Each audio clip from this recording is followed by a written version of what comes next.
Jiang Yan transmigrated to a parallel world and grew up in an orphanage. At the age of 2, he was adopted, and from then on, he gained a breathtakingly beautiful neighbor-turned-sister who aspired to become a star. What's that? Sister got criticized as just a pretty face? No problem. Little brother will carry you to victory. One song, Love You, set the internet ablaze. One drama, Chinese Paladin, successfully sparked a craze for xianxia series, and sister was hailed as the most beautiful Tang Xuejian. Jiang Yan had only intended to casually boost his sister's career, but somehow he accidentally built an entertainment empire. One day, the sister, now a 10 billion box office actress, and Jiang Yan, whose net worth had long made him the world's richest person, sat for an interview. When the reporter brought up their relationship, actually, between me and my sister. Before Jiang Yan could finish, his sister snatched the microphone. All right, I'm coming clean. Husband, let's get married. Jiang Yan, I thought of you as my sister, and you're trying to seduce me? Chapter 1. These days, even the system has anti-addiction. The breeze was gentle, and the sun just right. Jiang Yan, who had just woken up, felt a bit dazed. Unknowingly, he had spent 18 years in this parallel world. 18 years ago, Jiang Yan had gamed all night and died suddenly, transmigrating to this blue star, nearly identical to his previous life. Unfortunately, Jiang Yan was an abandoned baby and grew up in an orphanage. At the age of 2, Jiang Yan was adopted by a couple. Even though he had a sister 3 years older, his adoptive parents treated him as their own flesh and blood, showering him with love and affection. So much so that their biological daughter, Jiang Luoli, began to suspect she was the adopted one and Jiang Yan was the real child. Opening the window, Jiang Yan greedily breathed in the fresh air. Today was a good day. It not only marked his transition from boy to man, but also the day his system would activate. That's right. These days, even systems have anti-addiction measures. It couldn't be activated until he came of age. Jiang Yan had waited and waited, counting the days on his fingers, and finally today, his 18th birthday, had arrived. Ding, literary and artistic system bound. This system is dedicated to helping the host become. Before the mechanical voice could finish, Jiang Yan cut it off. Newbie starter pack? The system went silent for a few seconds. Ding, newbie starter pack has been sent to the host's backend. A blue screen appeared in Jiang Yan's eyes. Just as he was about to open the starter pack. Creak. The door opened, and a woman with delicate features and fair, smooth skin leaned against the doorframe, arms crossed. She wore a purple silk nightgown that outlined her curvaceous figure, and with that stunningly beautiful face, calling her a celestial maiden wouldn't be an exaggeration. The sun's already high. Do you want breakfast or mom's lion's roar? Jiang Luoli said lazily. Jiang Yan shuddered. Scaring people can kill them, Jiang Yan said, deadpan. Jiang Luoli ignored him and turned her gaze to the trash can. Oh, so little brother has finally grown up. Jiang Luoli said meaningfully, her expression playful. Jiang Yan, I've had a cold the past couple days. You know that, Jiang Yan said helplessly. But explaining was useless. After all, Jiang Luoli was known as the veteran driver of Akina Mountain. Her driving speed was lightning fast, impossible to stop. I believe you. Next time you do that, remember to lock the door. Jiang Luoli winked at Jiang Yan. Otherwise, you're done for if mom finds out. Yeah, right. Jiang Yan silently complained in his heart. He stretched, twisted the doorknob, and headed to the living room. Breakfast was lavish. Soy milk, congee, steamed buns, fried dough sticks, and Jiang Yan's favorite glutinous rice cake. Eat more, son. If it's not enough, mom will make more. In the kitchen, Mother Jiang placed a plate of glutinous rice cake in front of Jiang Yan. Mom, I've never seen you care about me like that. Jiang Luoli said a little jealously. Who's the real biological child here? Mother Jiang shot her a glance. Today is your brother's birthday. Of course I should treat him better. If you were half as sensible as him, I'd be at ease. Mom's playing favorites. Jiang Luoli sneakily made a funny face at Jiang Yan and whispered. Jiang Yan focused solely on his meal, tuning out everything else. In this family of 4, Jiang Yan knew he was adopted, so he acted cautiously around his parents, obedient and well-behaved. Jiang Luoli, on the other hand, was far more rebellious. Not only did she defy her parents' wishes for the college entrance exam by applying to Yenjing Art Academy without permission, but last month she secretly went to audition for the talent show Rising Star. By the way, sis, did you advance? Jiang Yan seemed to remember something. Rising Star was a star-making program heavily promoted by Yanjing TV. The champion would sign an exclusive contract with Yanjing TV and receive abundant resources. Truly a deal with countless benefits. Of course I advanced. Who do you take me for? Jiang Loli said smugly, carefully sipping the scalding hot congee. Jiang Yan curled his lip. Forgot how you clung to my bed last night, refusing to leave, going ing non-stop, acting cute and coquettish, begging me to vote for you? Rising Star used an online voting mechanism. The contestant with the fewest votes would be eliminated each round. Jiang Yan pulled out his phone, opened the Rising Star official website, and saw Jiang Luoli's vote count at a glance. The situation didn't look good. Although Jiang Luoli had successfully advanced to the top 8, her vote count was the lowest. First place, Shiyul, had a full 300,000 votes. Jiang Luoli ranked 8th with only 50,000, a six-fold difference. By the next recording, the top 8 to top 4 round, Jiang Luoli would be eliminated without a doubt. Getting eliminated might be for the best. After Luoli graduates from university, she can take the civil service exam. That's an iron rice bowl, way more reliable than chasing some star dream. Mother Jiang said. Mom's right, Jiang Yan said, slumping back in his chair after finishing his meal. Every year, at least tens of thousands of contestants participated in Rising Star. Jiang Luoli fought her way from the auditions through the rounds and made it to the top 8. Was it thanks to superb singing skills? Or enchanting dance moves? Neither. Jiang Luoli advanced purely based on her looks, time and time again. Aside from being beautiful, Jiang Luoli had nothing going for her. Since childhood, she had received countless love letters. As for the looks of her 2 children, Mother Jiang was quite satisfied. Her daughter, beautiful but useless in every other way. Her son, handsome, excellent grades, and too many merits to list even if you talked all day. What gave Mother Jiang a headache, though, was that the love letters, paper cranes, and folded stars received by Jiang Luoli and Jiang Yan were piling up so fast they were about to fill the storage room. People can't help it. Out of the top 8 contestants, everyone else signed with entertainment companies. Making it to the top 8 all by myself is already pretty impressive, Jiang Luoli said, frustrated, stirring her thick congee with a spoon. Then just listen to your mother, graduate, and take the civil service exam. Father Jiang stood up from his chair and pulled a red envelope from his pocket. Son, happy birthday. If you go out tonight, don't go too wild, come home early. With that, Father Jiang placed the envelope in front of Jiang Yan, got up to head to work, and didn't forget to give a few more reminders before leaving. Thanks, Dad. Jiang Yan opened the red envelope. Wow, not bad. 1,888 yuan, and even the 1 yuan bills were brand new. Father Jiang was a product manager at a listed company, earning $1 million a year. The family wasn't short on money. Life is so unfair. Dad doesn't love me, Mom doesn't love me. On my 18th birthday, I only got 888 yuan. So unfair. Jiang Luoli launched into another dramatic performance. Jiang Yan, long since accustomed to it, chose to ignore her. Mom, your kanji-making skills are getting better and better. Seeing that no one was paying attention to her, Jiang Luoli decided to butter up the Empress Dowager. Mother Jiang glanced at her. The kanji was bought downstairs. I didn't have time to cook any.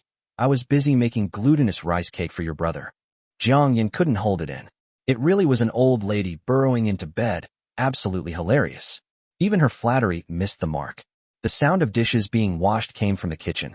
Jiang Luoli sat on the sofa, idly watching a soap opera. Sis, have you figured out what song you're singing for the next recording? Jiang Yan snatched the remote and switched to his favorite variety show. Under normal circumstances, if Jiang Yan stole the remote and changed the channel, Jiang Luoli would definitely wage a 300-round battle with him on the sofa for control of it. But right now, Jiang Luoli was distracted. She didn't even have the desire to fight. Not yet, Jiang Luoli said, rubbing her temples. I actually have a song here. You? Come to my room. What are we going to your room for? Why all the mystery? Jiang Luoli grumbled, but still obediently walked into Jiang Yan's bedroom. Click. Once Jiang Luoli was inside, Jiang Yan skillfully locked the door behind them.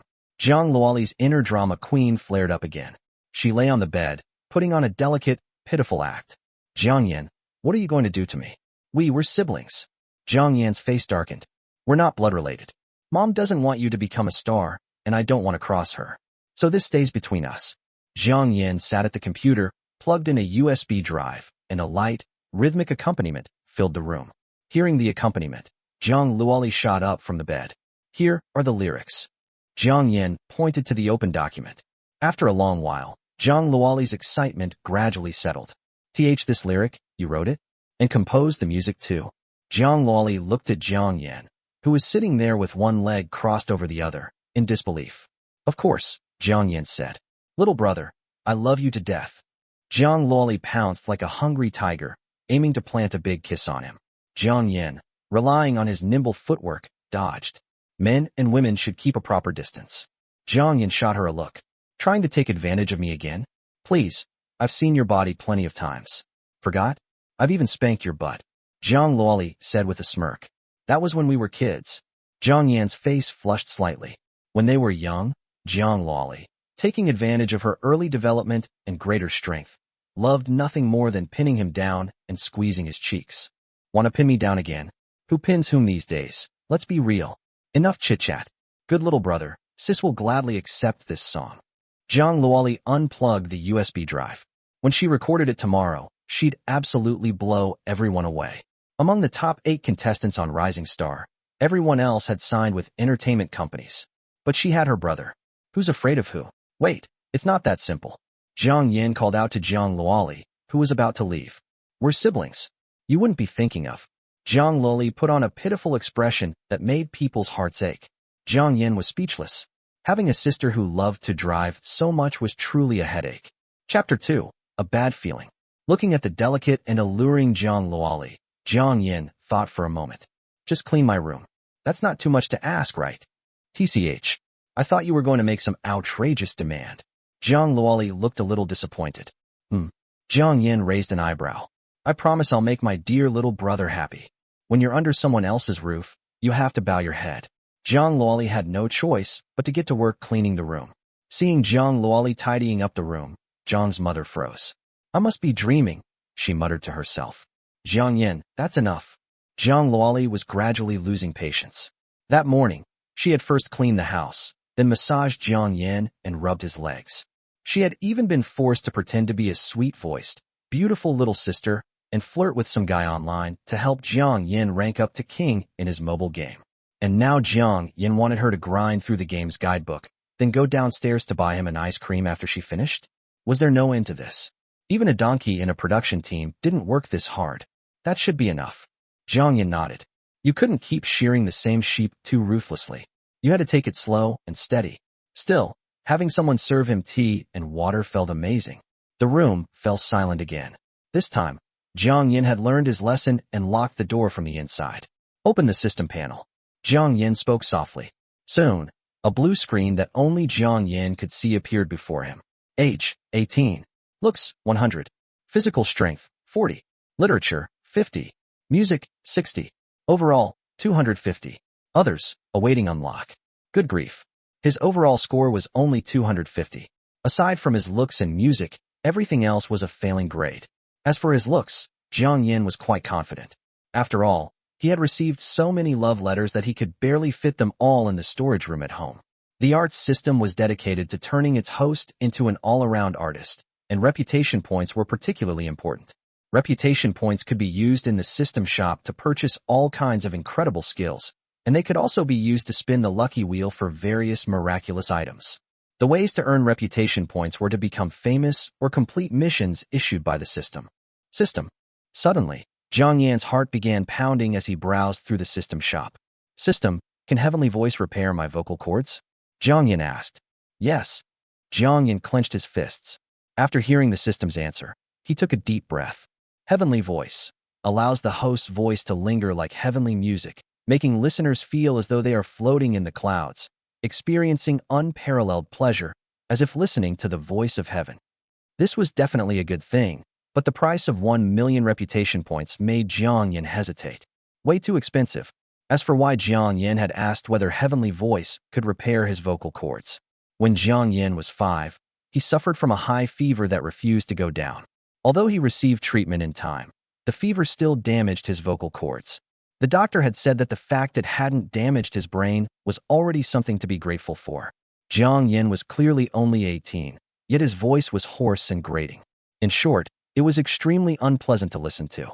His damaged vocal cords had become a thorn in Jiang Yan's heart that he could never pull out.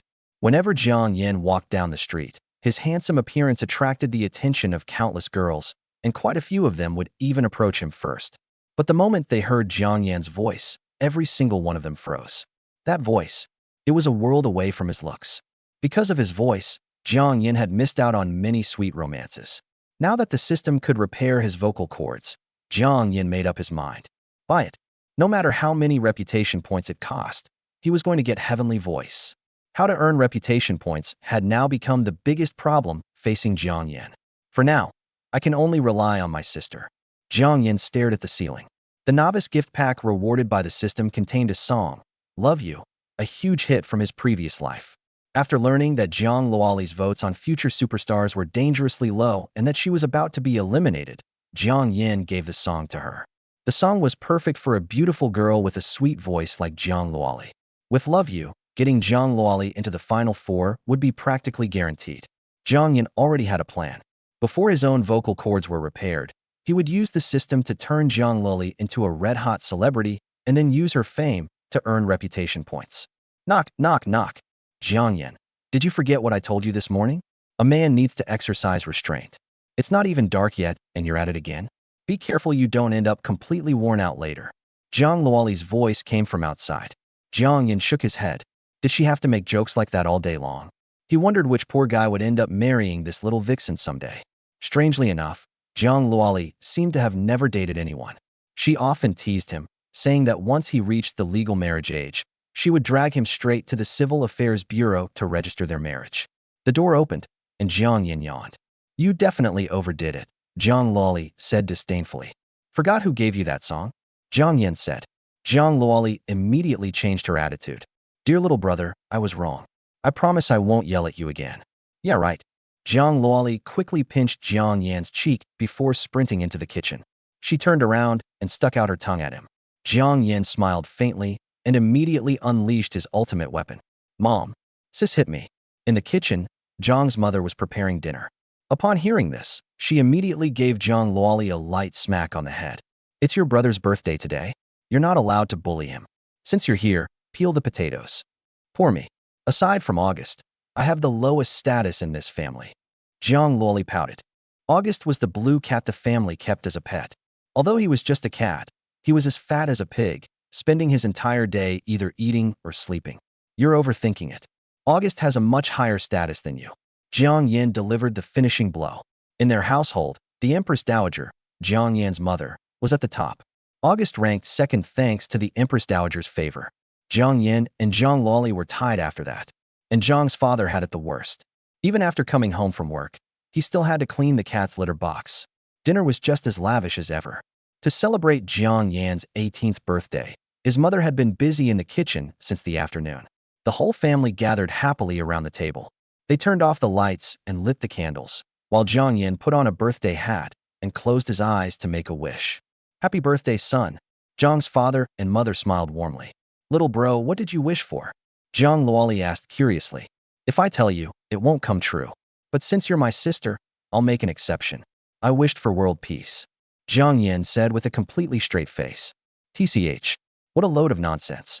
You probably wished for something standing at attention. Zhang Luoli rolled her eyes. Could she really take a joke down that road? Jiang Yan's face flushed. Fortunately, Zhang Luoli's voice was very quiet, and she was sitting right next to him, so their parents sitting opposite them couldn't hear. You two stop bickering. Cut the cake and eat. Thanks to our son, I finally get to eat my wife's coconut chicken again.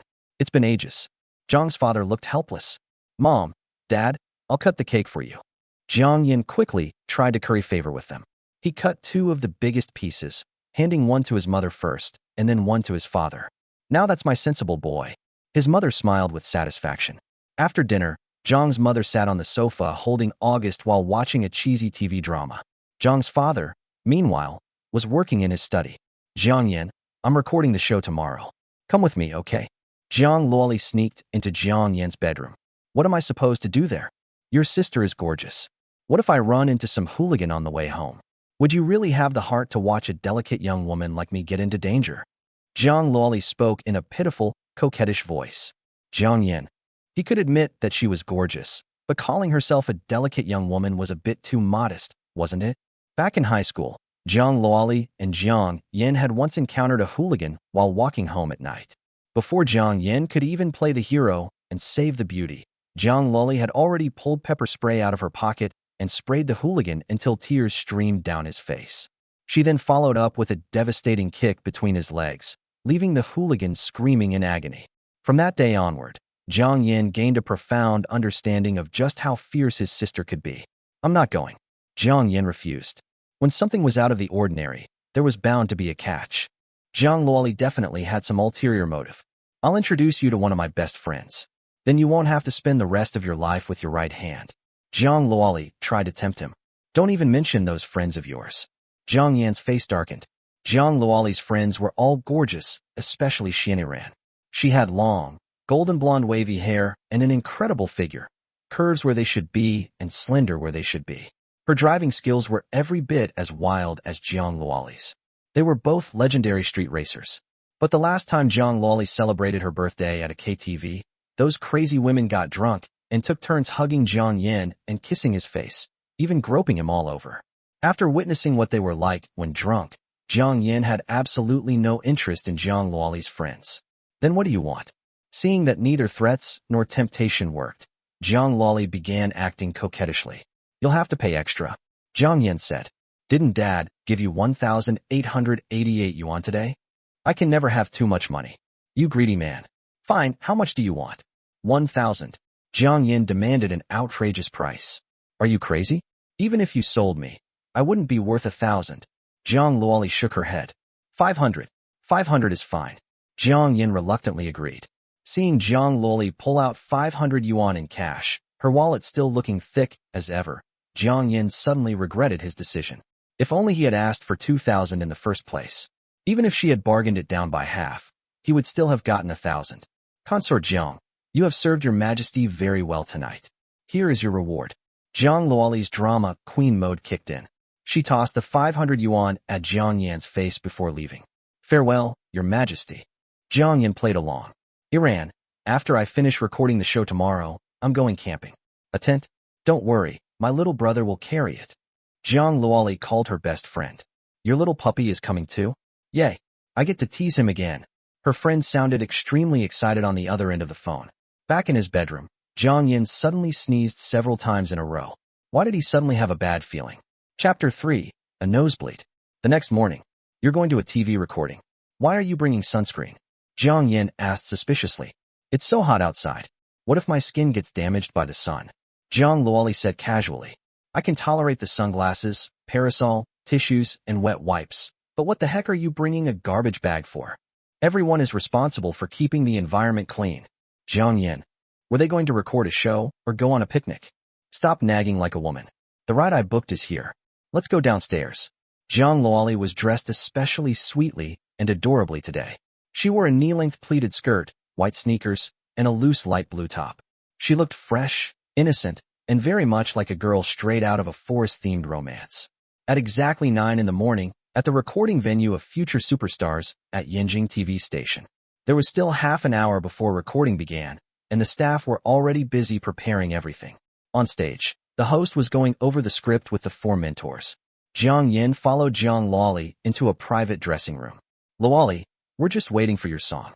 A sharp-looking woman in her 40s walked in. When she saw Jiang Yan, the woman froze for a moment. What a handsome young man.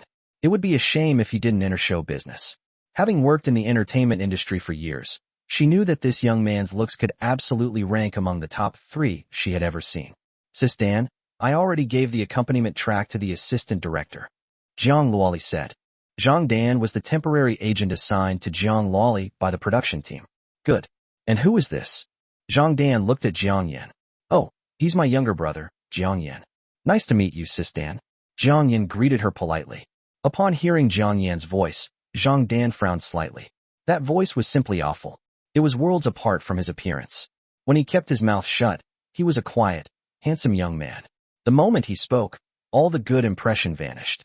Sensing Jiang Dan's subtle expression, Jiang Yan shrugged. "Don't ask." He was used to it. "Luoli, among the 8 finalists, you have the fewest votes. After you're eliminated today, have you considered signing with an entertainment company?" Jiang Dan was blunt. In her eyes, Jiang Loli was a bit of a shame. Among the 8 finalists, everyone except Jiang Loli had already signed with an entertainment company. With entertainment companies backing them, the other contestants had carefully arranged and professionally produced songs. 2 of them were even performing original songs. Jiang Loli's looks were certainly an advantage, but when a competition reached this stage, what it ultimately tested was a contestant's singing ability. Sistan, I'm not considering joining an entertainment company for now. Besides, who says I'm definitely going to be eliminated? In front of outsiders, Jiang Loli put on a sweet and obedient appearance, politely declining Jiang Dan's offer. What? Do you have a hidden trump card? Jiang Dan smiled. Sistan, you'll find out soon enough. Jiang Loli kept her secret, then glanced at Jiang Yan. All right, I'm looking forward to your performance. After Jiang Dan left, Jiang Loli immediately reverted to her true self. Jiang Yan, I have a bold idea. What idea? There are 2 female mentors among the 4. You're so handsome. Why don't you seduce those 2 female mentors and get them to vote for me? Each mentor has 20,000 votes in hand. Jiang Yan. She wanted him to seduce the female mentors so they would give their votes to her? That really is a bold idea. Jiang Yan was speechless. Hee, I'm just kidding. You're my precious little brother. Once you reach the legal marriage age, I'll drag you to the Civil Affairs Bureau and register our marriage. Jiang Loli said. But you're my sister. We're not related by blood. If Mom and Dad hear you say that, you'll definitely get a beating. Jiang Yan couldn't be bothered to argue with her. Jiang Loli, the draw results are out. You're contestant number 6. Just as Jiang Loli was about to continue the topic, a staff member rushed in. Okay. Jiang Loli nodded. Going 6th wasn't bad. At least she wasn't the first.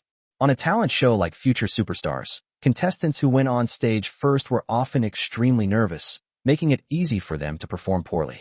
And the later a contestant performed, the easier it was for the mentors to remember them. Time flew by. Soon, the first contestant, Ba Tianrui, stepped onto the stage and began singing. The song he had chosen was none other than mentor Liang Xinghuai's classic hit, The Last Kiss. It was a love song. Back in the day, Liang Xinghuai had become famous nationwide with this song, earning himself the title of the king of love songs. Contestants choosing their mentors' songs to curry favor with them was nothing unusual. However, Ba Tianrui was so nervous during his performance that he made a serious mistake. He actually went off-key during the chorus. Liang Xinghuai, sitting below the stage, frowned repeatedly. In the end, none of the 4 mentors cast their votes for Ba Tianrui. Then came the second contestant, followed by the third. Backstage, Jiang Loli adjusted her breathing. It was almost her turn. Big sis, don't be nervous. Jiang Yan said calmly. I'm the one going on stage, not you. Jiang Loli tightened her grip on the white microphone. She wasn't in the mood to joke around with Jiang Yan right now. You'll have a throat lozenge before you go on stage. It'll help your voice. A young man wearing a black suit and a gleaming gold watch was fussing over the girl beside him. Jiang Yan quickly recognized the young man. Yin Xiaoming, a hugely popular young celebrity and heartthrob who had exploded onto the scene over the past 2 years. After the massive popularity of the Sue Merrily TV dramas, countless handsome young actors had risen to fame by playing domineering CEOs. Yin Xiaoming was one of them. And the woman he was fussing over was none other than Shiyul, the favorite to win Future Superstars, who was sitting firmly at the top of the rankings with 300,000 votes. I don't want one. Shiyul was somewhat annoyed by Yin Xiaoming's excessive concern. Then she noticed Jiang Yan beside them, and her beautiful eyes lit up. So handsome. He was 180 centimeters tall, dressed in a white tracksuit, with deep eyes that seemed as vast as the starry sky. He looked like someone who had stepped straight out of a comic book. Of course, Shiyul didn't become a love-struck fangirl. After looking at Jiang Yan for a few seconds, she turned her gaze away. It was like seeing a beautiful woman on the street. Men naturally couldn't help but stop and admire her for a moment. The same went for women when they saw a handsome man. Sensing Shiyul's gaze, Jiang Yan smiled back. What could he do? Being handsome came with this kind of trouble. Why were those 2 flirting with each other? Yin Xiaoming suppressed the anger rising inside him. To win Shiyul over, he had already turned down several acting opportunities, yet Shiyul remained cold toward him. Looking directly at Jiang Yan, Yin Xiaoming felt even more jealous. As much as he hated to admit it, Jiang Yan really was more handsome than him. Then Yin Xiaoming noticed Jiang Loli standing beside Jiang Yan and became even more jealous. Fine, Jiang Yan was more handsome than him. But why was his girlfriend so beautiful too? Yul, I've just taken a role as a pretty boy in my new drama. I was wondering how I should play the character, but now I've found my inspiration. In Xioming said. A pretty boy? Who exactly was he trying to mock? As he said it, In Xioming deliberately looked toward Jiang Yan. Big sis, have you ever heard of a simp? Of course I have. Why are you bringing that up? After several deep breaths, Jiang Luoli finally felt less nervous. Just making an observation. After all, simps never get a happy ending. As Jiang Yan said this, he glanced at In Xioming. Who are you calling a simp? The word simp immediately triggered In Xioming, and badly. As a hugely popular celebrity, what kind of woman had he never met? What kind of woman had he never dated? How could he possibly be a simp? And the reason he was pursuing Shiyul wasn't merely because she was beautiful. More importantly, she was the daughter of the president of Shitian Entertainment. If he could win her over and marry into the family, he would gain the backing of the president of Shitian Entertainment. His future would be practically guaranteed. Who are you? Jiang Yan looked at In Xioming as if he were looking at an idiot. I'm talking to my sister. What does it have to do with you? In Xioming was instantly rendered speechless. You should go back first, Shiyul said. She was becoming more and more disappointed in In Xioming. This man was far too possessive. She didn't even know the young man standing in front of her. They had merely exchanged a glance, yet In Xioming was already making sarcastic remarks about him being a pretty boy. That was simply too much. Yul, I'm sorry. I was a little too sensitive. In Xioming suppressed his anger. Since he couldn't afford to lose his temper in front of Shiyul, he could only glare fiercely at Jiang Yan. Just you wait. Jiang Yan refused to back down and glared right back. In Xioming turned and left. He's just leaving? Jiang Yan felt a little disappointed. He had been looking forward to a 300-round battle of words with In Xioming. He was confident he could roast In Xioming until the guy questioned his entire existence. The tension backstage gradually faded, and the staff who had been watching the drama returned to their work. He's pretty handsome, but that voice.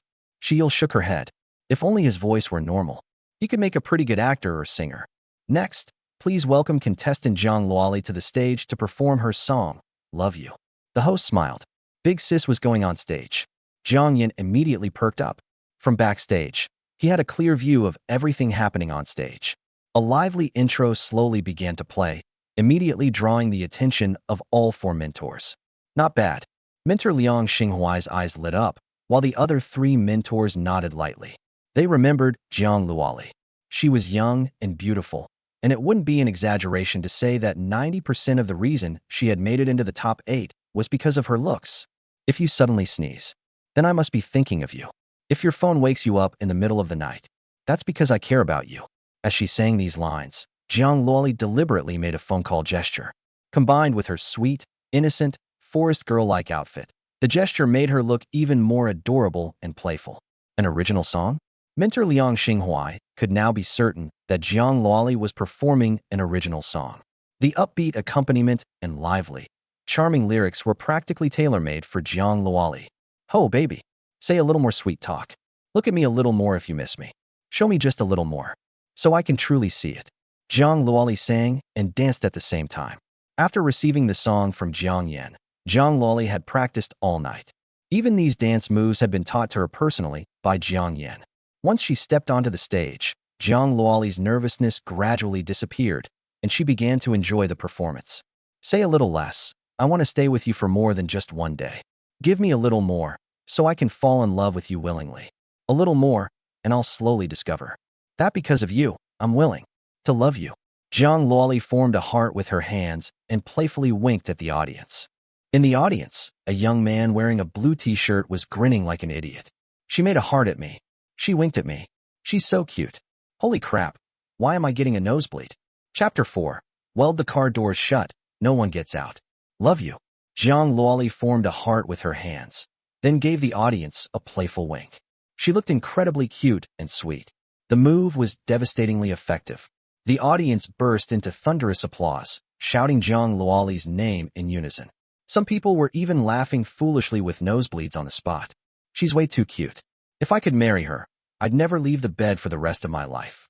Luoli, Luoli, forever together. Luoli, Luoli, I'll love you forever. It sounds so good, especially with those kawaii moves from Jiang Luoli. Who could possibly resist that? After finishing the song, Jiang Luoli stood in the center of the stage and waited for the mentor's comments. Jiang Luoli, you've given me quite a surprise. Liang Xinghuai, A man in his 40s wearing round glasses and a crisp white shirt smiled as he spoke. His outfit and demeanor were both extremely refined. Whether it was the lyrics or the accompaniment, Love You was an exceptionally upbeat song. Combined with Zhang Luoli's sweet outfit and the carefully prepared moves during her performance, it immediately made Liang Xinghuai's eyes light up. Thank you, Teacher Liang.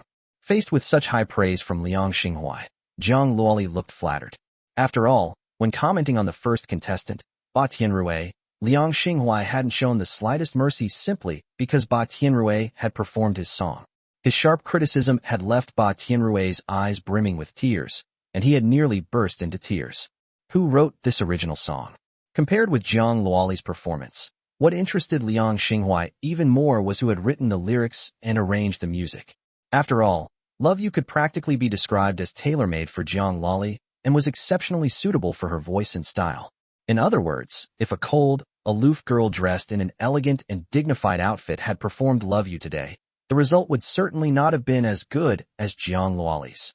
It must have been written by some famous lyricist from Yanjing. Liang Xinghuai thought. My younger brother, Jiang Yan, wrote the song, including the arrangement. Zhang Luoli answered honestly. Jiang Yan? Liang Xinghuai's mind raced, but he couldn't recall ever hearing the name Jiang Yan. Why didn't your brother come participate in Future Superstars? Liang Xinghuai adjusted his glasses. Someone capable of writing lyrics like these and creating such an excellent arrangement should presumably be an exceptional singer as well. My brother. Zhang Luoli opened her mouth slightly, but in the end, she swallowed what she wanted to say. Jiang Yan's vocal cords were damaged, leaving him with a harsh and unpleasant voice. To avoid hurting Jiang Yan's self-esteem, Zhang Luoli and her parents had always avoided discussing the subject. My brother had to prepare for the college entrance examination, so he missed the auditions in June. Zhang Luoli said. What a pity. Otherwise, he would have been a strong contender for the championship. Liang Xinghuai said regretfully. A strong contender for the championship. The other three mentors all turned their heads toward Liang Xinghuai. They hadn't expected Liang Xinghuai to have such a high opinion of Zhang Luoli's younger brother. The four mentors may now cast their votes. The host stood beside Zhang Luoli with a professional smile. I'm voting for Zhang Luoli. I hope Shiyul, who will be performing last, can also give us an outstanding performance and take the 20,000 votes. Liang Xinghuai was the first to announce his decision. The performances of the contestants before Zhang Luoli had all left him dissatisfied. Ba Tianrui had gone off-key during the chorus and made a serious mistake.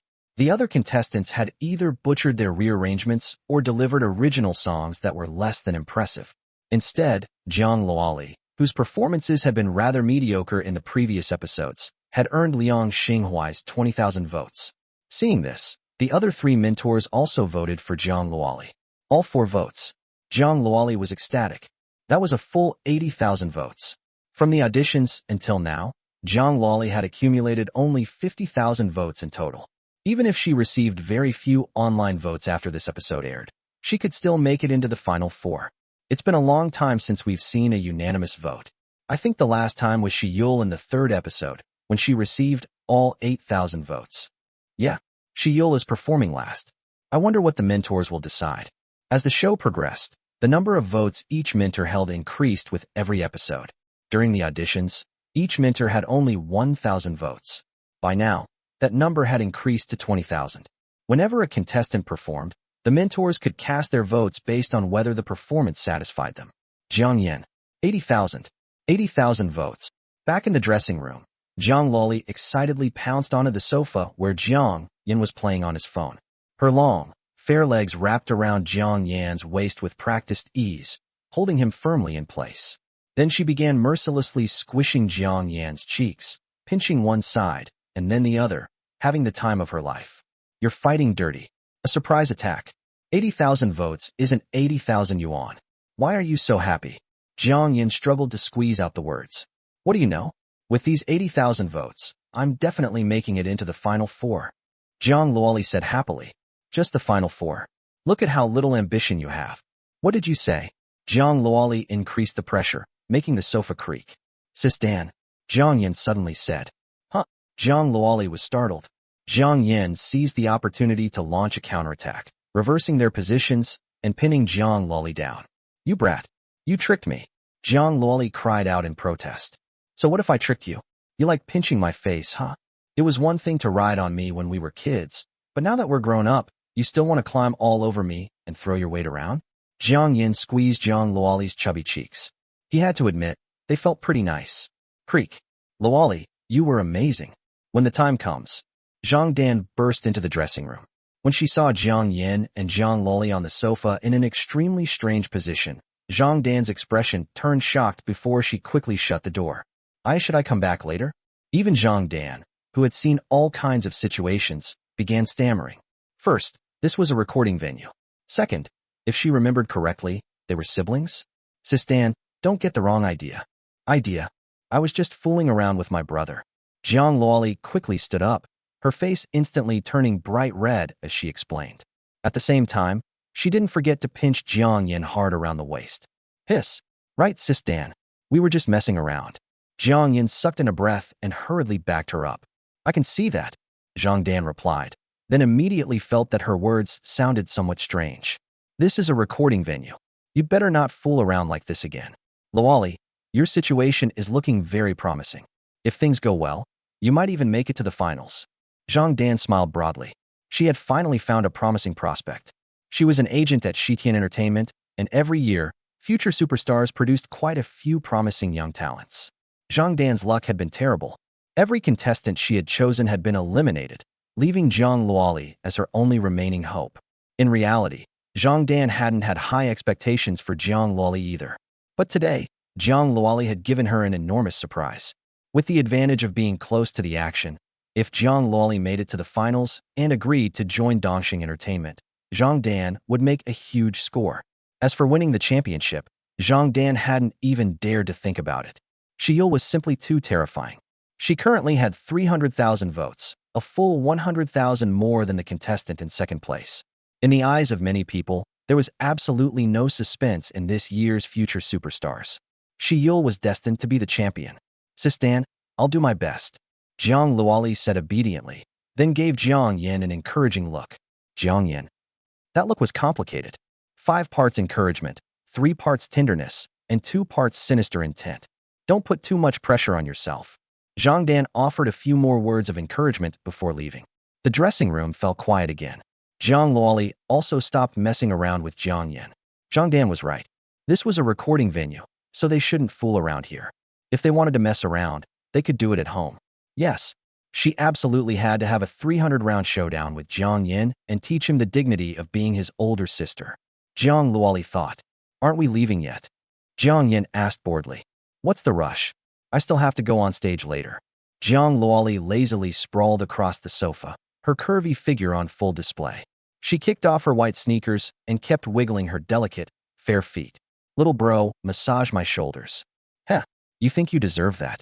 Jiang Yan picked up the remote and switched the large screen to the stage. The recording was nearing its end. The final contestant, Xianxia, took the stage. Xianxia wore a long purple dress with lace cutouts across the back, leaving her elegant back clearly visible. Her long, jet black hair cascaded like a waterfall, accentuating her elegance. Her proud, icy beauty immediately captured everyone's attention the moment she stepped onto the stage. What a shame not to use some cupping therapy on that back. Jiang Yan crossed his legs and looked at Xianxia appreciatively. Is she pretty? Jiang Luoli whispered into Jiang Yan's ear. Pretty. Hiss. Why did you pinch me again? Weren't they supposed to save their fighting for when they got home? My period came. I'm in a bad mood. Jiang Luoli pouted. Seriously, women. Who knows what kind of medicine you took wrong this time? Jiang Yan moved farther away from Jiang Luoli. On stage, Xianxia sat upright on a chair, with a pure white piano positioned in front of her. As her fingers moved across the black and white keys, a peaceful and pleasant melody filled the audience's ears.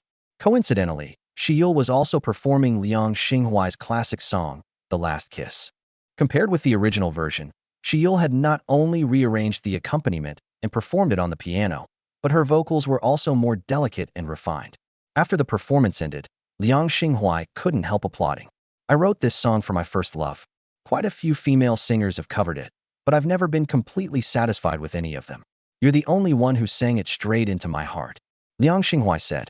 Xianxia received thunderous cheers from the entire audience, as well as the votes of all 4 mentors. This episode had actually produced 2 contestants who each received 80,000 votes. 80,000 votes mean nothing to Shiyul. She already has tremendous popularity. Jiang Luoli is different. She had the fewest votes, so those 80,000 votes practically guarantee her a spot in the final 4. Exactly. Jiang Luoli's performance today deserved those 80,000 votes. That line about loving me like Cupid's arrow shot straight through my heart. I'll say it again. If I could marry Jiang Luoli, I'd never get out of bed for the rest of my life.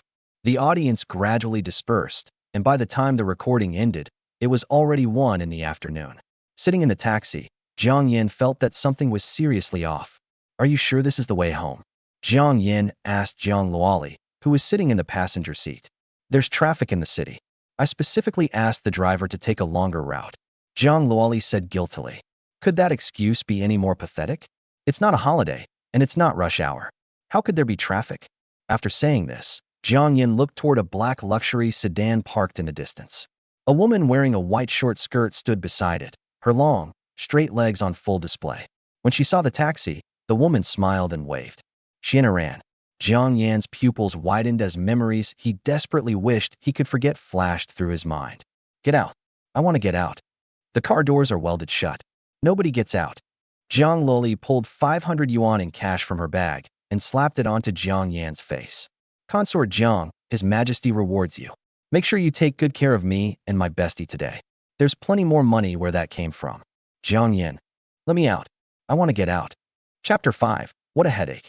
The sun was shining brightly, and the weather was perfect. Today was an ideal day for a picnic.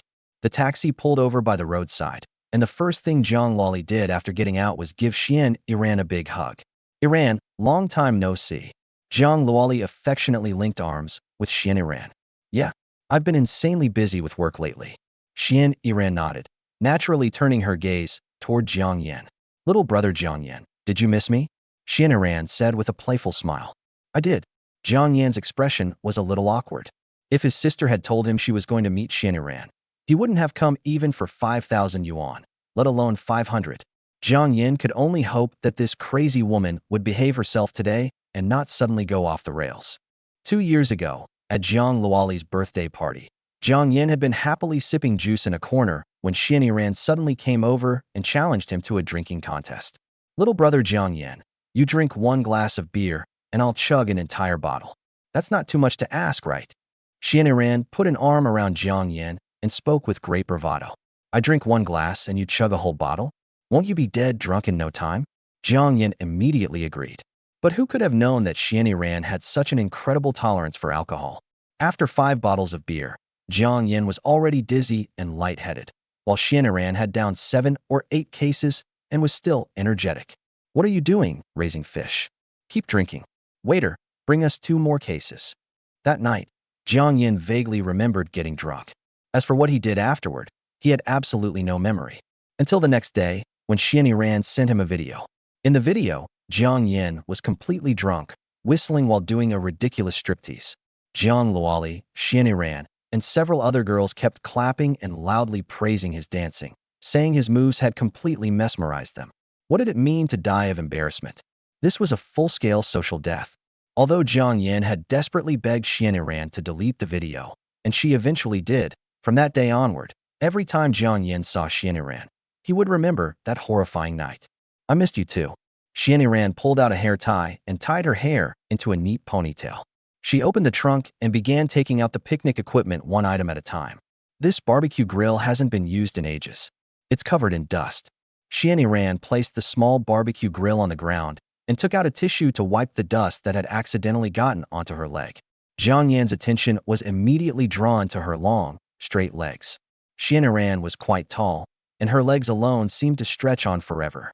No wonder Jiang Yan had given this crazy woman another nickname besides Crazy Woman.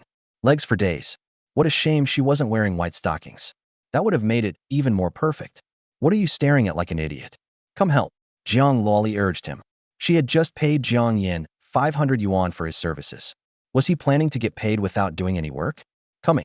Jiang Yan answered and carried the barbecue grill over to the grass farther away.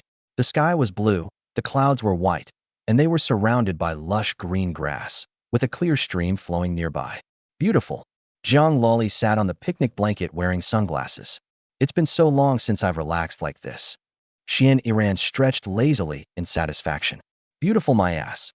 Jiang Yan threw the tent aside, drenched in sweat. Looking at all the other things that still needed to be carried, he felt exhausted just thinking about it. You two are certainly enjoying yourselves. So you tricked me into coming here just to use me as free labor, huh? Jiang Luoli took off her sunglasses and glanced at Jiang Yan. What a useless man. Luoli, how can you talk to little brother Jiang Yan like that? Xianxia said. Little brother Jiang Yan, you've worked hard. I just remembered that I forgot to put on sunscreen. How about you help me apply it after you finish carrying everything? Looking at Xianxia's beautiful legs, Jiang Yan smiled. Trying to tempt me? Do I look like someone who can be easily tempted? 10 minutes.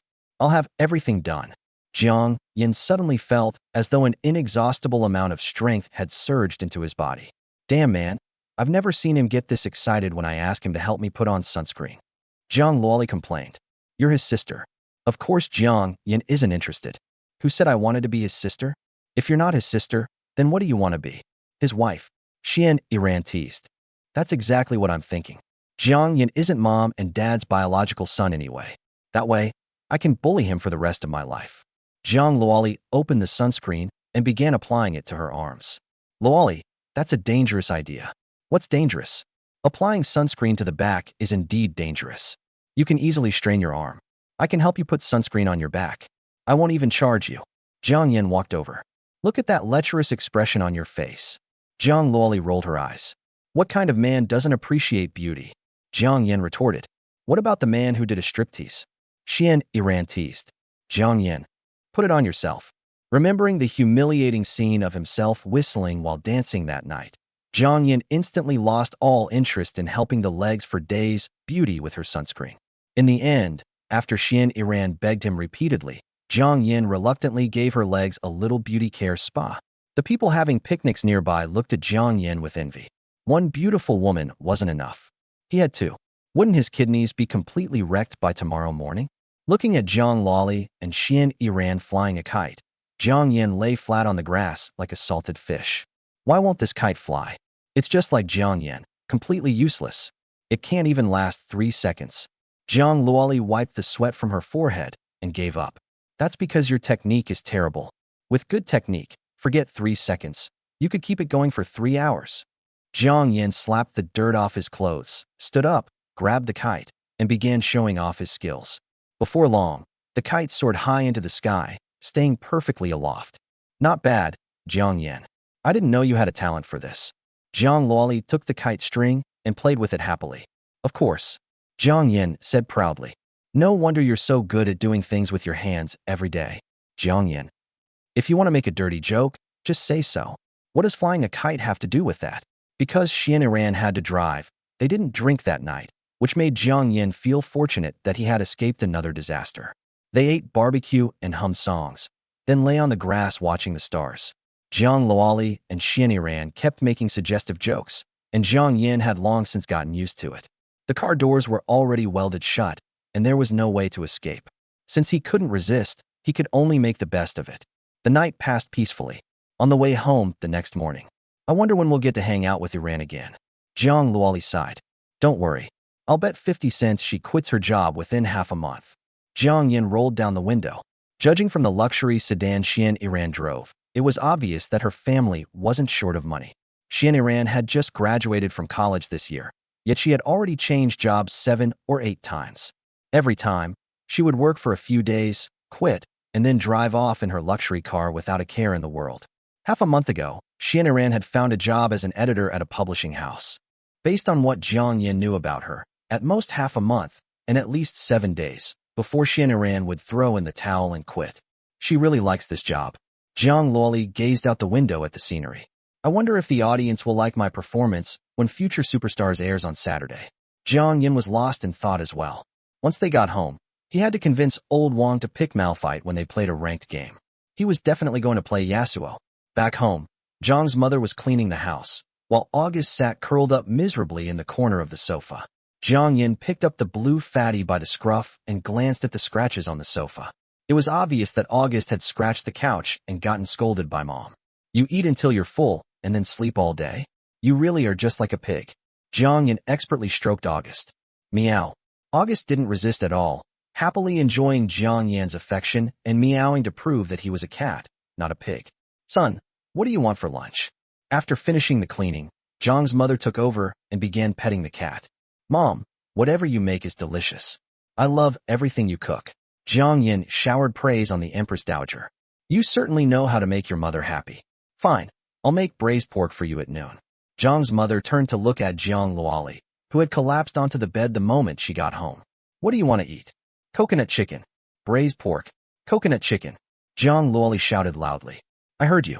You want braised pork for lunch. Ignoring Jiang Luoli's protests, Jiang's mother chatted with Jiang Yan. How did your sister's recording go yesterday? Jiang's mother asked. Jiang Luoli had secretly applied to Yanjing Academy of Arts and, without telling her parents, secretly signed up for Future Superstars last month. This had made her mother extremely angry. But now that things had reached this point, Jiang's mother could only accept it. On the surface, Jiang's mother acted as though she didn't care about Jiang Luoli participating in Future Superstars. In reality, she watched every single episode and even asked the neighbors to vote for Jiang Luoli. Pretty well. She's definitely making the final four. Jiang Yan said, your sister really does have some talent. Jiang's mother put on her reading glasses and took out her phone. Son, this is the voting page, right? I vote for your sister every day. Yeah. Jiang Yan froze when he looked at the phone screen. It seemed Mom had voted for the wrong contestant and had been giving all her votes to Shiyul, who was listed directly above Jiang Luoli. That was awkward. Jiang Yan didn't say anything. He just wondered whether the neighborhood aunties and uncles had also voted for the wrong person. Time flew by. On Saturday at 8 in the evening, Future Superstars aired right on schedule. The whole family sat together on the sofa, with Jiang Luoli especially glued to the television screen. Mom, Dad, it's my turn. At 9:10 p.m., Jiang Luoli said excitedly. Jiang Yan calmly continued petting the cat. He already knew the result. If Jiang Luoli hadn't dragged him into watching, he would probably have been roaming the rift playing games. As expected of my daughter. That sounds great. Jiang's father gave her a thumbs up. He had watched the previous episodes. His daughter's performances had been rather ordinary, but this episode completely changed his opinion of her. Now, please have the four mentors cast their votes. After the beautiful host finished speaking, the camera switched to the four mentors. The moment Liang Xinghua began to speak, the show seamlessly cut to a commercial. Audience, what the heck? They show commercials every time it gets to the important part. I seriously want to send razor blades to the production team. Jiang Luoli's heart gesture and wink after singing were so cute and sweet. Listen to me. It actually made me want to fall in love. I came here for Shiyul, but I never expected Jiang Luoli to be this amazing in this episode. Who should I vote for tomorrow? This is seriously giving me a headache. ##### Chapter 6. It's better with the video. After the commercial break, the result was exactly as expected. All four mentors voted for Jiang Luoli. In the audience's eyes, Jiang Luoli fully deserved the 80,000 votes. In the previous episodes, Jiang Luoli had only performed cover songs. Her performances had been fairly ordinary and failed to leave a deep impression on the audience. Well, except for her looks. Most of the people who voted for Jiang Luoli were essentially her visual fans. However, in the latest episode, Jiang Luoli successfully captured everyone's attention with her song Love You. Beautiful girl, sweet voice. That was Jiang Luoli in a nutshell. At the end of the show, Shiyul made her grand finale appearance. At the center of the stage, Shiyul sat upright in a purple dress, her slender fingers gently pressing the black and white piano keys. In an instant, she became the center of attention. The Last Kiss was a song mentor Liang Xinghua had written for his first love. Shiyul rearranged the accompaniment and performed it on the piano. Combined with her delicate and gentle female vocals, the song took on a completely different flavor. The first contestant, Ba Tianrui, had also performed The Last Kiss. Without comparison, there was no way to see the difference. The audience might not know the professional terminology to critique a performance, but they could certainly tell whether a song sounded good or bad. In the end, amid the four mentors' repeated nods of approval, Shiyul also received 80,000 votes. Son, you wrote that song for Luoli? After watching the show, Jiang's mother immediately caught the key point. Mentor Liang Xinghua had asked who wrote and arranged Love You, and Jiang Luoli had given Jiang Yan's name. Yeah, I knew sis had little chance of advancing, so I figured I might as well give her one of the songs I'd written before and let her sing it. Jiang Yan nodded. That's good. Jiang's mother nodded slightly, but she couldn't help feeling a little sad. When Jiang Yan was 5, he had suffered from a high fever that wouldn't go down, and it damaged his vocal cords. Whenever Jiang's mother remembered how Jiang Yan had been in pain back then, constantly reassuring her, "Mom, I'm fine," her heart ached terribly. "I'm going to bed." Jiang's mother got up and headed toward the master bedroom. Jiang's father sighed. He knew his wife was secretly going to the bedroom to wipe away her tears. Watching his mother's retreating figure, Jiang Yan tightened his grip on the remote control. His mother had always blamed herself for what happened when he was 5, believing that she hadn't taken good enough care of him. "Looks like I need to earn enough fame points as soon as possible to exchange for heavenly voice and finally let Mom put this guilt behind her." Jiang Yan made up his mind. Yanjing Film Academy, Dormitory 404. It was already late at night. Lying on the upper bunk, Jiang Yan frowned deeply. Hee. Again. Chen Xiaofan, who was lying on the opposite upper bunk, was making that creepy giggling sound again. "Sixth bro, enough already. Keep it down when you're watching that kind of stuff. And your voice is seriously creepy." Jiang Yan couldn't take it anymore. Chen Xiaofan had been giggling for nearly 2 hours, from 11 o'clock until now. Even if he'd downloaded plenty of good stuff tonight, he still needed to take care of himself. Hee. Not long afterward, Chen Xiaofan's laughter rang out again. Jiang Yan finally snapped. He grabbed a roll of toilet paper and threw it at Chen Xiaofan. "What?" Chen Xiaofan took off his headphones. "I'm listening to music." He waved the headphone cable in his hand. "If you're listening to music, why the hell are you laughing?" Jiang Yan asked in confusion. "Because it sounds amazing. This song is insanely good." "Fine, just laugh a little quieter." Jiang Yan stared at the ceiling, annoyed. He had finally started feeling sleepy, and this idiot had completely ruined it. He put on his own headphones and opened his music app. Is it really that good? Jiang Yan pressed play on Love You, the song that had made Chen Xiaofan giggle like an idiot. A few minutes later, Jiang Yan still looked reluctant to stop listening, so he set the song to repeat. He had to admit, it really was good. Half an hour later, Jiang Yan took off his headphones. No matter how good a song was, listening to it more than a dozen times on repeat would eventually get boring. Yet Chen Xiaofan, sleeping across from him, was still going strong, his endless giggling continuing. "Sixth bro, you're still not tired of it?" "Nope. Oh, by the way, you have to watch the video while listening." Chen Xiaofan taught Jiang Yan the proper way to enjoy Love You. Jiang Yan looked skeptical but opened the video anyway, watching as he listened. "If I suddenly sneeze, then it must be because I'm thinking of you. If my phone wakes me up in the middle of the night, it's because I'm worried about you."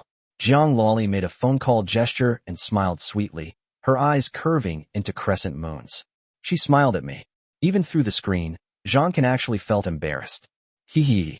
This time, the idiot laughing wasn't Chen Xiaofan. It was Jiang Yan. "Congratulations, host.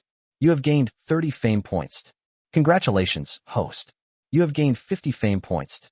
After Future Superstar aired, notifications telling Jiang Yan that he had gained fame points never stopped.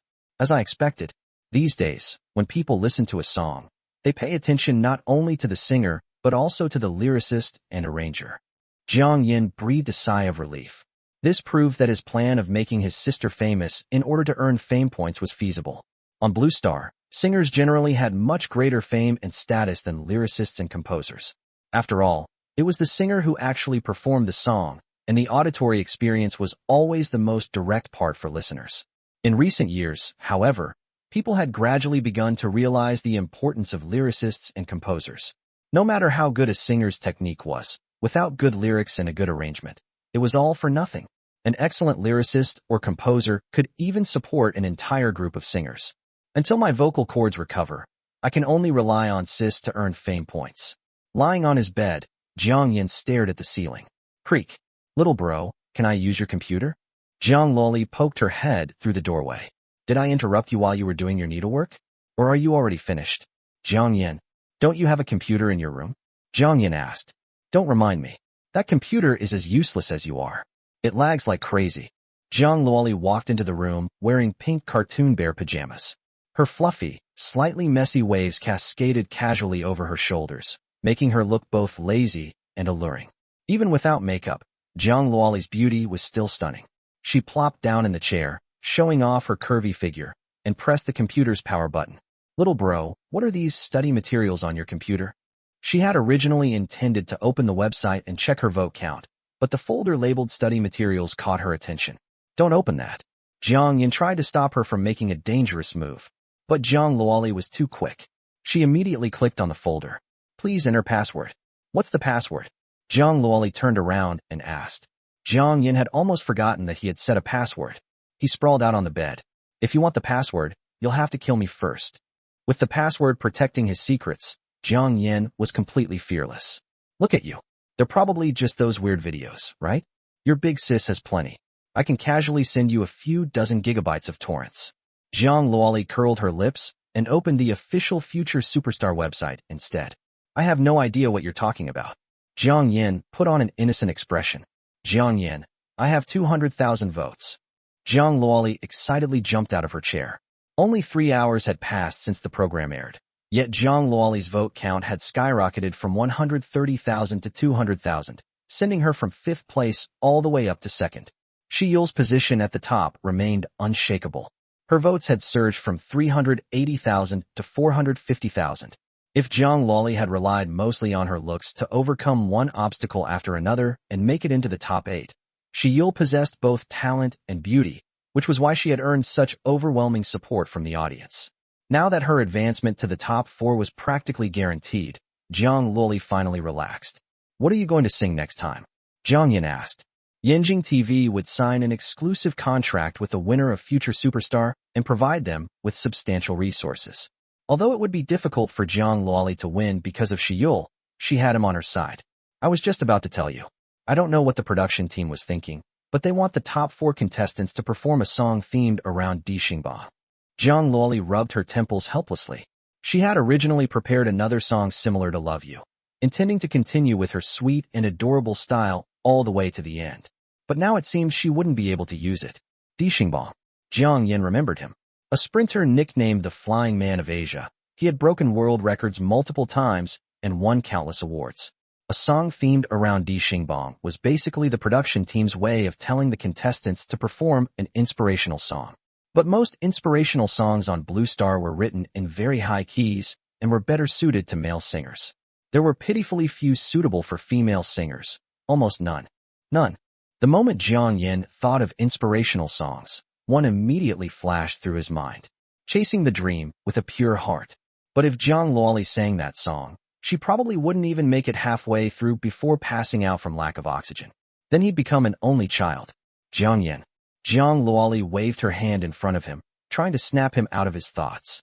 I have a song here that's perfect for you, and it also fits the theme of the next episode. Jiang Yan came back to his senses. What song? Jiang Luoli's beautiful eyes sparkled with anticipation. I'll tell you tomorrow. Huh.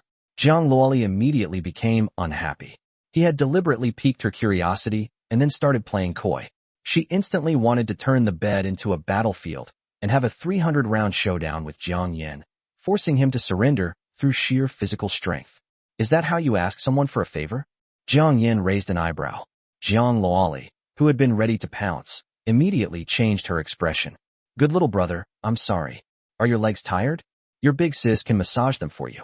Jiang Luoli instantly transformed into an adorable little kitten, becoming as docile as could be. So you call me good little brother whenever you need something. But normally, I'm just a useless man? Jiang Yan looked at her disdainfully. I'll tell you tomorrow. Jiang Yan pointed toward the bedroom door. Stupid man. You just love bullying me. Jiang Luoli had no choice but to leave. After locking the bedroom door, Jiang Yan entered the system shop. System, how many fame points does it cost to commission a custom song? 10,000. The system's cold, mechanical voice rang in Jiang Yan's ears. The host may also obtain songs through the lottery. It only costs 5,000 fame points.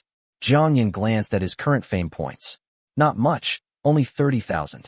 Should I open a blind box and try my luck first? Ding. Congratulations, host. You have obtained the song Tan Tan. Jiang Yan. Imagining Jiang Luoli singing Tan Tan, Jiang Yan completely lost his composure.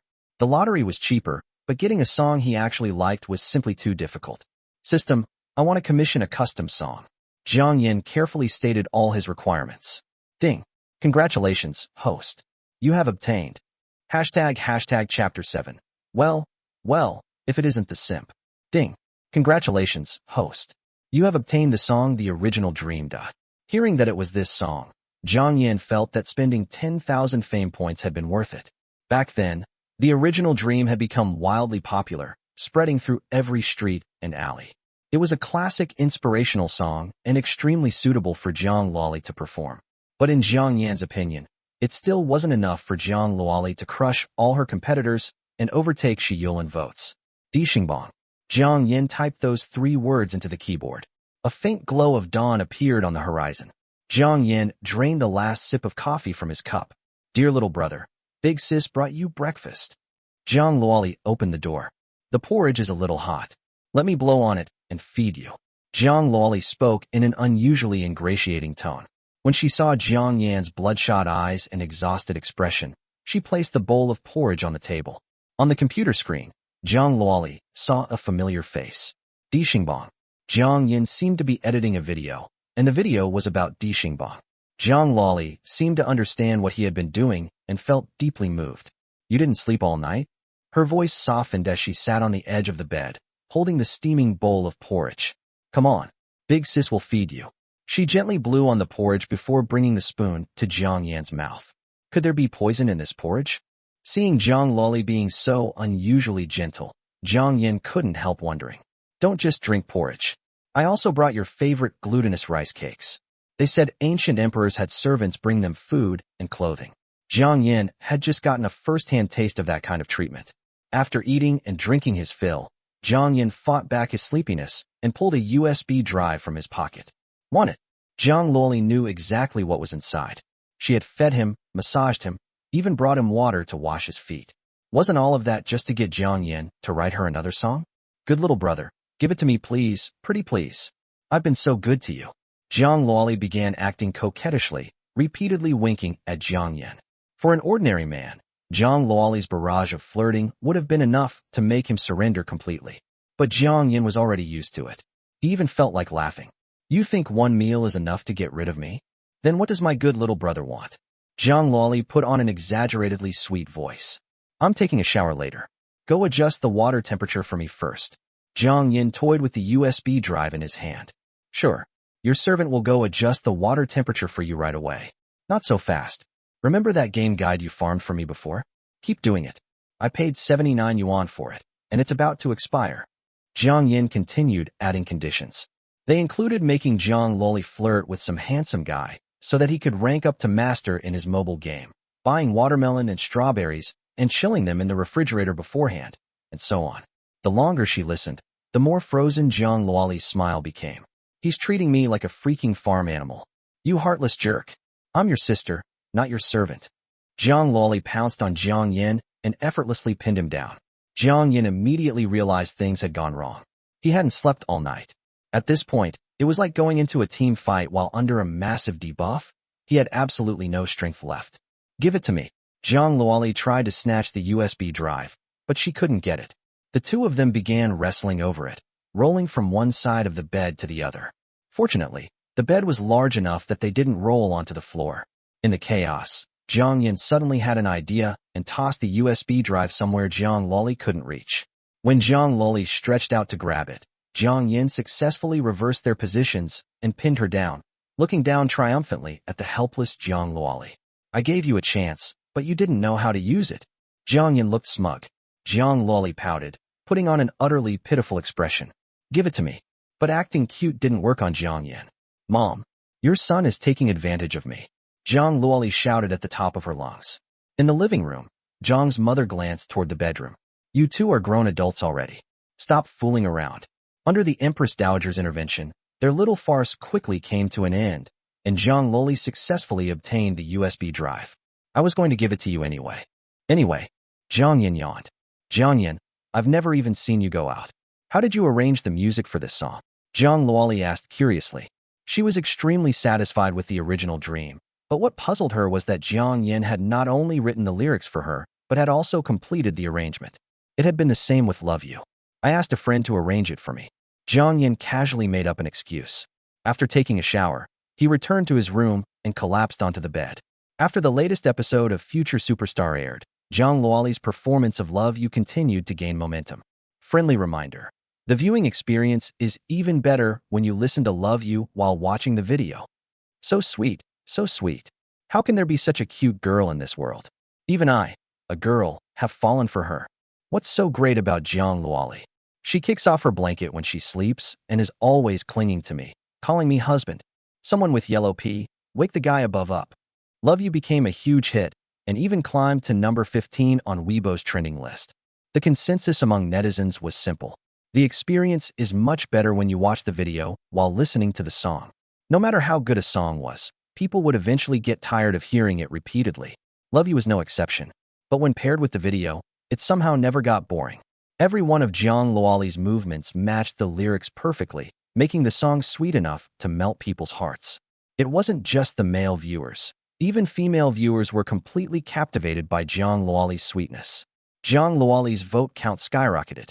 In just one day, she reached 300,000 votes, firmly holding second place. This left Tang Xuejian, who was ranked third, feeling utterly powerless.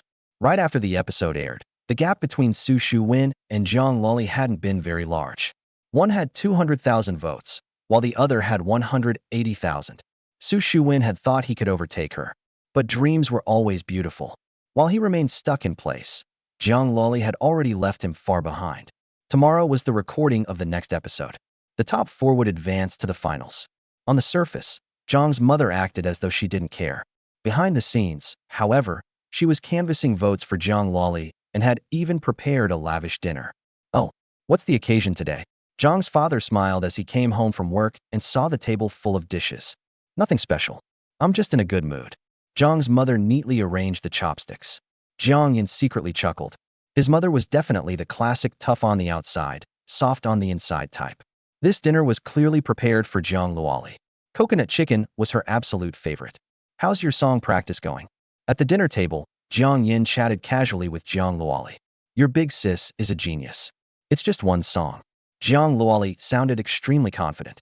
But Sister Dan has been really nice to me. She even found me a private practice room. Jiang Luoli served herself a bowl of chicken soup and took a small sip. You were the only top 8 contestant who hadn't signed with an entertainment company. Now that Love You has become a huge hit, she'll definitely take care of you. Once the recording ends, she'll probably invite you to join her company. Jiang Yan analyzed the situation. Regardless of whether Jiang Luoli eventually won the championship, her current popularity was already comparable to that of a B-list celebrity. Jiang Yan figured that Zhang Dan wasn't the only one keeping an eye on Jiang Luoli. Agents from other entertainment companies were probably already making plans as well. Should I join Sister Dan's company? She's been really good to me. Jiang Luoli picked up a piece of braised pork. Her mother's braised pork was tender and rich without being greasy, making it her second favorite dish after coconut chicken. There's definitely no need to rush. Wait until the show finishes recording before deciding. Jiang Yan suggested. I'm not stupid. I'm not convinced you're that smart either. Jiang Yan let out a satisfied burp. He was genuinely worried that Jiang Luoli might foolishly sign a contract with Zhang Dan. If she ended up winning the championship and received a better offer, she would regret it too late. Same as usual. Come with me to the recording tomorrow. Jiang Luoli nudged Jiang Yan with her elbow. Same as usual. 500 yuan. You really know how to bleed me dry. Jiang Luoli pulled 500 yuan from her wallet. Son, are you short on money? Jiang's father frowned slightly. Jiang Yan received 2,000 yuan in monthly allowance, which should have been more than enough.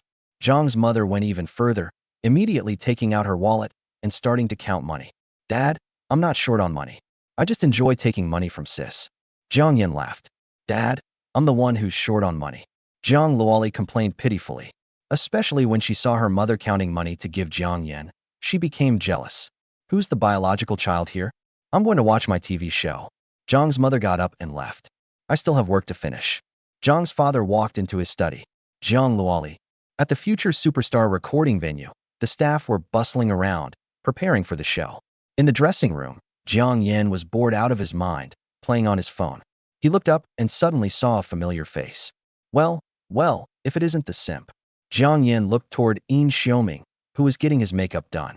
During the previous recording, Yin Xiaoming had acted like a lovesick puppy trying to win Shiyul's affection. Just because Shiyul had glanced at Jiang Yan, he'd sarcastically called him a pretty boy. Naturally, Jiang Yan hadn't let him off easy. The moment Jiang Yan called him a simp, Yin Xiaoming had completely lost it. The show's chief director came into the dressing room and briefly explained the procedures to the contestants. Only then did Jiang Yan learn that Yin Xiaoming had come as a special guest. After all, 3 years earlier, Yin Xiaoming had debuted through Future Superstar. Although he had only made it into the top 4, he had ultimately become the most successful contestant from that season. Now that the top 4 contestants were advancing to the finals, the 4 mentors, including Yin Xiaoming, each held 50,000 votes. The votes couldn't be combined, meaning the mentors had to be much more cautious about how they used them. Jiang Yan didn't even need to think to know that Yin Xiaoming would vote for Shiyul. "You look beautiful today, Yul." Yin Xiaoming spoke to Shiyul beside him. "I'm not very familiar with you." Shiyul's expression remained cold. Yin Xiaoming's smile became awkward. When he turned his head, he spotted Jiang Yan sitting on the sofa. Sensing Yin Xiaoming's gaze, Jiang Yan silently mouthed 2 words. "Simp." Yin Xiaoming clearly saw Jiang Yan's lips. Asterisk definitely simp. Asterisk. Wait. After simp, didn't Jiang Yan seem to mouth 2 more words? Could it be? Fucking idiot. Hashtag Chapter 8. The battle for the top 4. In the dressing room, Yin Xiaoming's expression darkened when he read Jiang Yan's lips. But when he thought about Jiang Yan's relationship with Jiang Luoli, the corners of his mouth curled into a smile.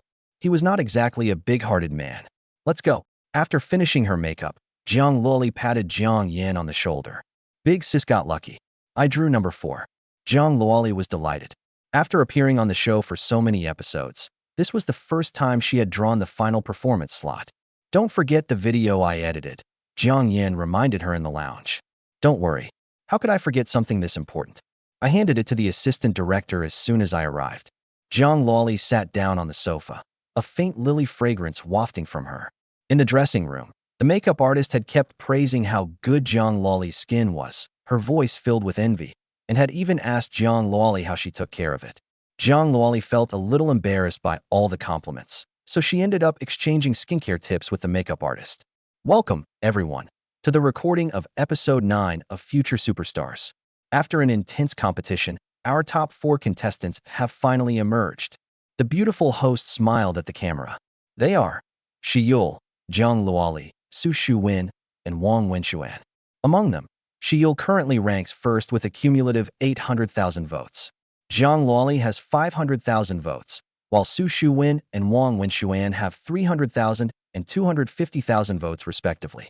With only 4 contestants remaining, the production team deliberately slowed down the pace to make post-production editing easier.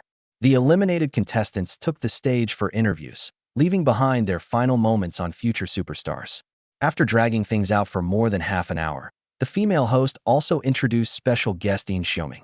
The moment Yin Xiaoming appeared, all 500 audience members erupted into cheers.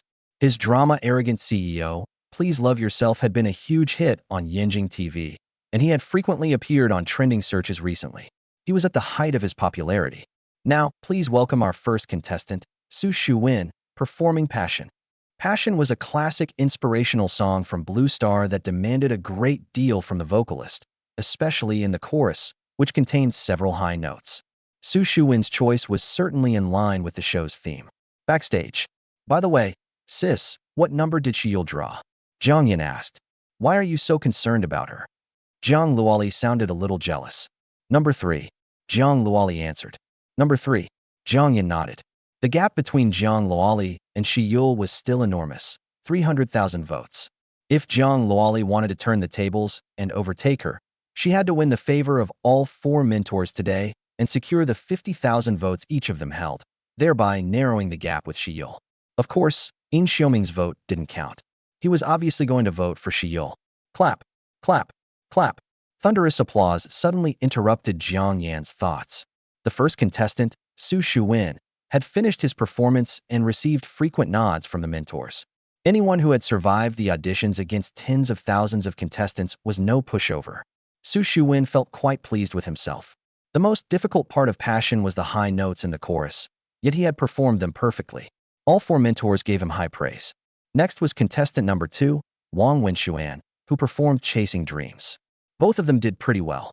One of the mentors commented, "Chasing Dreams was the signature song of rock legend Kang Xingting.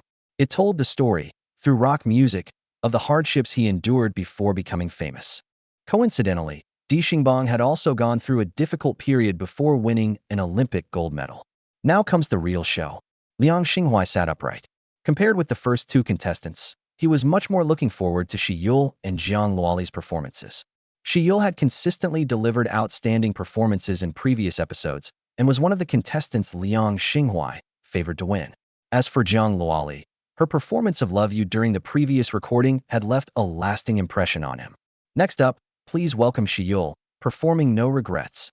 The moment Liang Xinhuai heard the title, he knew it was an original song. It was Shiyul's turn to take the stage. Jiang Yan immediately perked up. Seeing this, jealousy surged through Jiang Luoli. When the first two contestants went on stage, Jiang Yan had looked completely uninterested. But the moment Shiyul appeared, he suddenly became full of energy. "You little pervert," Jiang Luoli muttered. "I don't mind you calling me a pervert, but please add the word big before it." Jiang Yan corrected her. "How do I know whether you're big or not? Why don't you let me take a look right now?"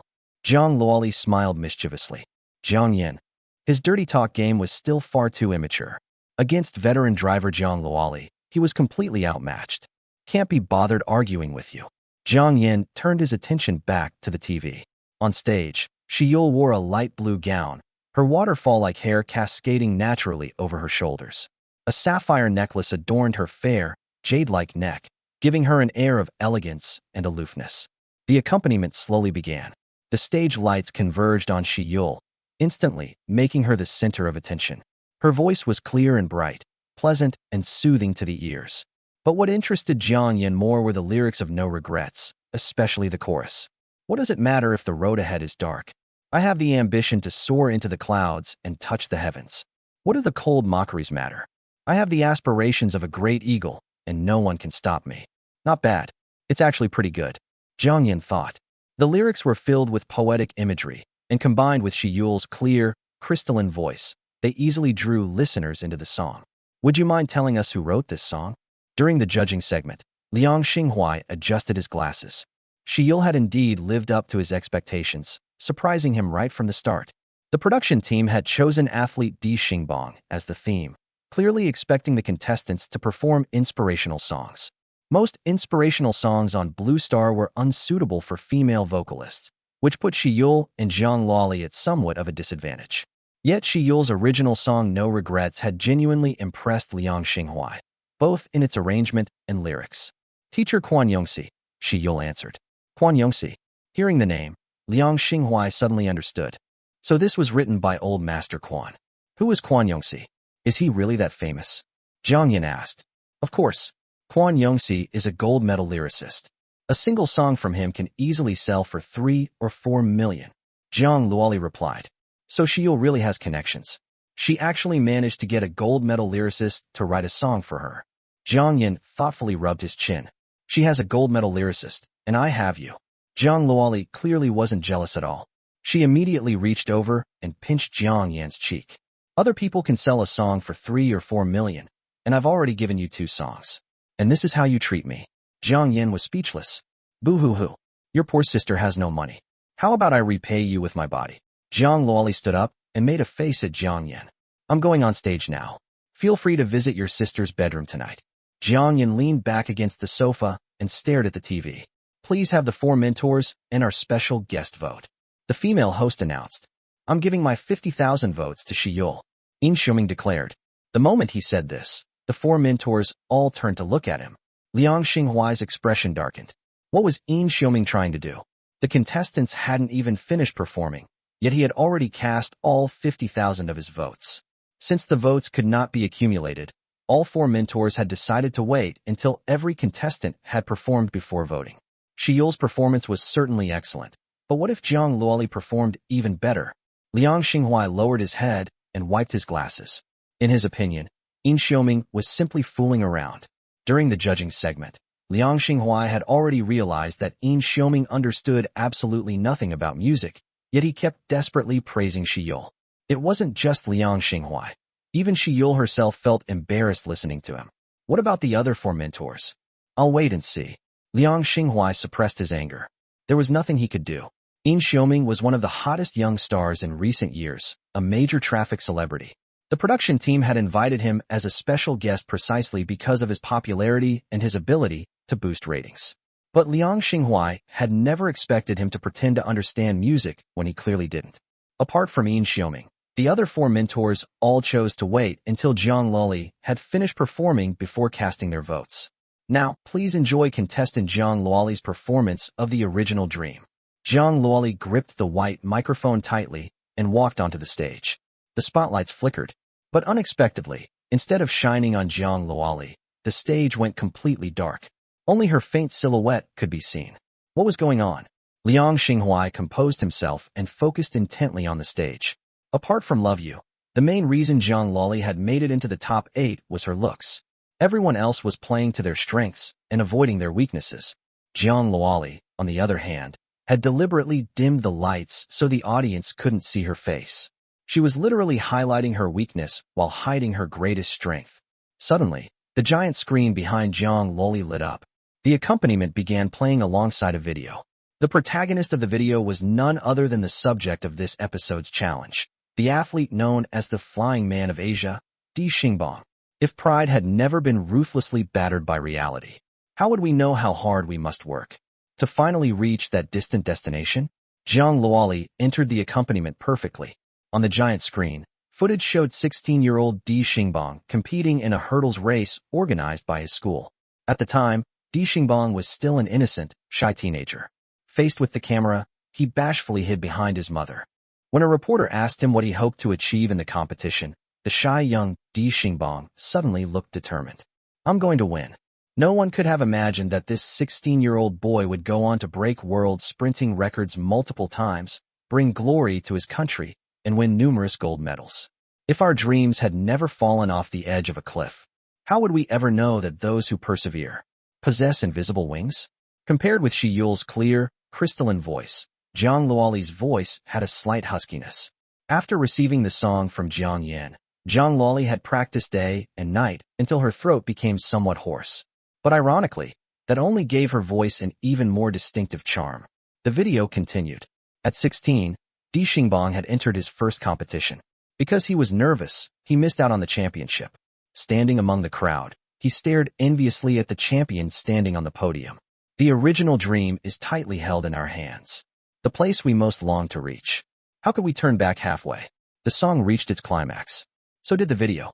During the preliminary round of the 14th Blue Star Olympics, Di Xingbang stumbled over the first hurdle in the 110-meter hurdles, crashing to the ground and clutching his knee in pain. By then, Di Xingbang was already past his prime and suffering from a severe Achilles tendon tear.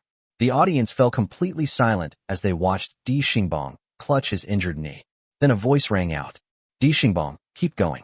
More voices followed, like a roaring wave. Di Xingbang, keep going. The original dream will definitely be reached. Only when we fulfill our deepest desire can we say we've truly reached paradise. On the giant screen, countless people were shouting, Di Xingbang, keep going. Di Xingbang gritted his teeth and hopped toward the finish line on one leg. The video ended. At the same moment, Jiang Luoli brought her performance to a perfect close. Hashtag Chapter 9, I got played. After the song ended, Jiang Luoli stood quietly on stage, waiting for the mentors and audience to react. Thunderous applause erupted. The audience shouted Jiang Luoli's name in unison. Holy crap, isn't this supposed to be a singing competition? Why do I feel like I just watched a movie? That was incredible. When the video showed Di Xingbang falling right as the song reached its climax, and everyone shouted, Go, Di Xingbang. I got goosebumps. It was absolutely breathtaking. Jiang Luoli's song completely changed the way I look at inspirational songs. Who says an inspirational song has to be sung with a hoarse voice and high notes? As long as you sing with genuine emotion, it can still get your blood pumping. The audience remained deeply moved, and the applause continued. Exactly. Who said inspirational songs had to be all about screaming and hitting high notes? Even Jiang Luoli herself had been deeply moved the first time she saw the video Jiang Yan edited. She had started searching online for information about Di Xingbang. Xingbang. The more she learned about him, the more she admired him. When singing the original Dream, Jiang Luoli had completely immersed herself in Di Xingbang's story, pouring genuine emotion into every line. The female host waited quietly until the applause finally subsided. Now, let's hear from our 4 mentors. Jiang Luoli, you're very clever. Liang Xinghua was the first to speak. The production team chose Di Xingbang as the theme because they wanted the contestants to perform inspirational songs. Yet apart from you, None of the other three contestants even mentioned Di Xingbang. Liang Xinghuai's eyes were sharp. Combining a video with a live song was something he had never encountered before. What was more, the video Zhang Luoli had prepared about Di Xingbang was edited perfectly. Just as the audience had said, listening to the song while watching the video felt almost like watching a movie. In the previous episode, Zhang Luoli had performed Love You, leaving a lasting impression on the audience with her adorable and sweet gestures. Today, she had performed the original Dream while showing a video of Di Xingbang. The creative approach was refreshing and instantly caught everyone's attention. Did your younger brother also write the lyrics and arrange this song? Liang Xinghuai asked. He edited the video too. Whenever she mentioned Jiang Yan, pride filled Zhang Luoli's voice. He edited the video too? Liang Xinghuai asked in surprise. Zhang Luoli's younger brother was becoming increasingly mysterious in Liang Xinghuai's eyes. First of all, Liang Xinghuai could tell that Zhang Luoli's younger brother was very young. Yet after searching through his memories again and again, he still couldn't recall ever hearing the name Jiang Yan. Normally speaking, someone capable of writing lyrics like Love You and the original Dream should have at least gained some recognition, even if he was young. You're the original Dream is no worse than Shi Yul's No Regrets. Liang Xinghuai spoke with a serious expression. The entire venue erupted in an uproar. Wasn't Liang Xinghuai's evaluation a little too high? After all, No Regrets had been written by the renowned lyricist Quan Yongxi. Who was Jiang Yan? Most of the audience had never even heard of him. Seeing the audience's reaction, Liang Xinghuai remained unfazed. He was simply telling the truth. He had no idea how Shi Yul had managed to get a renowned lyricist like Quan Yongxi to write a song for her. But both were original songs, and in terms of lyrics, arrangement, and overall stage presentation, the original Dream was clearly a level above No Regrets. What an interesting young man. Liang Xinghuai committed Jiang Yan's name to memory. The other three mentors also showered Zhang Luoli's performance with praise. I have a different opinion. Yi Xiaoming shattered the harmonious atmosphere. Contestant Zhang Luoli, using a video of Di Xingbang to attract the audience's attention is somewhat unfair. Yi Xiaoming spoke confidently. Future Superstars is a singing competition. If every contestant starts relying on tricks and shortcuts, then they might as well stop singing altogether. Liang Xinghuai looked at Yi Xiaoming as if he were looking at an idiot. You call this a shortcut? Zhang Luoli remained calm. Teacher Yi, first of all, the production team chose Di Xingbang as the theme, so showing a video of Di Xingbang while I perform is perfectly reasonable. Secondly, there's no rule stating that videos cannot be played during a performance. Back in the lounge, Jiang Yan was thoroughly entertained. He considered himself the undefeated king of verbal battles, yet even he wouldn't dare argue with Zhang Luoli. How did Yi Xiaoming have the guts to do it? Was he always this fearless? As the saying went, a simp was doomed to suffer. Seeing all four mentors praising Zhang Luoli, simp Yi Xiaoming became anxious. If things continued like this, the four mentors would vote for Zhang Luoli, and his goddess, Shi Yul, would be in serious danger. Yi Xiaoming didn't dare criticize the song itself. After all, Liang Xinghuai's statement that the original Dream was no worse than No Regrets was an extremely high evaluation. Since he couldn't find fault with the song, Yi Xiaoming had no choice but to attack from another angle, only to be completely shut down by Zhang Luoli. Faced with Zhang Luoli's questions, Yi Xiaoming's lips moved awkwardly. He looked toward Liang Xinghuai and the other mentors for help. Unexpectedly, Liang Xinghuai completely ignored him. The atmosphere became awkward. The female host immediately stepped in. I believe the director will carefully consider Teacher Yi's suggestion. Now, let's welcome the other three contestants to the stage. The mentors can exercise their final voting rights afterward. The host's tactful words prevented the awkwardness from continuing. Soon, the three contestants came onto the stage. Shi Yul still wore her usual indifferent expression, while the other two contestants looked dejected. Why didn't I think of that? Su Shuwen was filled with regret. Performing a song while showing a matching video, such a great idea. Why hadn't he thought of it? Editing a video wasn't difficult. He could have easily paid someone to do it. As for Yi Xiaoming's claim that it was some kind of cheap trick, Su Shuwen thought it was absolutely ridiculous. As long as the rules allowed it. Even if it was a cheap trick, he only regretted that he wasn't the one who had used it. Who would the mentors vote for? The audience held their breath, eagerly awaiting the result. Looking at the four contestants, Liang Xinghuai immediately ruled out Su Shuwen and Wang Wenxuan. Not because they had performed poorly, but because Shi Yul and Zhang Luoli had been too outstanding. Shi Yul's No Regrets had profound lyrics, and Liang Xinghua especially liked the chorus. As for Jiang Luoli, there was no need to say more. The carefully edited video of Di Xingbang paired with the original Dream had been exceptionally effective.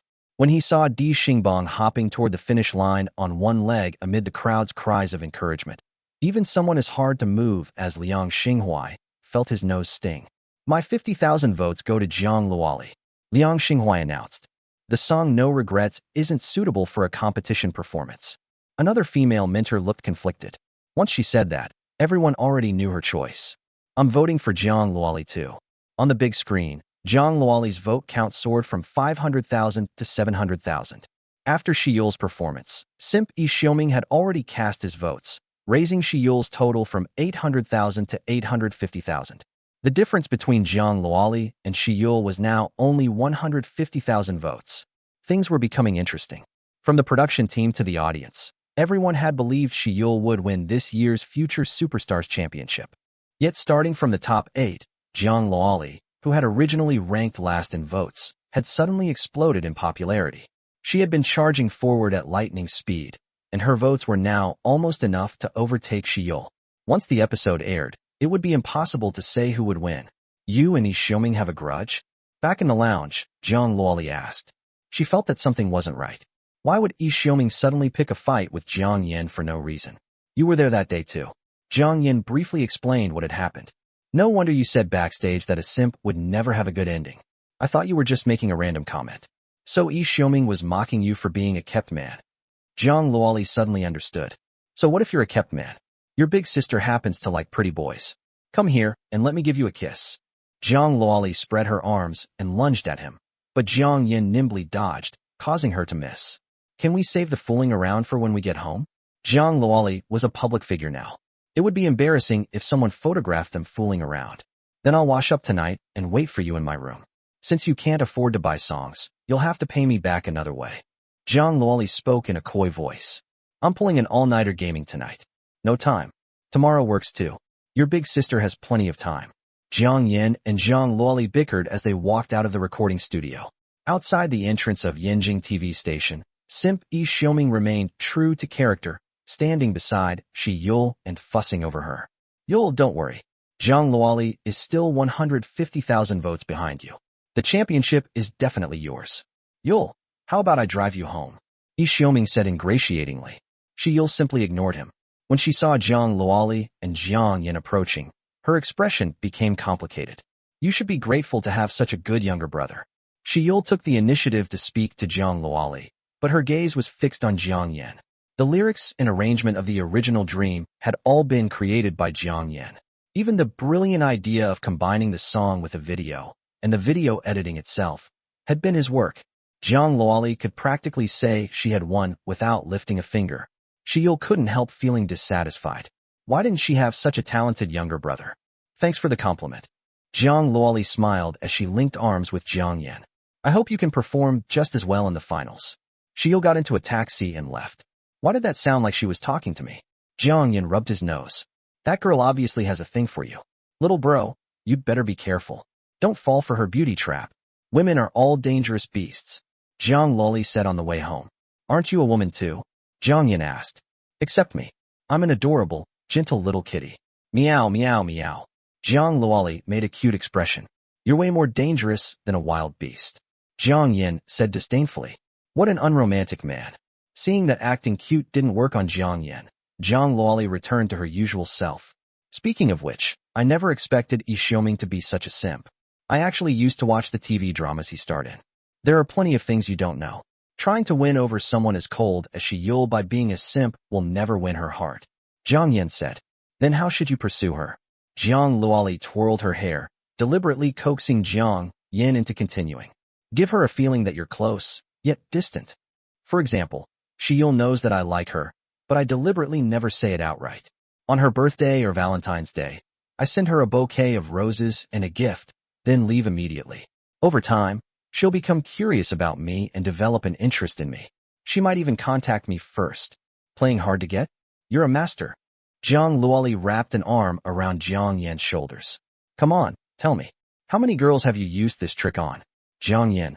Damn, I got baited by Jiang Luoli. Hashtag chapter 10. Only child warning. Come on, tell me. How many girls have you used that trick on? I'm still just a kid. Jiang Yan trembled nervously as Jiang Luoli's slender fingers were already resting on his waist. So you're just a master of theory. Almost forgot. You were still doing needlework a couple of days ago. Jiang Luoli finally relaxed. Jiang Luoli, don't slander me. I've never done any kind of handiwork. Jiang Yan spoke righteously. I don't believe a word you say. Jiang Luoli rolled down the car window to get some fresh air. When they got home, the first thing Jiang Luoli did was share the good news with their mother. Oh, Mother Jiang's reaction was rather indifferent. Son, how did your sister's recording go today? Seeing Jiang Luoli talking to her best friend on the phone, Mother Jiang hurried into Jiang Yan's room and eagerly asked him. Jiang Yan couldn't help laughing. What mother in the world didn't love her own child? It was just that Jiang Luoli had gone against her parents' wishes and secretly applied to Yanjing Academy of Art, which Mother Jiang still couldn't let go of. The two of them had even had a huge argument over it. Mother Jiang had originally wanted Jiang Luoli to attend Yanjing University, become a civil servant after graduation, and preferably marry a local man, so she could live a stable life. But now that things had come this far, Mother Jiang could only accept it. Mom, sis ate the coconut chicken you made last night. She performed especially well today, and all 4 mentors voted for her. Jiang Yan told her honestly, not forgetting to flatter the Empress Dowager. You really know how to sweet-talk me. Mother Jiang finally relaxed. Your sister's throat has gone hoarse from practicing these past few days. I bought some snow pears specially. Don't forget to remind her to eat them. Mom, why don't you tell her yourself? Jiang Yan said. Just listen to me. Mother Jiang picked up August, the chubby blue cat, and returned to the living room. Jiang Luoli had been extremely busy these past 2 days, receiving a phone call roughly every half hour. Sorry, I'm not planning to join an entertainment company for now. Leaning against the sofa, Jiang Luoli had completely abandoned any trace of ladylike decorum. Her beautiful legs rested on the coffee table while her delicate little feet swung back and forth. Even without makeup, Jiang Yan thought Jiang Luoli actually looked even prettier. Her barefaced appearance was pure yet slightly playful. There's nothing I can do. I'm just too pretty and my voice is too sweet. Entertainment companies keep inviting me to join them every day. Jiang Luoli said smugly. If they knew your room looks like a doghouse and that you're always making dirty jokes, they'd probably stop inviting you. Jiang Yan snatched the remote from her hand and switched to his favorite channel. TCH. How could they possibly know? Besides, I only make those jokes with you. With you?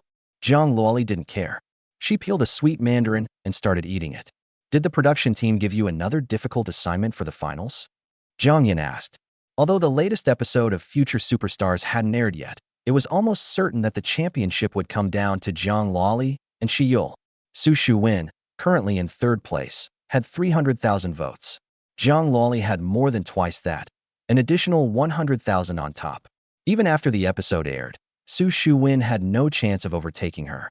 No, the contestants can perform whatever they want in the finals, and it'll be broadcast live.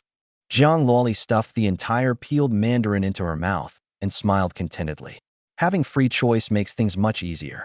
A single lottery draw cost 5,000 prestige points, while commissioning a song cost 10,000.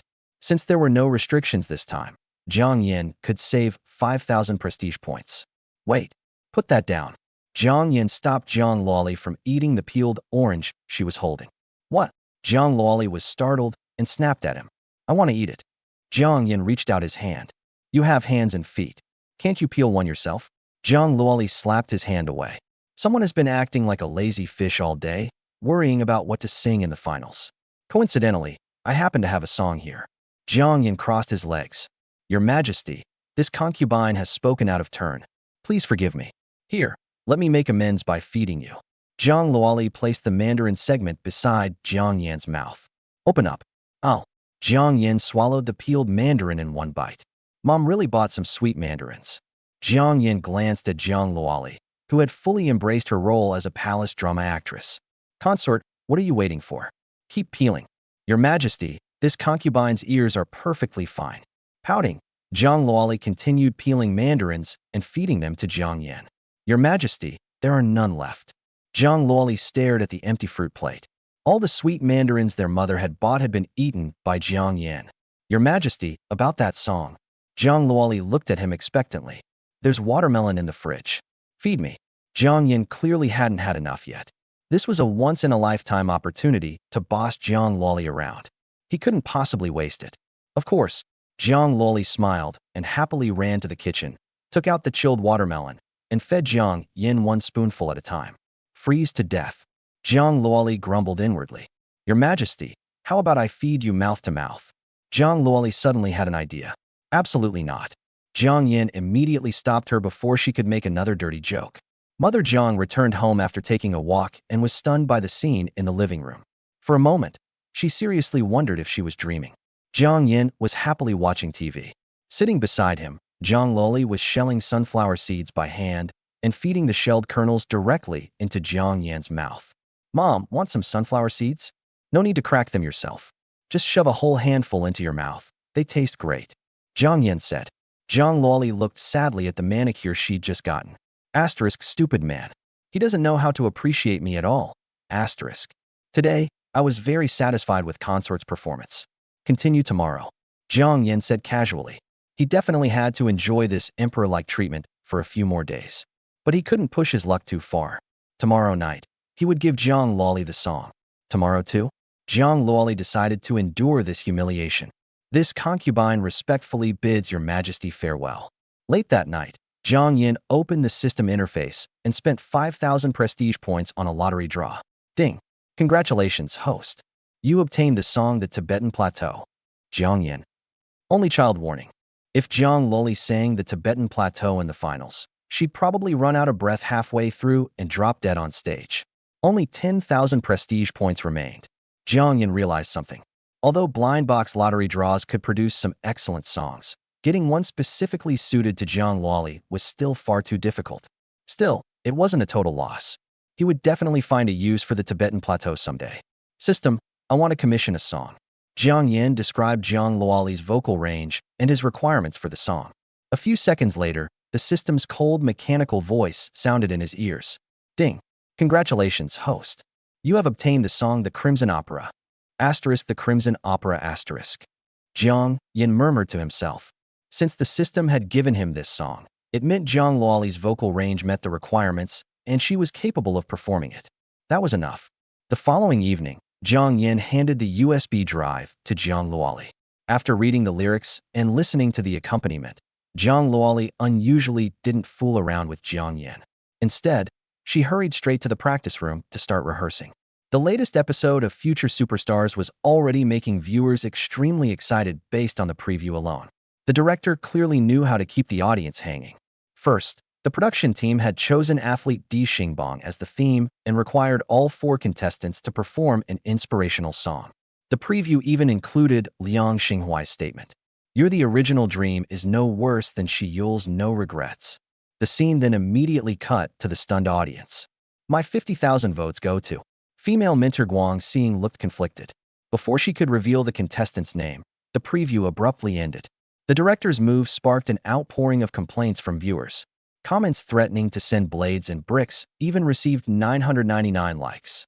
But at the same time, it successfully piqued everyone's curiosity. Saturday at 8 p.m., countless viewers sat in front of their televisions, waiting for the latest episode of Future Superstars. Jiang Yan already knew the result, but Jiang Luoli wouldn't stop pestering him, so the whole family gathered in the living room to watch the show. Su Shuwen and Wang Wenshuan both performed classic inspirational songs from Blue Star, receiving decent evaluations from the mentors. When Shi Yule took the stage, her performance of No Regrets amazed the audience. Quan Yongxi's lyrics are as impressive as ever. No wonder he's a top-tier lyricist. I heard he's the backbone of Shitian Entertainment and has single-handedly helped several superstar singers become famous. Shi Yule's voice suits No Regrets perfectly. Judging from the preview, Minter Guang Xing probably voted for Shi Yule, right? My music library is about to gain another favorite song. The lyrics of No Regrets are beautiful and deserve to be savored carefully. After watching Shi Yule's performance, the audience naturally remembered Liang Xinghuai's statement from the preview. You're the original dream is no worse than Shi Yule's No Regrets. The original dream should be the song performed by the final contestant, Jiang Luoli.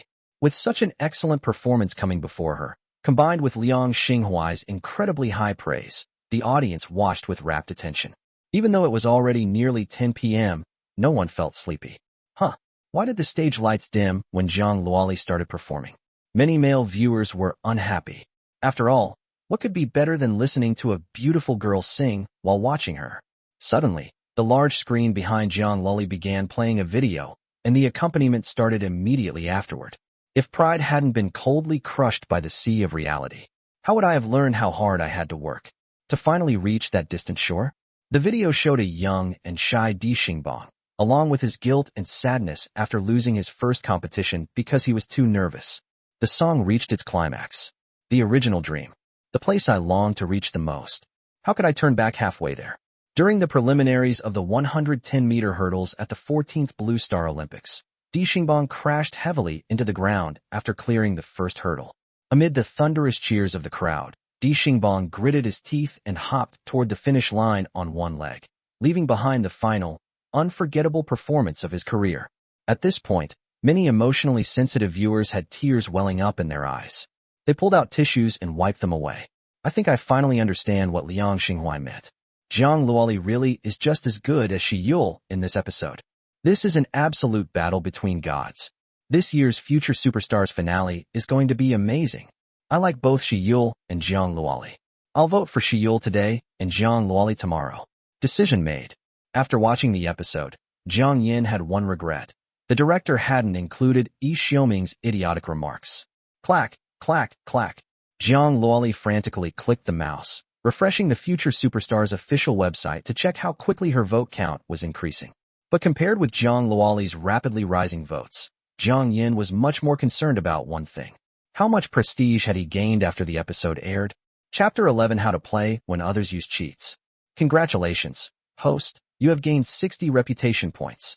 Congratulations, host, you have gained 80 reputation points. The pleasant notification sounds continued one after another, and Jiang Yan gained 20,000 reputation points in just 1 hour, and it was still increasing.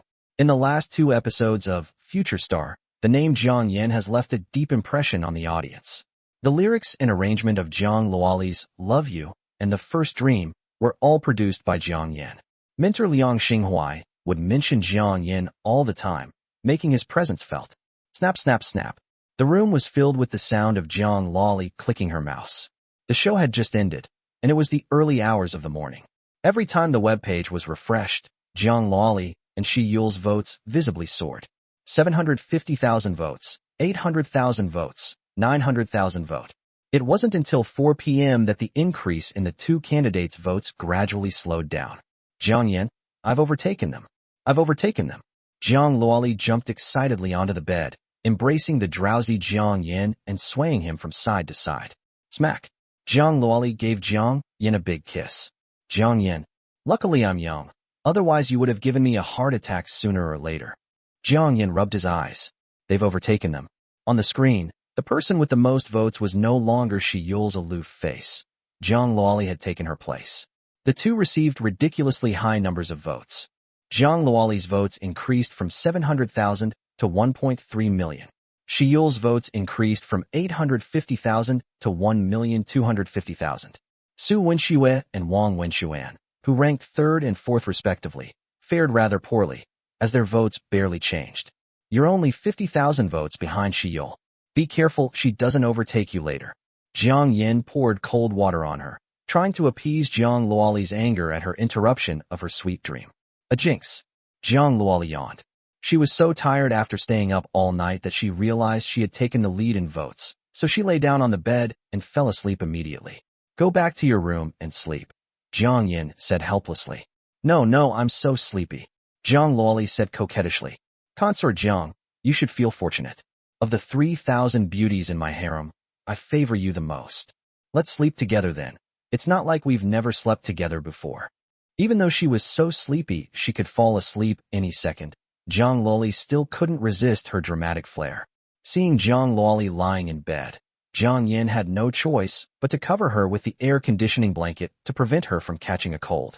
Jiang Luoli's messy hair obscured her face, making her cherry-like lips appear delicate and cute. Her rosy lips had a jelly-like texture, giving her an inexplicable allure. Because Jiang Luoli's sleeping posture was so unrestrained, taking up 2/3 of the bed, Jiang Yan could only shrink into a corner and try to fall asleep. My beloved concubine, play hide-and-seek with me. Jiang Luoli turned to the side and hugged Jiang Yan from behind. Jiang Yan. My dear consort, Jiang Luoli's acting skills are seriously lacking. Shouldn't it be your majesty playing hide-and-seek with me? It seems I need to take Jiang Luoli to the hospital when I have some time to check if she is mentally sound. It's fine if I sleepwalk into being an emperor today, but what if I sleepwalk into being a bandit tomorrow? Jiang Yan stared at the ceiling, just starting to feel sleepy. My beloved concubine, hee, I've caught you. Jiang Luoli said abruptly. What kind of bizarre and nonsensical things are these dreams about? The curtains weren't drawn, and the sunlight was blinding. Jiang Yan slowly woke up from her sleep. What kind of pose is this? With Jiang Luoli above and herself below, no wonder she felt suffocated by the pressure. Not only that, Jiang Luoli was also hugging his neck, and he could even hear Jiang Luoli's breathing and smell the faint scent of lilies on her body. My beloved concubine. You're a concubine, my foot. Jiang Yan pushed Jiang Luoli away. This is practically murder. How come I never noticed Jiang Luoli's ADHD-like habit of sleeping before? Jiang Luoli opened her eyes with a confused look on her face and saw Jiang Yan's disgusted expression. You bastard, you think you can just wash your hands of this after you've had your way with me? You almost crushed me to death. Jiang Yan said. Then next time I'll be on the bottom and you'll be on the top, Jiang Luoli said with a smile. Eat breakfast. Jiang's mother knocked on the door. There won't be a next time. I can't sleep with you a second time. Jiang Yan pushed open the door handle and went to the bathroom. A heartless man. Jiang Luoli walked into the living room wearing pink slippers. After washing up, Jiang Yan sat down in a chair to enjoy breakfast. Shameless, Jiang Luoli said angrily. Who angered Jiang Luoli so much? Why is there such a big difference in the number of votes? Jiang Yan looked at the picture Xianxia had sent to Jiang Luoli's phone. Xianxia returned to the top spot with 1.8 million votes, while Jiang Luoli returned to second place with 1.35 million votes. Jiang Yan clearly remembers that at 4 o'clock in the morning, Xianxia had 1.25 million votes. It's 7 a.m. now, which means that in 3 hours, 550,000 people have voted for Xianxia. These 550,000 people are quite idle. They don't vote in the early morning, but insist on staying up until after 4 a.m. to vote. Could it be vote rigging? Xianxia doesn't seem like a stupid person, but such despicable behavior, once exposed, will affect her career. Soon, Jiang Yan figured out the truth of the matter. At 5 a.m., Yi Xiaoming posted a Weibo post, roughly stating that Xianxia was his friend and that he hoped his fans would support Xianxia. There was also a voting link below. It turns out that it was the sycophant Yi Xiaoming who was campaigning for Xianxia on Weibo. To Jiang Yan's surprise, Yi Xiaoming was not the only celebrity campaigning for Xianxia. Film Emperor Qin Deming, rock King Kong Xingting, and Hua Gaozhua, a popular young idol who has become a hit in the past 2 years. Nearly 20 celebrities campaigned for Xianxia. This lineup is quite impressive, and the content of their Weibo posts is all the same. Either they say Xianxia is a friend, or they say she is a junior. In short, there is only one purpose: to garner votes for Xianxia. Hua Gaozhua's Weibo post was even more outrageous, stating that he was a fan of Xianxia, a devoted admirer, and practically kneeling down to fawn over her. What exactly is Xianxia's identity? It's incredible that so many celebrities are campaigning for him. Jiang Yan didn't believe that the sycophant Yi Xiaoming could get stars like actor Qin Deming and rock King Kong Xingting to come. Recalling Yi Xiaoming's respectful attitude toward Xianxia, Jiang Yan was certain. Xianxia is no ordinary person. She was able to get the top lyricist xianxia to write a song for her, and now she's caused such a big stir. It's worth mentioning that, according to the information Jiang Yan found on his browser, those who rallied for Xianxia were all artists under Shitian Entertainment, including the renowned lyricist xianxia. 1.8 million votes, 2 million votes. The speed at which Xianxia's votes increased on the official website of Future Star was simply outrageous. On the other hand, with each refresh, Xianxia's votes increased by 100,000 at a time, while Jiang Luoli's votes increased by a maximum of 10,000. How can you play when someone is using cheats, and not just ordinary cheats, but instant kill cheats? Jiang Yan looked at Jiang Luoli sitting next to him. At this point, Jiang Luoli would usually choose to give up and complain about how unfair it was. To Jiang Yan's surprise, Jiang Luoli didn't even catch up on her sleep, quickly put on some makeup, and left home. Where are you going? Practice singing. Chapter 12. The fate is uncertain. To Jiang Yan's surprise, Jiang Luoli not only didn't give up and complain, but also inspired her fighting spirit. How can this child's voice take so much singing practice every day? Mom said with heartache. I'll go buy some honeysuckle later and brew a pot of it. You can take it to your sister. Jiang Yan hailed a ride-hailing service and arrived at the place where Jiang Loli practiced singing. Mom made you honeysuckle tea. Jiang Yan handed the water bottle to Jiang Loli. You've come at the perfect time. I'm so thirsty. Jiang Loli sat down to rest, and since there were no outsiders around, she drank tea in big gulps without any regard for appearances. The place that Sister Dan found for you is good. Jiang Yan looked around the karaoke room in front of him. The walls were covered with gray soundproofing cotton, so even if the sound was loud, he didn't have to worry about disturbing others. Sister Dan is indeed a very nice person, Jiang Loli said.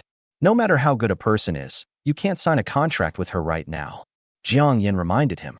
The competition for the title of Rising Star is still undecided, and it's hard to say who will emerge victorious. Despite Shi Yul's efforts to garner votes through a group of celebrities, the gap between her and Jiang Loli is widening. However, Jiang Yan has confidence in Jiang Loli, and even more confidence in the song Red Cliff. Okay, I'll consider signing with an entertainment company after the show ends. After her break, Jiang Loli prepared to continue practicing. Wait, there should be backup dancers in the finals, right? Jiang Yan seemed to have thought of something. Yes, I'm going to the rehearsal this afternoon. This year's Future Star has seen a surge in viewership compared to previous years. Last year, for example, xianxia, who won the championship, only received 800,000 votes.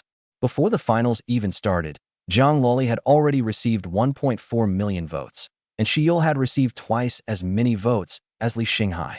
The director decided to hold the finals live, so the rehearsals were especially important. Jiang Yan didn't go home for lunch.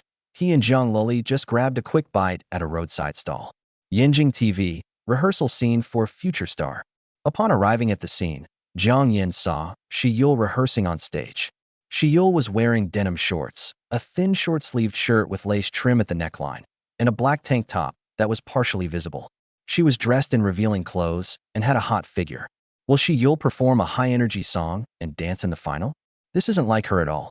Since the auditions for Future Star began, Shi Yul has either been playing the piano and singing or wearing an evening gown, exuding an elegant and aloof aura. It seems that Shi Yul went all out in the final, choosing to perform in a different style. When Shi Yul passed by Jiang Loli after rehearsal, her lips twitched slightly, but she ultimately remained silent and brushed past her. Her pride wouldn't allow her to apologize. In fact, Shi Yul was completely unaware that celebrities such as Yi Xiaoming were campaigning for her on Weibo. What angered Shi Yul was that Yi Xiaoming actually used his name to find film star Qin Deming and rock star Kang Xingting. Qin Deming also repeatedly confirmed whether he should campaign for Shi Yul on Weibo. After all, in his view, Shi Yul was not the kind of person who would take crooked paths. However, Ishu Akira's tone was certain. Yul is shy, so she asked me to pass on her message to Brother Qin. Brother Qin, Yul is the president's daughter. There's nothing wrong with her posting on Weibo to garner votes. This morning, Shi Yul learned of the matter and immediately called Qin Deming and Kang Xingting to explain. It's too late. Why would someone post a Weibo message and then delete it? Qin Deming and Kang Xingting kept that Weibo post, while other artists under Shitian Entertainment deleted it at lightning speed. Among the celebrities campaigning for votes, Qin Deming and Kang Xingting had the greatest influence. When I win the championship, I'll transfer my contract with Yanjing TV to Jiang Loli as compensation. Shi Yul thought of it. As the daughter of the president of Shitian Entertainment, she has no shortage of entertainment resources provided by Beijing TV. Among the many staff members, Jiang Loli found the chief director. Jiang Yan sized up the middle-aged man, who was about 40 years old, slightly overweight, and a bit bald. Is there something you need, Xiao Jiang? Director Du Juning said with a smile. Du Jun was very focused on the main character of the final. He also saw the Weibo campaign for votes this morning. As the chief director of Future Star, he finally found a strong competitor to Shi Yul for the championship, but the gap widened due to the vote buying of many celebrities. To be honest, Du Jun was very unhappy and felt sorry for Jiang Loli. With the immense influence of film star Qin Deming and rock star Kang Xingting, Shi Yul's votes far surpassed Jiang Loli's, with a difference of 800,000 votes between them. This is only today. There are still 3 days until the finals, and the gap will only widen. Anyone with eyes can see that Jiang Loli has no hope of winning the championship. Director Du, I'd like to perform my older sister's song in the form of a stage play. Jiang Yan said. A stage play? Du Juning frowned slightly. This must be Jiang Yan, Jiang Luoli's younger brother. Du Jun has heard Jiang Yan's name so many times lately that he's practically worn out from hearing it. Jiang Yan played a crucial role in Jiang Luoli's comeback in the quarterfinals to advance to the semifinals and the finals. Jiang Luoli sang Love You in the top 8, and those sweet and cute movements were designed by Jiang Yan. The idea for the Final Four's performance of The Initial Dream, which included a video featuring the song, was also proposed by Jiang Yan. Jiang Yan always manages to come up with something new and exciting in Jiang Luoli's performances, giving the audience a fresh and unique experience. Du Jun was able to think for a moment and then agree. As long as it wasn't too outrageous, he would grant the contestants' requests. If you're going to have backup dancers, it's best to find people with a background in opera singing. That's no problem either. I have some watermelons I just bought in my office. We can eat them and chat. Du Jun was very interested in Jiang Yan's suggestion to sing in the style of a stage play. The two chatted from 2 p.m. until evening. Xiao Jiang, your idea is very bold. Let's do it your way. Du Juning called Jiang Yan Little Jiang very affectionately, so Jiang Yan naturally started calling director Du Uncle Du. What did you talk about with director Du? Jiang Luoli asked curiously. While stage play performances are certainly novel, even if the details are finalized, it shouldn't take this long. Jiang Luoli got bored after listening for a while and started to tour Yanjingtai. I chatted with him about which girl on Yanjing TV had the best figure and which woman was the most attractive. Jiang Yan said seriously. Pa, you pervert. Jiang Luoli said.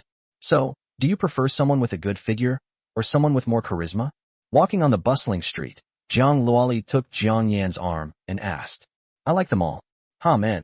At Beijing TV, Du Juning hummed a little tune as he locked his office door, preparing to leave.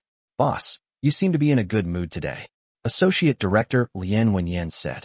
Old Lian, you've come at the right time. This afternoon, Xiao Jiang, who is Jiang Luoli's younger brother Jiang Yan, has another trick up his sleeve. He's going to have Jiang Luoli perform in the finals in the form of a stage play. If the rehearsal goes well, this year's champion is really not guaranteed. Du Juning said. That's amazing. Boss, I called you here to discuss this. Because of the vote buying, the gap between Shi Yul and Jiang Luoli is too big. Now netizens are complaining that this year's finals should just be cancelled and the championship should be given to Shi Yul. Hearing Lian Wenyan's words, Du Juning sighed. This is not a good sign. Viewers naturally hope to see a suspenseful final, but what we have now is an unfair one-sided crushing defeat. Even if the final is broadcast live, there won't be many viewers on the day. Therefore, I suggest increasing the number of votes a mentor can hold from 100,000 to 500,000. Lian Wenyan shared his thoughts. Is this appropriate? Du Jun hesitated. Du Juning believes that the reason mentors have voting rights is because he doesn't want them to become mere figureheads. Of course, the production team also didn't want the mentors to have the power to decide the fate of the contestants. Whether a contestant advanced depended more on the audience vote. Boss, this is a last resort. If this continues, very few viewers will watch the finals live. We must prioritize viewership ratings. Du Jun gritted his teeth and stomped his foot. We'll do it your way. The number of votes for the 4 mentors in the final will be increased from 100,000 to 500,000. Whether Jiang Luoli can win the championship depends on her ability. Chapter 13 Wild Girl Shi Yul.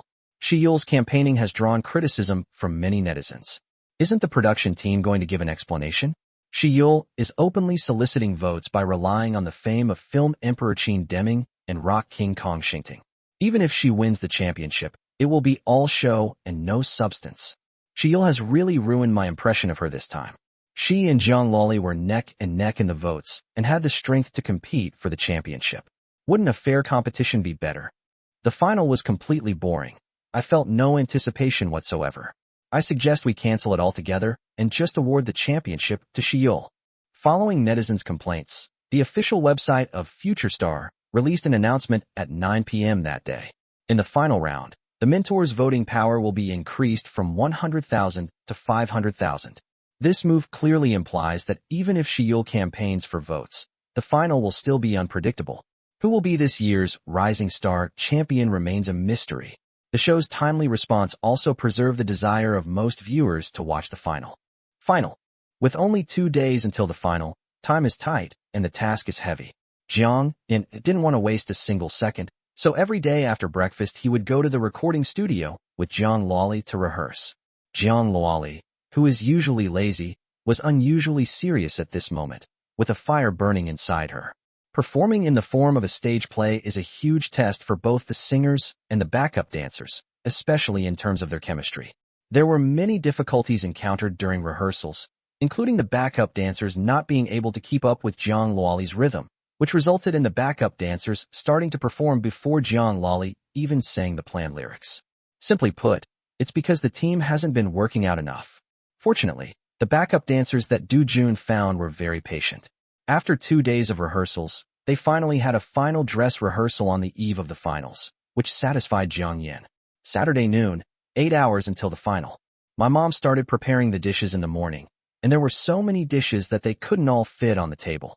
Braised pork with preserved mustard greens, dompa pork knuckle, hot and sour shredded potatoes, coconut chicken, and even the ever-sullen blue cat August has cat food in its bowl. Of course, there's also Jiang Yan's favorite glutinous rice cake. Wow, I benefited from my son's fame a while ago, and now I'm benefiting from my daughter's. Jiang's father had a great appetite, who said it was made especially for my daughter. I was just in a good mood today, Jiang's mother said proudly. Dinner's ready. Jiang Yan had been smelling the aroma for a long time. He rushed out of the bedroom like a whirlwind and sat down in the dining chair. First, he picked up a piece of braised pork with preserved mustard greens, and then poured the broth from dompa pork knuckle into the rice. Mom, it's a shame you're not opening a restaurant with your skills, Jiang Yan boasted, showing off 3 large bowls of food. You're so good with words. If you like to eat, then eat more. Creak. Jiang Luoli walked out of the bedroom, still half asleep. Didn't you get enough rest? Mr. Jiang asked with concern. It's all my fault, bro. You nearly broke me last night. Jiang Luoli yawned several times in a row. Jiang Yan.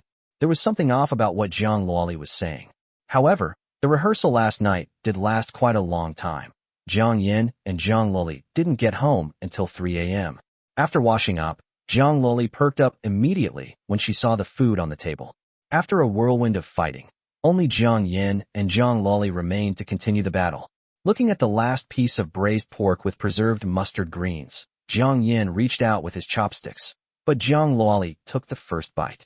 Jiang Yan, not to be outdone, fought back, forcefully pressing down on Jiang Luoli's chopsticks with his own. Jiang Luoli looked resentful, and no matter how hard she tried, she couldn't break free and had to give up. Why don't you have that much strength in bed? Jiang Luoli said. I was editing videos all night that day, and you caught me off guard. Jiang Yan enjoyed his spoils. TCH, tonight I'll fight you to the death, a fair and square battle. Get out. Get out. Don't even think about coming into my room again. Jiang Luoli suffers from sleepwalking and is also a drama queen. Now, Jiang Yan locks his bedroom door every night before going to sleep to prevent accidents. After lunch, carrying the honeysuckle tea that her mother had brewed for Jiang Luoli, the two headed to the recording site of Future Star. In the dressing room, a group of makeup artists were circling around Shiyul. To Jiang Yan's surprise, Yi Xiaoming, the simp, didn't show up at such a crucial moment. Shiyul looked completely different today, dressed in a cool and sexy style. Wearing a white tank top, Shiyul's hot figure was perfectly showcased, while black stockings and marten boots created a simple and natural Mori-style look. Shiyul's makeup is much wilder, with smoky eyes and dreadlocks, making her a true wild girl. This kind of makeup isn't something every girl can pull off. One wrong move, and you'll end up looking like a delinquent. Shiyul doesn't look glamorous or flashy. Instead, she appears quite refined. In Jiang Yan's opinion, Shiyul looks prettier and more charming in an evening gown. The contrast between the aloof goddess and the wild girl is quite striking. A lecherous look in your eyes. Am I not good looking? Jiang Luoli said jealously. I was looking at him with admiration, not with a lecherous gaze. Jiang Yan sat on the sofa and took out his phone. His eyes are practically bulging out of their sockets, and he's still trying to argue. That was also an appreciative look. Jiang Yan was scrolling through videos out of boredom. Luoli, Xianxia took the pass and entered the dressing room. When the two best friends met, they first gave each other a kiss. Why is Xianxia here? Jiang Yan didn't pay much attention to Xianxia's clothes and appearance. His focus was entirely on her beautiful legs. How did you find the time to be here? Jiang Yan said casually. Xianxia works as an editor at a publishing house. Given her carefree personality, Jiang Yan thought that Xianxia would quit in less than half a month at most. Who knew that Xianxia would persist until now? According to Zhang Luoli, Xianxia is very busy with work and often works overtime until 8 or 9 o'clock at night. Today is the final. Of course I have to support my best friend. No matter how busy I am, I have to come. Xianxia sat cross-legged on the sofa and spoke, her long, beautiful legs attracting the attention of all the men present. She would look even more beautiful in black stockings, but unfortunately Xianxia doesn't like wearing stockings. Jiang Yan thought regretfully. After exchanging only a few words with Jiang Yan, Xianxia took out her phone, seemingly discussing work-related matters. So busy. Jiang Yan shook his head, deciding not to disturb Xianxia any longer. Yeah, I'm so busy. None of the authors under my management are giving me a break. All they do in their novels is drivel, and when they do drivel, they write it so explicitly. When chapters get banned, they have to come to me to get them unbanned. Xianxia complained. Jiang Yan, you just finished your college entrance exams. Why don't you come work at the publishing house for the summer? It'll help me out. I gave you my first time. You gave me your first time? Jiang Yan broke out in a cold sweat. You can eat whatever you want, but you can't say whatever you want. When did you give me your virginity? Jiang Yan's brain was working at lightning speed. Could it be that Xianxia slept with him while drunk that night? Zhang Luoli, who was putting on makeup, also heard this and turned to look at Xianxia in disbelief. Iran, you actually stole my husband. Jiang Yan, could it really have been that night? But I was drunk, it wasn't voluntary. Chapter 14, what kind of operation is this? Seeing that Jiang Yan and Zhang Luoli were both staring at her, Xianxia adjusted her posture. What are you thinking? I meant the first time drinking with a man. Xianxia said. Jiang Yan breathed a sigh of relief. Can you stop pausing mid-sentence? It's easy for people to misunderstand, Jiang Yan said speechlessly. Xianxia likes to drink, but Jiang Yan has never seen her go to bars or nightclubs. She always throws parties at home and parties with her group of girlfriends, including Zhang Luoli. There was only one man at the party, Jiang Yan. Everyone else was a woman. No wonder your authors are always making suggestive remarks. They all learned it from you, Jiang Yan said, looking at Zhang Luoli who was putting on makeup. No, they're not as good drivers as I am. Xianxia said smugly. You're quite proud of yourself. Jiang Yan sensed the smugness in Xianxia's tone. Xianxia's driving skills are no less than those of the experienced driver Zhang Luoli, as Jiang Yan had already witnessed. Driving is a skill, and I often teach my riders how to drive. Xianxia chatted with Jiang Yan about her driving experiences. I won't listen. Don't corrupt me. Jiang Yan refused. Do you need to teach me? Zhang Luoli joked. The dressing room was filled with a cheerful atmosphere, which made the boring waiting time pass faster. Is it pretty? Zhang Luoli asked expectantly, and Jiang Yan looked up and was stunned for a few seconds. Zhang Luoli wore a blue and white porcelain xianxia that perfectly outlined her beautiful figure. With a tassel shawl over her shoulders and her fair, lotus root-like arms resting naturally on her waist, she walked gracefully toward Jiang Yan. A picture appeared in Jiang Yan's mind. In the misty rain of spring in Jiangnan, Zhang Luoli strolled in the rain, holding an oil paper umbrella and wearing a blue and white porcelain xianxia. It's so beautiful. The makeup artist's eyes were filled with envy. Zhang Luoli was so suited to wearing xianxias. She had a typical Eastern woman's beauty that made everyone else in the dressing room look like mere background figures. Not bad, Jiang Yan commented. Give. Xianxia handed Jiang Yan a tissue. Wipe your drool. Jiang Yan. Time flies, and in the blink of an eye it's 8 p.m., with only half an hour left before the live stream starts. The staff worked efficiently and methodically, determining the order of appearance by flipping a coin. This time, Lady Luck was on Zhang Luoli's side. Having gained the power to decide the order of appearance, Zhang Luoli naturally chose to be the last to perform. 321. Power on. With a command from the chief director, Du Juning, the live broadcast officially began. Welcome everyone to Future Stars. After several rounds of fierce competition, Shi Yul and Zhang Luoli have emerged victorious, and tonight we will decide the final champion. The female host smiled at the camera and spoke, while the vote counts for the two candidates appeared on the large screen behind her. Shi Yul, 2.3 million votes. Zhang Luoli, 1.5 million votes. The two were separated by 800,000 votes. If it weren't for the numerous celebrities campaigning for Shi Yul, the two would have had roughly the same number of votes, or at least the gap wouldn't have been so significant. At this moment, A large number of viewers flooded into the live broadcast room to witness the birth of this year's future star champion. 800,000 votes, wow. Luckily, the production team increased the number of votes the mentors had from 100,000 to 500,000. Otherwise, what would have been the point of the competition? Unless Jiang Luoli performs terribly today, I will definitely vote for her. Shi Yul's campaigning is disgusting. Hurry up, hurry up. We still need to climb to the top rank after watching the finals. King, I think you're just a bronze-level player. The screen was instantly filled with comments, and the audience was discussing it. Among them, the most discussed topic was Shi Yul's vote-soliciting behavior. In the eyes of the audience, even if Shi Yul wins the championship, it will be all show and no substance, and it will ruin the goodwill she has worked so hard to build up. Please welcome contestant Shi Yul to the stage to sing the song Sweet Love. When the female host announced the song she was going to sing, the live chat was filled with question marks. Jiang Yan remained calm in the lounge. He had already guessed that Shi Yul would sing this song. Sweet Love is the signature song of sexy diva Xianxia. This song is very difficult to sing because you have to dance and sing at the same time, and the high notes in the chorus are very difficult to control.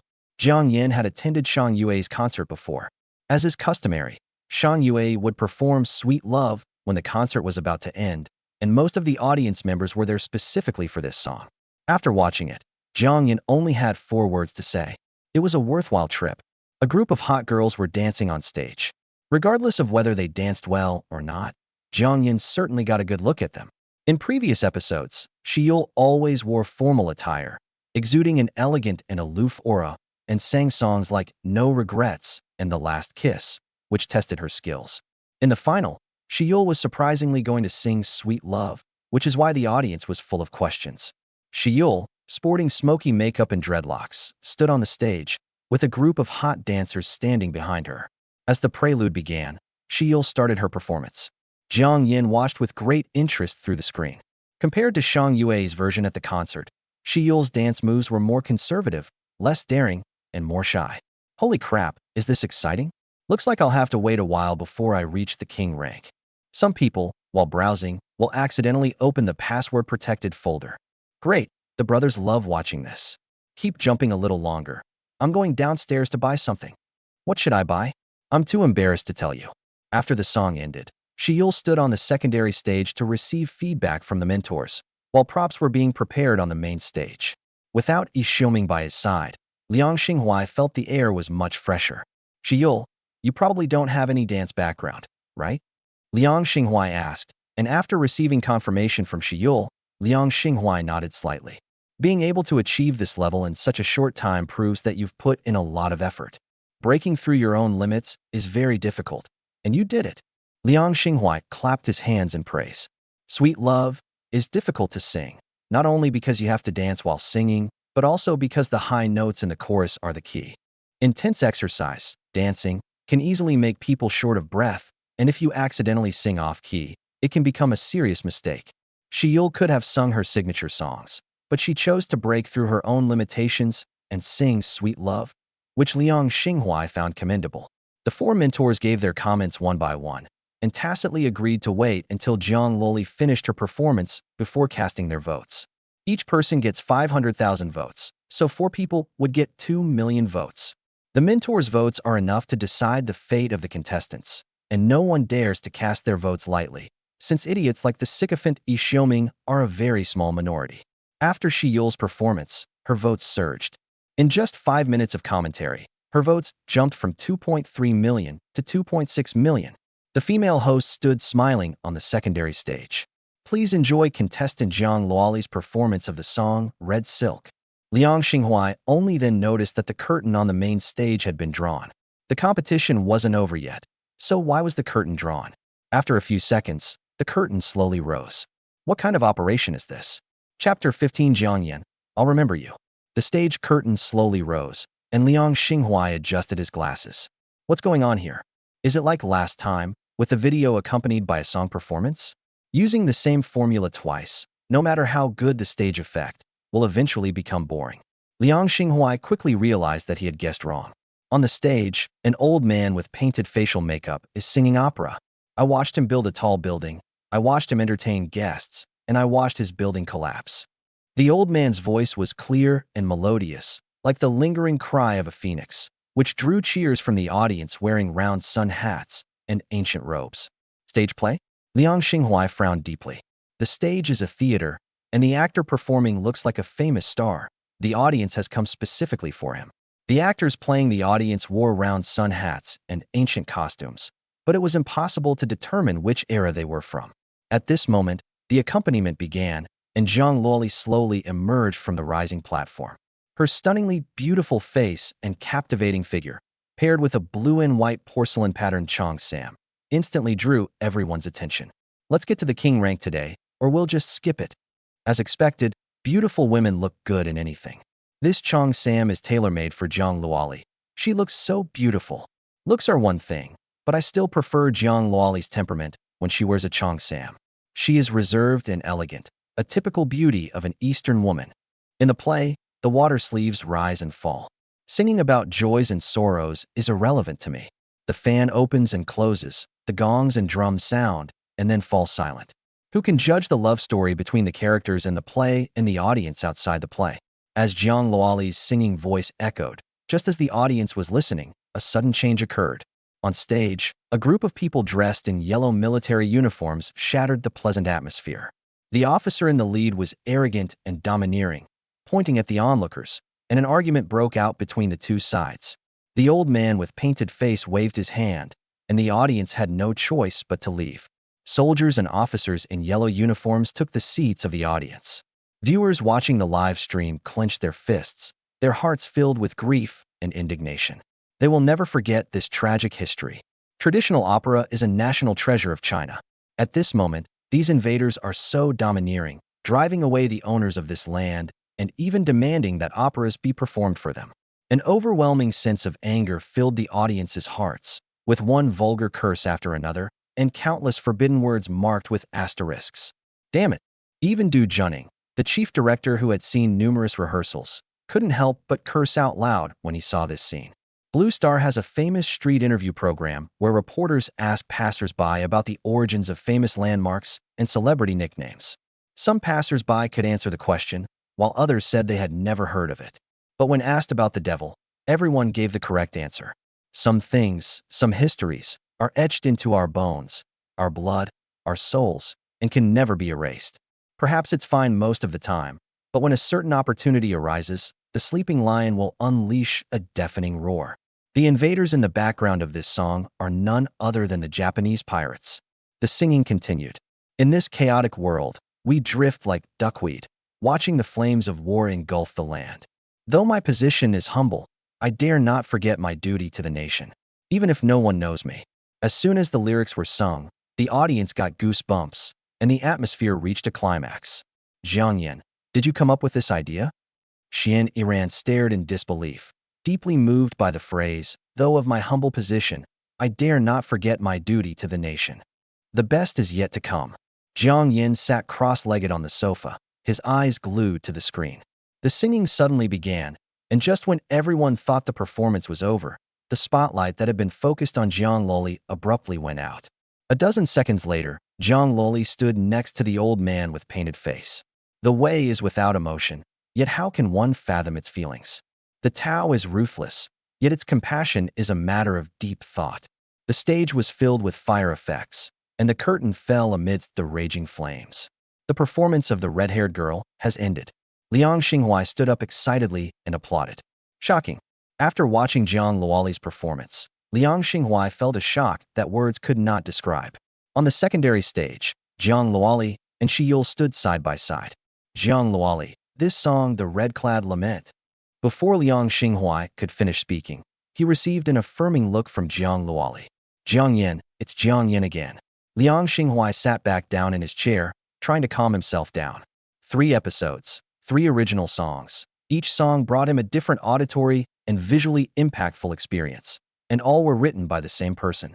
Especially the song Red-Clad Lament in the final, with its beautifully written lyrics, and the line, though of humble status, I dare not forget my duty to the country, is the finishing touch, elevating the entire song's artistic conception. Don't just talk, give your opinions too. Liang Xinghuai addressed the other 3 mentors. The three mentors had blank expressions, their faces saying one thing. I was completely dumbfounded. Zhang Luoli, how did Jiang Yan come up with the idea of performing in the form of a stage play? Liang Xinghua asked. After answering Liang Xinghuai's questions in a row, Zhang Luoli felt somewhat frustrated. Why does Liang Xinghua keep mentioning Jiang Yan, and the other mentors are also very interested in it? I'm the contestant, okay? And Liang Xinghua got more and more enthusiastic as he asked questions, almost asking Jiang Yan what he liked to eat, what his hobbies were, and whether he slept naked or clothed at night. How about we invite Jiang Yan to the stage? The female host suggested. Of course, we should ask for the person's opinion first. Staff rushed to the break room, but Jiang Yan resolutely refused. It wasn't for any other reason, but wearing slippers and shorts on stage would be impolite and damage one's image. You should know that there was one part where Jiang Yan wore the suit his mother bought for his graduation ceremony. Although it wasn't custom-made, it still cost over 1,000 yuan. He's a little shy, Zhang Luoli explained to Jiang Yan. Being shy is good. Liang Xinghua didn't say what was so good about it, but as long as Jiang Yan was mentioned, the smile on his face wouldn't stop. Seeing Liang Xinghua's smile, Jiang Yan raised an eyebrow. I've never met Liang Xinghua in private, so why is he so interested in me? After chatting for a while longer, the female host felt that it was about time. Please begin the voting for mentors. Zhang Luoli turned her head to look at the large screen behind her. 2,300,000 votes, 2,500,000 votes, 2,800,000 votes. Zhang Luoli's votes increased exponentially, at an astonishing rate. In contrast, Shi Yule's votes stopped increasing after reaching 2.6 million, crawling at a snail's pace. Is there even a need to invest? The comments section was filled with probing questions. Zhang Luoli. The four mentors said in unison that Zhang Luoli's votes had instantly jumped from 3 million to 5 million. Shi Yule's expression was indifferent, as if she had already foreseen the outcome. When Zhang Luoli finished singing amidst the raging flames, she knew she had lost. What's even more ridiculous is that of her 2.6 million votes, at least 1 million came from campaigning, specifically from fans of film star Qian Deming and rock star Kong Xingting. Losing isn't shameful, but losing even while cheating is the most shameful thing. Jiang Yan. Shi Yule's mind was filled with Jiang Yan's face, which she couldn't shake off. Shi Yule gently bit her jade lips. Jiang Yan, I'll remember you. Chapter 16 The Prey. Amidst the dazzling lights, the female host announced, let's congratulate Zhang Luoli on winning this year's Future Star Championship. Fireworks lit up the stage, and then came the usual routine, receiving awards and giving acceptance speeches. By the time I left Yanjing TV after all that, it was already 10 p.m. To celebrate their victory, Zhang Luoli specially went to a karaoke bar. The small private room is enough for 3 people. Looking at the cases of beer laid out on the table, Jiang Yan knew that a bloody battle was likely to take place tonight. Let me make it clear in advance, I don't drink. Jiang Yan said. The image of him getting drunk and dancing in a strip club that night is still vivid in his mind. Jiang Yan swears that he will never drink again. I have to go to work tomorrow, but I can have a few drinks with you. Xianxia hesitated for a moment, but still couldn't resist the temptation. What's wrong with you two? Drink first, and then we'll talk. Zhang Luoli handed Xianxia a bottle of beer. I really can't drink too much. Xianxia took the beer. 2 o'clock in the morning. Go ahead and drink it. Are you raising fish here? Xianxia embraced Zhang Luoli, her beautiful legs crossed on the sofa, a pose befitting a powerful figure. Jiang Yan shook his head. He hadn't touched a drop of alcohol, and Zhang Luoli hadn't drunk much either. On the contrary, Xianxia, who had initially been reluctant to drink, got quite drunk. As usual, Zhang Luoli drinks half a bottle, while Xianxia chugs the whole bottle. The ground was littered with beer bottles. Seeing Xianxia, who was completely drunk, Jiang Yan skillfully carried her on his back and contacted a designated driver to take her home. Jiang Yan tossed Xianxia, who was sleeping like a log, onto the bed, turned on the air conditioner, covered her with a blanket, and thoughtfully placed a bottle of mineral water on the bedside table. Jiang Yan gave Zhang Luoli an okay sign in the living room, and the two closed the door and took the elevator home. Jiang Yan, 1,000,000 yuan bonus. I don't even know how to spend it. Zhang Luoli said happily. As a talent show, the winner of Future Star will receive a prize of 1,000,000 yuan. Of course, more important than the $1 million prize money is the exclusive champion contract. After signing this contract, Zhang Luoli will be given priority in receiving high-quality resources such as guest invitations for variety shows and singer invitations for large-scale galas on Yanjing TV. Zhang Luoli, on the other hand, doesn't need to pay any price. She can be there whenever she's called. Zhang Luoli, put your hand on your heart and tell me, at least 500,000 of this million should go to me. Jiang Yan said, you little money grubber, you want to go out and fool around with all this money? Come home and wash my feet. If I'm in a good mood, I'll give you a few $100. Zhang Luoli had a wicked idea. During this time, she was busy running around, trying her best to please Jiang Yan, cleaning and feeding him watermelons. Now it's my turn to enjoy myself. Zhang Luoli, you underestimate me. Would I wash your feet for a few $100? Jiang Yan said with disdain. 1,000. Zhang Luoli uses money to win people over. A man should have backbone. Jiang Yan said firmly. 2,000. Sis, you have a great eye for people. My foot massage skills are top-notch. I guarantee you'll be satisfied. Jiang Yan patted his chest confidently. 2,000 yuan for a foot massage? That's easy money.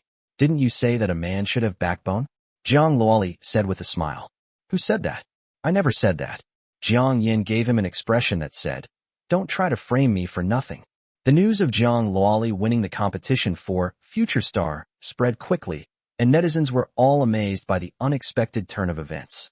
In fact, when the show reached the top 8, most netizens believed that Shi Yul was the undisputed champion this year. Whether it's votes or public favor, Shi Yul completely outshines all the other contestants. Everything changed when the quarterfinals episode started. Zhang Luoli, who was least favored, unexpectedly rose to the top 8 based on her looks. Love You, The First Dream, and the recently concluded Red Dress have all made a successful comeback. Zhang Luoli won the championship, but a problem also arose. Which entertainment company should I join? Zhang Luoli is now very famous and enjoys great success, with a reputation comparable to that of a second-tier singer. But these are all temporary. Once the hype surrounding Zhang Luoli's victory in Future Star fades, her popularity will plummet without continued exposure. How about Shin Entertainment? Zhang Luoli said. Zhang Dan is an agent at Shitian Entertainment. During the recording of the program, Zhang Dan provided Zhang Luoli with a lot of help. Other entertainment companies also offer very generous terms. Jiang Yan did not recommend that Zhang Luoli join Shitian Entertainment. The reason is quite simple. Yi Xiaoming, the simp, is an artist under Shitian Entertainment. One should always be wary of others. Zhang Luoli stole Shi Yul's championship. What if Yi Xiaoming holds a grudge and causes trouble? Ding dong. Hearing the doorbell ring, Jiang Yan walked over from the living room. Through the peephole, Jiang Yan saw a woman standing at the door. The woman was about 25 or 26 years old, with well-maintained skin. She wore a neat ponytail and a professional black office lady skirt. It gives people a cold and noble temperament that can only be admired from afar and not touched. Is there something you need? Jiang Yan opened the door and asked. Mu Qingya was taken aback when she heard Jiang Yan's harsh and unpleasant voice, and then introduced herself. You must be Jiang Yan, Zhang Luoli's younger brother. Hello, I am Mu Qingya, the general manager of Dongxing Entertainment.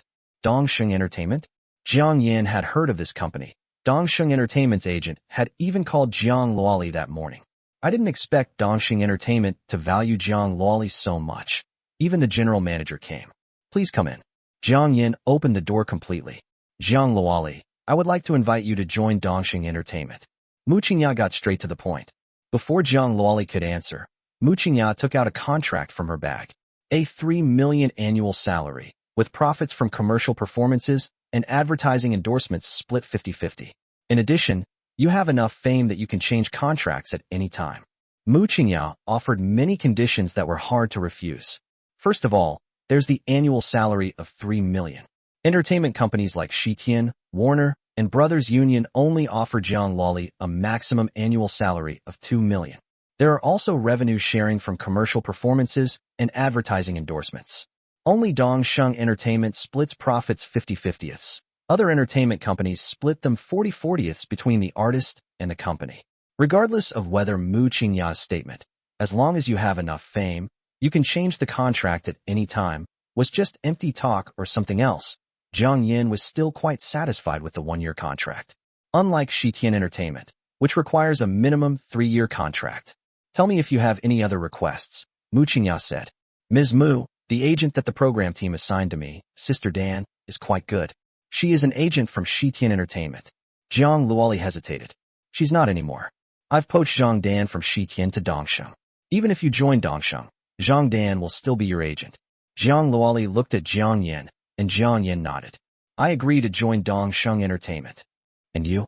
Mu Qingya turned to look at Jiang Yan. Me? Jiang Yan pointed to himself. That's right. Are you interested in joining Dongsheng Entertainment? Mu Qingya's beautiful eyes sparkled, her fiery red lips pursed, and she looked at Jiang Yan as if she were looking at prey that was only fit for her to enjoy. Chapter 17 Coming for Me. The living room fan rotates at a steady speed overhead, giving people a slight sense of coolness. Sensing Mu Qingya's greedy gaze, as if she were staring at prey, Jiang Yan met her eyes without fear. I still need to go to school, Jiang Yan said. Jiang Yangang recently finished the college entrance examination and was admitted to the Department of Engineering at Yanjing Institute of Technology with a score of 680. The Empress Dowager hopes that Jiang Yan will become an architect in the future, as it is said that he will earn a high salary after graduation. I know, so you don't need to come to the company, Mu Qingya said.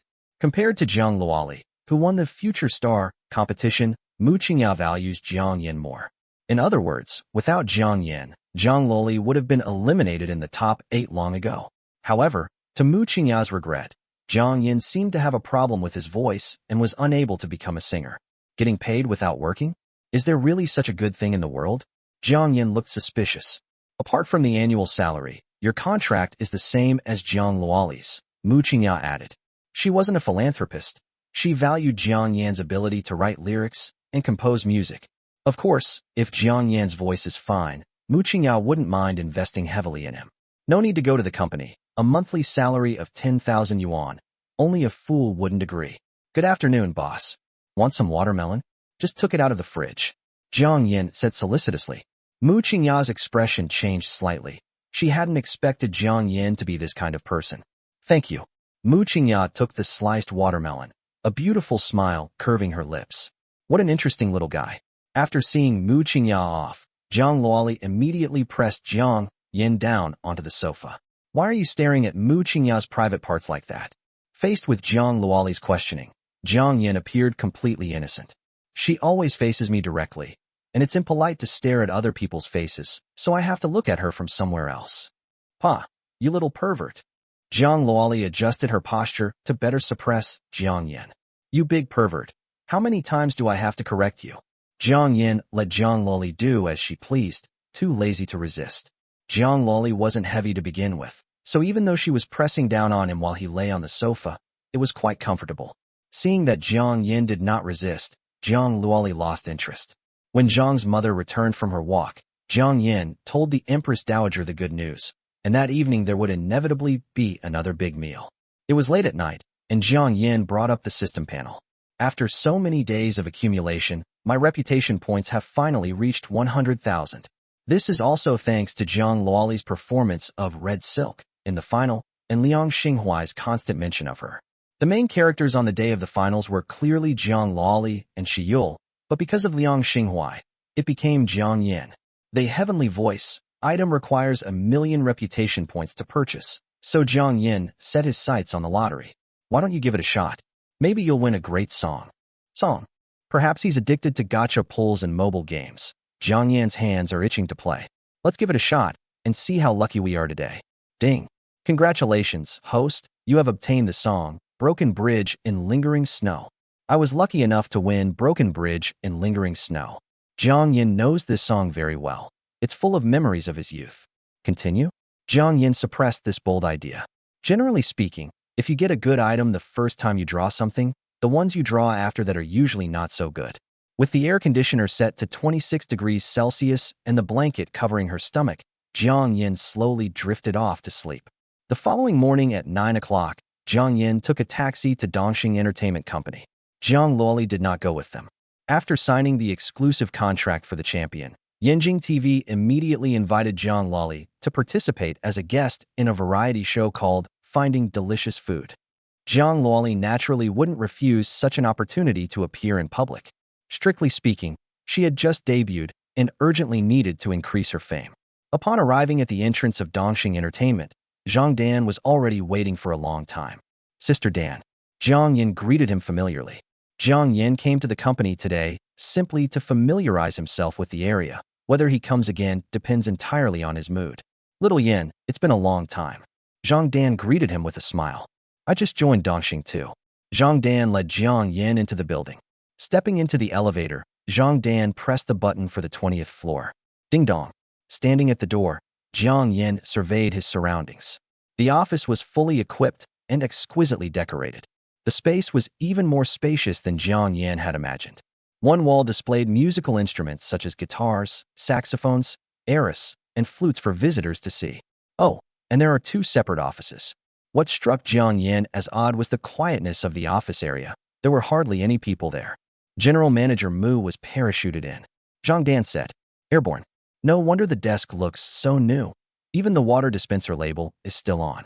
It looks like the renovation was recently completed and was done in a hurry." 2 weeks ago, Mu Qingyao was parachuted into Dongxing Entertainment as general manager without any warning. Dongxing, Shitian, Warner, and Brothers Entertainment are known as the 4 major entertainment companies in China. Mu Qingyao's sudden appearance, especially as the general manager of Dongxing, caused quite a stir. It is worth noting that President Dongxing only gave Mu Qingyao the power of a general manager. He did not give her any of the most important roles in the entertainment company, such as agent or artist.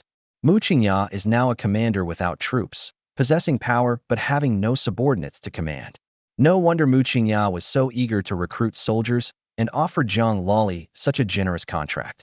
Jiang Yan thought to himself, "Sister Dan, I have a song here. What percentage of the revenue would I get if I gave it to another singer to perform?" Upon hearing Jiang Yan's words, Jiang Dan pondered for a moment. It depends on the singer's fame. Jiang Dan said, "It's basically a 50-50 split, but the more famous the singer, the more they get. Or if you're a top lyricist, people will be begging you to write songs, and the split is entirely up to you." Understood. Jiang Yan casually found an office chair and sat down. "It seems we need to find a singer with low profile. No, we should call them a singer who is good quality, but cheap."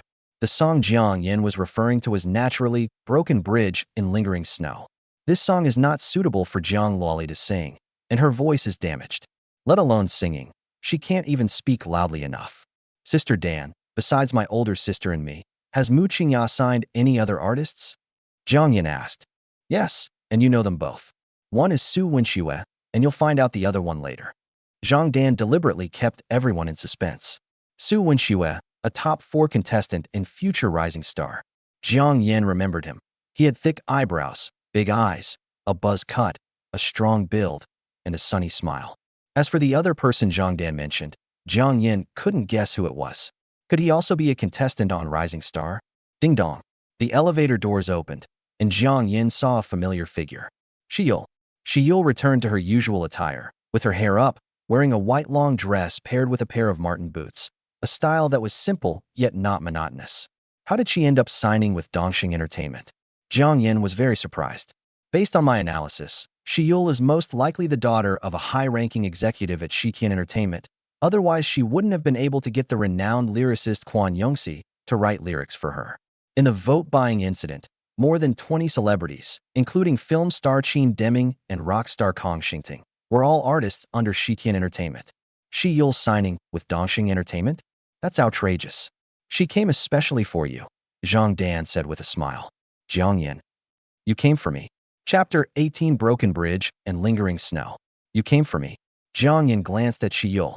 He has a clear understanding of himself and does not believe that Shiyul joined Dongxing Entertainment specifically because he is handsome. There must be other reasons. It's so hot today. Everyone, please drink while it's cool and don't be shy. I just bought it from the supermarket. Su Wenxue was a very outgoing person.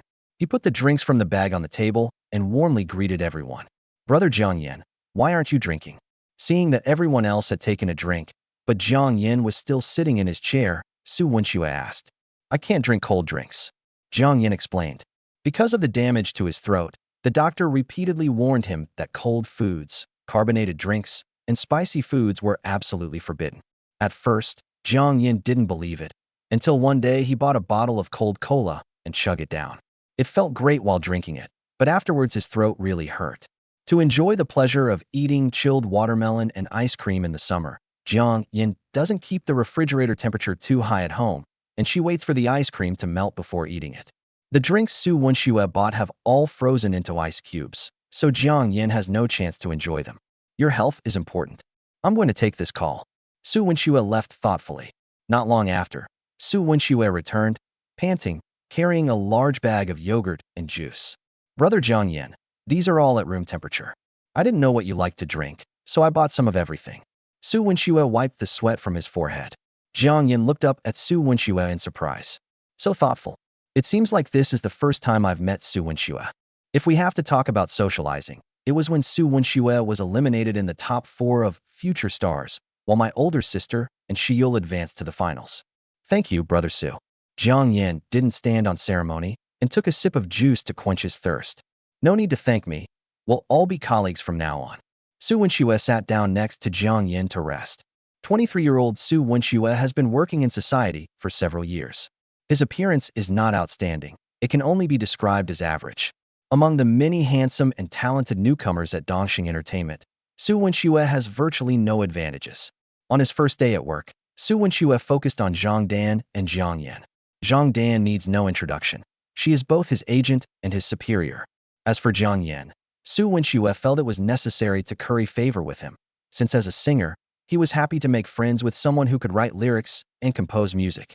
Sister Dan said that Shiyul came specifically for her, but Jiang Yan didn't feel anything was wrong. On the contrary, Su Wenxue seemed very enthusiastic. Brother Su, I have a song here. I wonder if you'd be interested? After chatting with Su Wenxue for a while, Jiang Yan thought he was a pretty good person. Are you interested? That's so interesting. Brother Jiang Yan, come on, let me treat you to dinner so we can talk things over. Su Wenxue put his arm around Jiang Yan's shoulder and walked into the elevator. It was lunchtime. This is a restaurant with rather elegant decor. Inside the private room, as the waiters brought out dish after dish and placed them on the table, Jiang Yan couldn't help but marvel at Su Wenxue's enormous appetite. He wondered if he could really finish all that food. Brother Jiang Yan, I specifically told them to make it light. Come and try it and see how it tastes. Su Wenxue placed a piece of sweet and sour pork ribs into Jiang Yan's bowl. Brother Su, you're too kind. After they had eaten and drunk their fill, Jiang Yan began to talk to Su Wenxue about some details of the song. When the topic of profit sharing came up, Su Wenxue got up and poured Jiang Yan a glass of orange juice. Brother Jiang Yan, forget about the profit sharing. I don't need the money. Su Wenxue said with a smile. Rich second generation? Jiang Yan originally planned to split the profits 50-50, but since Su Wenxue wasn't short of money, Jiang Yan was happy to get it for free. After all, Jiang Yan rarely encounters situations where he gets something for free. The food on the table wasn't finished, but of course, nothing was wasted. Su Wenxue, being rich, didn't care, and Jiang Yan packed it up to take home, so they had their late-night snacks sorted. Hello, the total cost is 800 yuan. So expensive?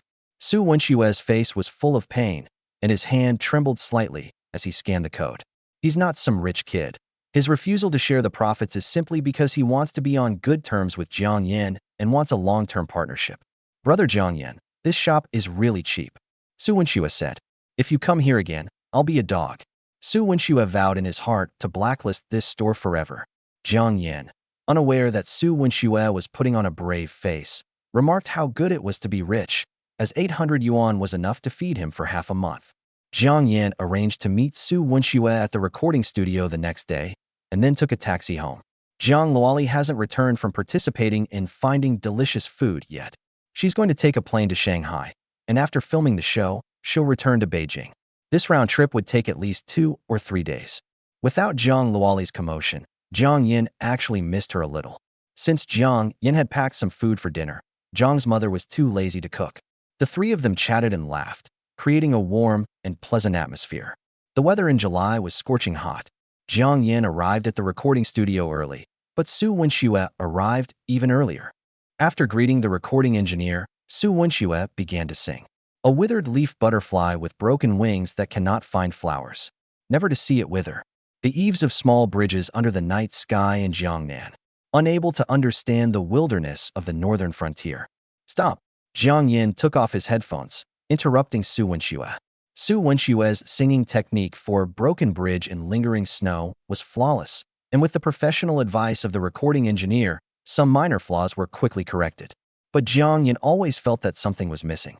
Broken Bridge in Lingering Snow is a famous scenic spot in West Lake, known for the bridge appearing and disappearing on the lake's surface when viewed from a distance during winter snow.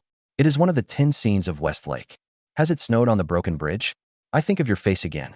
If we are destined never to meet again. The willows along the Bai Causeway seem to weep several times over. These 4 lines of lyrics easily evoke a scene.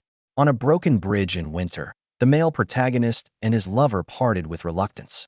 Watching his lover's departing figure, he felt an indescribable pang of longing. Su Wenxue's singing was stiff and lacked any emotion. Brother Su, have you ever been in a relationship? Jiang Yan asked. I dated someone, and it was a long-distance relationship, but we broke up later. Su Wenxue said. That's great. Su Wenxue. When you're in a long-distance relationship, Su must have often taken his girlfriend to the train station. Jiang Yan patiently and skillfully guided him. What were you thinking at the time? Time flies when I'm with her. I'm thinking about spending more time with her next time we meet. Su Wenxue's tone was somewhat sad. However, he and his girlfriend couldn't withstand the test of time and distance, and they broke up. That's the feeling. Jiang Yan put on his headphones. A withered leaf butterfly with broken wings that cannot find flowers. Never to see it wither. The eaves of small bridges under the night sky in Jiangnan. Unable to understand the wilderness of the northern frontier. Through repeated singing, Su Wenxue gradually grasped the pain of unrequited love that Jiang Yan had described. Brother Jiang Yan, how was this time? From sunrise to sunset, time flies by, and Su Wenxue's voice became a little hoarse from singing. Let's sing it one last time. Jiang Yan stood up from the chair and stretched his limbs. He didn't leave the recording studio for the entire day. Su Wenxue breathed a sigh of relief. Jiang Yan's strictness exceeded Su Wenxue's expectations. Brother Jiang Yan, come on, let me treat you to a meal. When Jiang Yan passed by the restaurant where he had eaten the day before, he stopped. Brother Su, aren't we going to this place?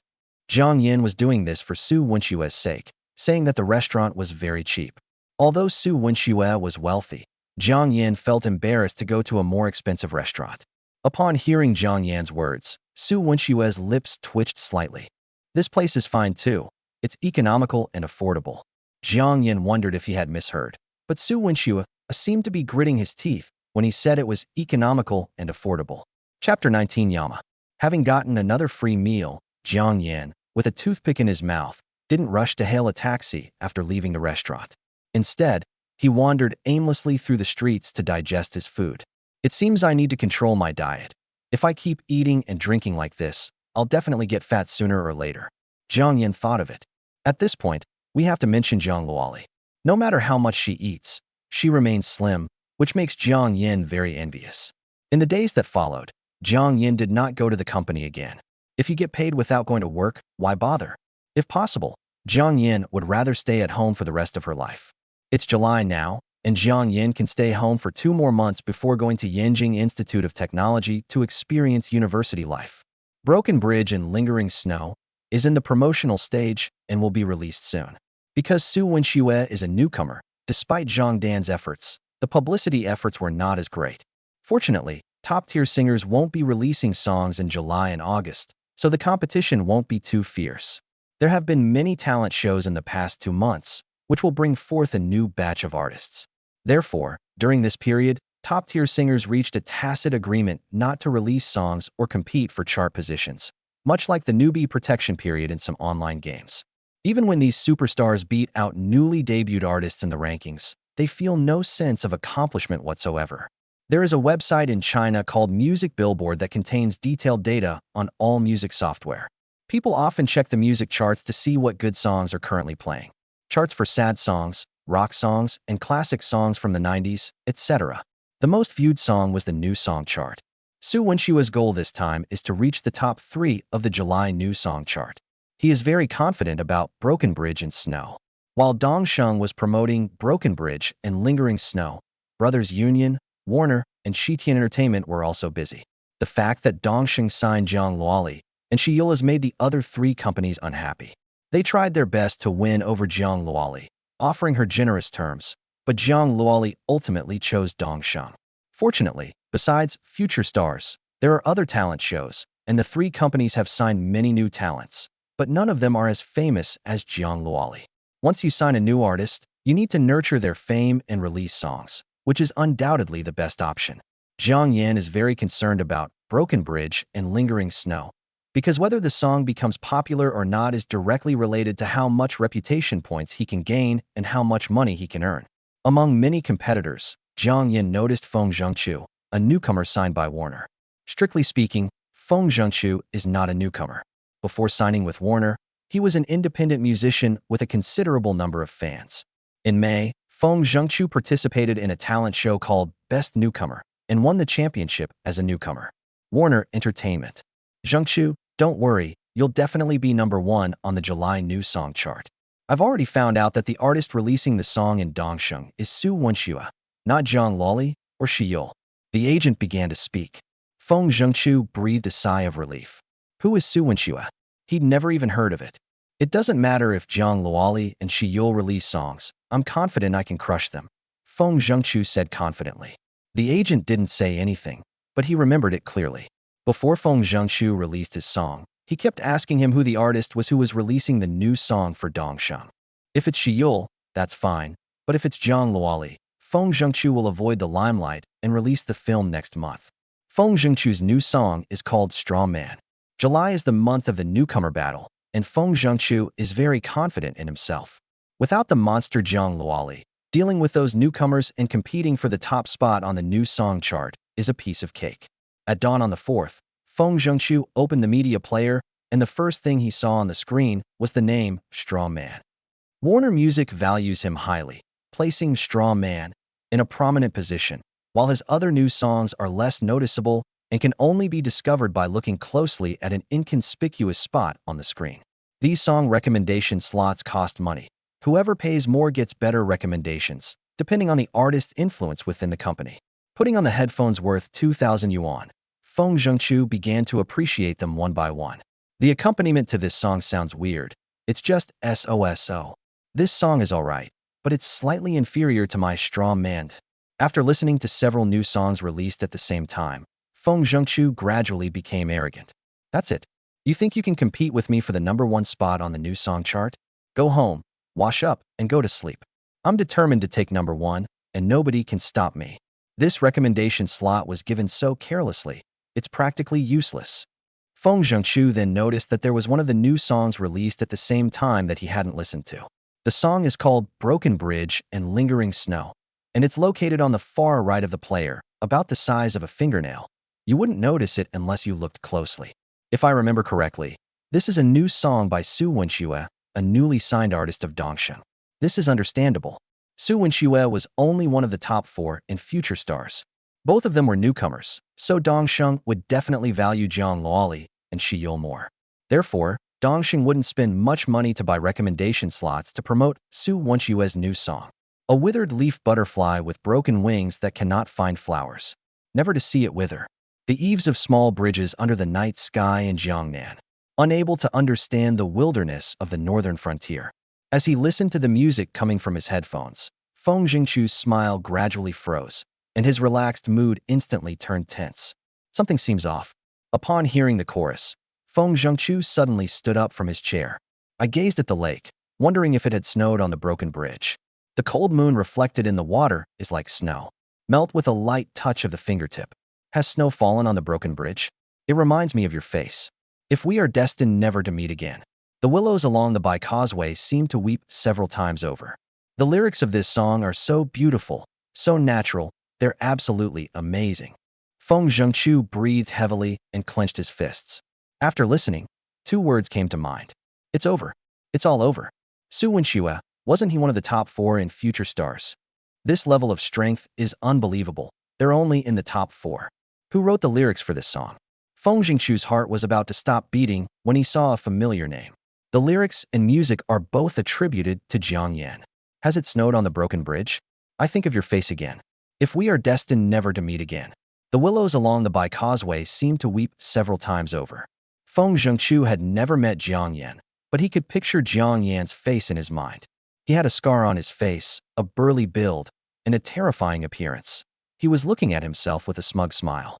Feng Zhengqiu shuddered. What's wrong? Manager Zhang Long came over. It was midnight, the time when Feng Zhengqiu's new song was released, and Zhang Long was also very concerned. Zhang Long listened to Straw Man, and although it wasn't exactly amazing, it was still a rare and excellent work. Feng Zhengqiu struggled to lift his head. He really wanted to ask Zhang Long why he hadn't told him that Jiang Yan was the lyricist and composer of Broken Bridge in Lingering Snow. If he had known it was Jiang Yan, he would never have released a new song in July. Jiang Yan, the king of hell. Feng Zhengqiu's imagination of Jiang Yan became more and more realistic, and his smile became more and more eerie. He should change his name to Yama, king of hell. Feng Zhengqiu said loudly. Zhang Long. Who is Yama, and why is Feng Zhengqiu so afraid of him? Chapter 20. Mu Qingyao wants to see me? Jiang Yan had a dream in which he saw Jiang Luoli, Xianxia, Shiyul, and a group of other beautiful women on the beach. They were wearing sexy bikinis, their beautiful figures on full display, forming a stunning sight, and they kept giving Jiang Yan flirty glances. Who could stand this? Come and chase me, big brother. If you catch me, I'll let you. Xianxia's long, shapely legs were round and supple as she beckoned to Jiang Yan, saying seductively, No, good brother should put sunscreen on me. Shiyul grabbed Jiang Yan. At this moment, Shiyul's usual aloofness vanished, and her words became bold and unrestrained. Just as Jiang Yan hesitated, Jiang Luoli stood in front of him. You little brat, you're mine and no one can take you away from me. Jiang Luoli said domineeringly. My good brother belongs to someone else. I've drunk with Jiang Yan, and none of you have. So he's mine. A group of beautiful women chattered amongst themselves, some holding onto Jiang Yan's arm, some hugging his legs, and some holding his waist. Don't rush, take it one at a time. I'm young and can handle it. Jiang Yan tried to maintain order, but their argument only grew louder and louder. Suddenly, a blinding light appeared, and Jiang Yan abruptly opened his eyes. Holy crap! Jiang Yan couldn't help but swear. A hideous and terrifying mask with a gaping, blood-red maw appeared before my eyes. Surprise! After successfully startling Jiang Yan, Jiang Luoli was overjoyed and lay in Jiang Yan's arms, pounding the bed vigorously. You've finally met your match. Jiang Luoli laughed until tears streamed down her face, feeling weak and powerless all over. Jiang Yan was speechless and wrapped himself tightly in the air-conditioned blanket. How did you get in? The room door was locked from the inside, a habit Jiang Yan had recently developed. There's a spare key in the living room drawer. Did I float in? Jiang Luoli removed her mask, revealing her true appearance. Sleeping soundly, and even giggling to himself, was it a wet dream? Jiang Luoli said suspiciously that she had just finished recording the variety show Finding Delicious Food, and immediately took a plane back to Yanjing, arriving home at 6 o'clock in the morning. Seeing that Jiang Yan was sleeping soundly, Jiang Luoli had a mischievous idea.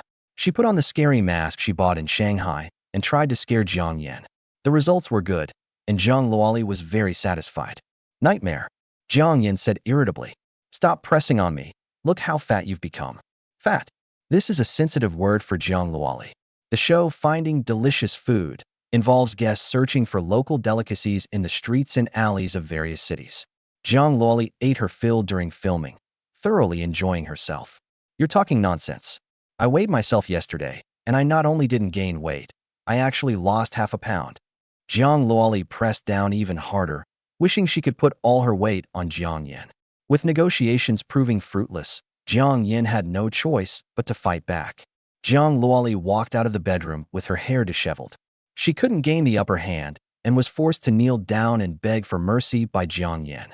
Jiang Luoli realized that Jiang Yan was no longer the little brat she could bully when he was 7 or 8 years old. Mom, Jiang Yan is bullying me. Jiang Luoli implemented Plan B. If force didn't work, she would try a softer approach and ask the Empress Dowager for help. Jiang's mother glanced at Jiang Luoli but didn't bother to pay her any attention. It must be my daughter who bullied my eldest son.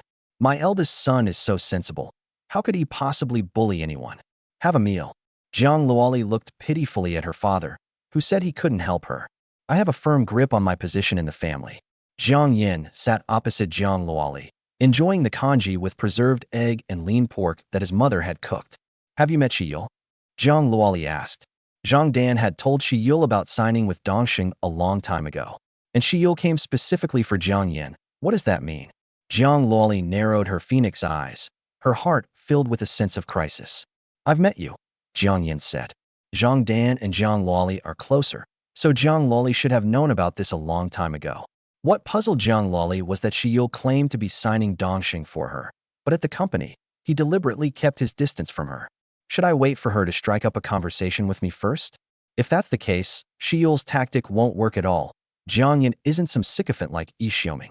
If you don't take the initiative, I won't take the initiative either. Jiang Yan has never lost a protracted battle. Women are all like monsters. Be careful she doesn't eat you up. Jiang Luoli added after she finished speaking. Besides me, I'm a cute and gentle little kitten. A cute and gentle kitten? Jiang Yan looked at August, who always had a sullen face and was engrossed in eating cat food. You call this cute? Jiang Yan believes that all women in the world are kittens, but he doesn't believe Jiang Luoli. Kittens won't scare me, Jiang Yan retorted. Jiang Luoli rolled her eyes and peeled the tea egg clean. Then I'll transform into a raging flood and devour you. Jiang Luoli swallowed the tea egg in one gulp, licking her lips with lingering satisfaction. It's still uncertain who will eat whom. Jiang Yan pulled out a tissue to wipe his mouth. Beep, beep, beep. Who's calling so early? Brother Jiang, Broken Bridge and Lingering Snow, is #1 on the new song chart. Su Wenshue's tone was excited. Elder brother? Jiang Yan crumpled the tissue into a ball and threw it into the trash can. Is it a generational difference for Su Wenshue to call himself brother?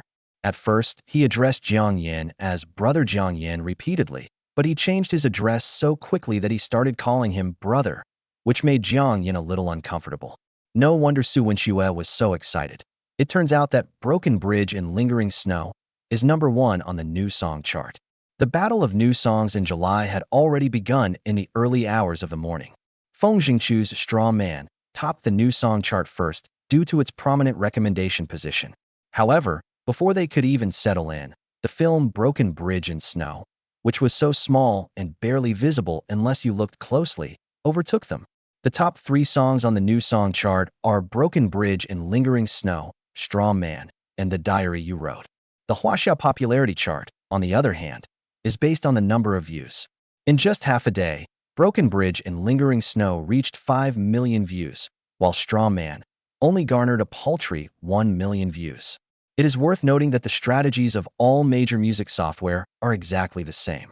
In addition to a VIP monthly subscription, users can listen to a song 5 times for free. After listening to it 5 times, they will have to pay to continue listening.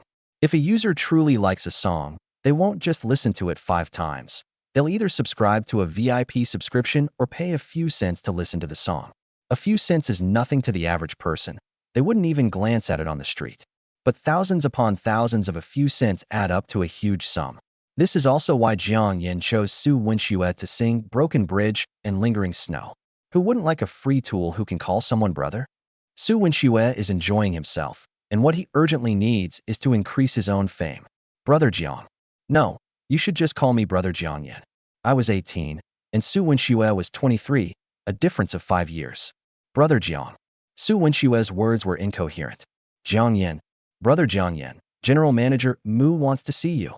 Su Wenshue took a few deep breaths to compose himself and said, She wants to see me? Jiang Yan recalled the dream he had that morning. Xianxia and Shiyul were both wearing sexy bikinis, but Mu Qingya was wearing black stockings and her golden wavy hair exuded mature beauty. Chapter 21. Ignore it. I need to go to the company. Jiang Yan hung up the phone and said to Jiang Luoli, the image of Mu Qingya's murder weapon flashing through his mind. I want to go too. Jiang Luoli sped up her eating. She signed with Dongxing Entertainment, but had never been to the company and didn't even know the way. Jiang Yan, will my mom agree if I move out? On the way to Dongxing Entertainment, Jiang Luoli suddenly had a question. Won't. Jiang Yandao had even anticipated his mother's answer. Jiang Luoli, you think you're all grown up now, huh? Or is there no room for a god like you at home? What's so good about moving out? You can't cook and you can only order takeout every day. Food from outside isn't hygienic. All right. Jiang Luoli had clearly imagined the scene of her mother's outburst. Upon arriving at the company, Jiang Yan went straight to Mu Qingya's office. Thump, thump, thump. Please come in. Mu Qingya's voice came out, and Jiang Yan pushed open the door and entered. This office has excellent natural light, and you can enjoy a great view of most of Beijing through the glass. Mu Qingya wore a burgundy suit with a white shirt underneath and black slim-fit trousers, exuding a sexy and sophisticated office lady vibe. Mr. Mu, you wanted to see me? Jiang Yan closed the door. Mu Qingya lay on the boss's chair, her high heels neatly arranged on the floor, revealing her delicate and fair ankles. Seeing Jiang Yan, Mu Qingya's eyes lit up. She pursed her fiery red lips, and her whole body became energetic. Did you give Su Wenxue a broken bridge and lingering snow? Mu Qingya said. Jiang Yan nodded, his gaze inadvertently glancing at Mu Qingya's ample bosom, then glancing at her again. The last look, truly the very last look. Jiang Yan suppressed the evil thoughts in his heart. Mu Qingya has a great figure, especially with 2 buttons undone on her white shirt, which seems to be intentional. Any normal man would be unable to resist taking a few glances. This song topped the July new song chart, and I signed Zhang Luoli and Shi Yul, making Brothers Entertainment, Warner, and Shitian Entertainment extremely envious. Mu Qingya said lazily. Why are you telling me all this? Jiang Yan couldn't figure out Mu Qingya's thoughts. As the champion and runner-up of Future Star, Zhang Luoli and Shi Yul's signing with Dongxing will inevitably arouse the jealousy of those 3 companies. Since ancient times, competitors have been enemies, while brothers have formed alliances. Warner and Shitian couldn't wait for Dongxing to die. Su Wenxue has now topped the new song chart with Broken Bridge and Lingering Snow, and his popularity has soared. The 3 competing companies were furious but helpless, blaming it on their own artists for not being good enough. They could only accept that Zhang Luoli couldn't beat them. Even an unknown newcomer can shit and piss on their heads. They've noticed you, including some people in the company. Mu Qingya revealed the purpose of her meeting with Jiang Yan. From helping Zhang Luoli win the championship of Future Rising Star to Broken Bridge and Lingering Snow, which topped the July new song chart, Jiang Yan has gained some fame. Writing one good song is a coincidence, but what about 2 or 3? This only proves that Jiang Yan is a highly skilled lyricist and composer. Now that Jiang Yan has signed with Dongxing Entertainment, Mu Qingya is worried because many people in the company have their eyes on Jiang Yan and want him to join their clique. In particular, Wei Junqiu, the head of the composition department, had his eyes gleaming with greed as he thought about Jiang Yan all day long after learning that Jiang Yan's voice was damaged and he could no longer become a singer. Am I now the hot commodity? Jiang Yan understood the underlying meaning in Mu Qingya's words. Dongxing is a complex and massive entertainment company with fierce competition, and it employs a breeding poison strategy. It's true that Mu Qingya is the general manager and holds a high position of power, but compared to other management personnel, she has very few agents and artists under her command. If he were to follow the other management, Mu Qingya would have nowhere to turn for justice. Mr. Mu, rest assured, I belong to you in life and in death. Jiang Yan expressed his loyalty. Very good. Mu Qingya was satisfied with Jiang Yan's answer. A few seconds passed. Have you seen enough? Mu Qingya asked. Huh? Jiang Yan looked up. I asked you if you've seen enough. If not, sit next to me and watch to your heart's content. Mu Qingya patted the boss's chair. Sit on my lap and watch. Mu Qingya continued to add. President Mu really likes to joke. Jiang Yan awkwardly touched his nose and prepared to leave. I don't have the guts to sit on your lap and watch. Jiang Yan complained inwardly. Mu Qingya is 25 years old this year. Unlike Shi Yul and Xianxia, who are young girls with a shy and naive charm, Mu Qingya has a mature and charming aura. Like a ripe peach, once bitten, the juice bursts out, sweet and unforgettable. This kind of woman understands men's hearts so well. Those 2 deliberately unbuttoned buttons are the best proof, making people want to see but unable to, leaving them wanting more, etc. Mu Qingya called out to Jiang Yan. Is there anything else? That private office is yours now. Mu Qingya said. So good. There are 2 private offices on the 20th floor. One is for Mu Qingya, and the other is unoccupied. The current owner of that office is named Jiang Yan. What did President Mu talk to you about? Seeing Jiang Yan leave the office, Su Wenxue quickly came over and asked gossipy questions, while Zhang Dan and others sitting nearby also pricked up their ears. Mu Qingya asked me how I was doing here and insisted on giving me that empty office. I couldn't stop her. Jiang Yan looked helpless. Brother Jiang Yan, you're really awesome. Those are only 2 offices. President Mu really values you. Su Wenxue said enviously. It's all right. Jiang Yan said casually and pushed open the office door under everyone's gaze. The office is decorated similarly to Mu Qingya's, except that the bookshelves at the back are empty, making the space feel somewhat bare. Jiang Yan sat in the boss's chair and turned on his computer. Creak. Jiang Yan. Su Wenxue hadn't finished speaking. Brother, Jiang Yan added. Brother Jiang Yan, I'm so grateful to you for helping me reach #1 on the new song chart, Su Wenxue said sincerely. This crappy computer takes so long to boot up. Won't it crash when I play games? Brother Su, we're colleagues. It's only right that we help each other. Jiang Yan gave up the idea of playing games during work hours. Playing games and slacking off at work is certainly enjoyable, but wouldn't it be even better to play games at home and still get paid? Brother Jiang Yan, thank you very much for this. Su Wenxue was genuinely grateful to Jiang Yan. With so many singers at Dongxing Entertainment, why did Jiang Yan choose me? It can't be because I don't want a share of the song revenue, right? Brother Su, we're all men, so stop being so dramatic. Jiang Yan was bored and played Spider Solitaire to pass the time. Okay. Su Wenxue left the office. Before long, Jiang Yan's desk was filled with yogurt and juice, as well as some snacks, mostly in a flavor list, all bought by Su Wenxue. Creak. Not long after Su Wenxue left, Jiang Luoli pushed open the door and entered. Remember to knock next time. Jiang Yan glanced at Jiang Luoli. Oh, you're putting on airs with me now. Why didn't Su Wenxue knock before coming in? Jiang Luoli sat on the sofa opposite Jiang Yan. This was specially set up for you, Jiang Yan said. I will remember. Jiang Luoli stood behind Jiang Yan. I'm your older sister. A series of clanging sounds came from the office, and Su Wenxue looked nervous. Why is there such a commotion? Is Jiang Yan all right? Zhang Dan remained calm. These siblings often cause trouble like this. Everyone should just go about their work and ignore them. Chapter 22, Finding Inspiration. Jiang Luoli is the kind of woman who is both bad at fighting and loves to have fun. Even though she knows she can't beat Jiang Yan, she still likes to charge forward with her claws out, only to be ruthlessly taken down by Jiang Yan. A sneak attack? Does a sneak attack really work? Jiang Yan used a grappling technique to pin Jiang Luoli to the table, rendering her unable to move.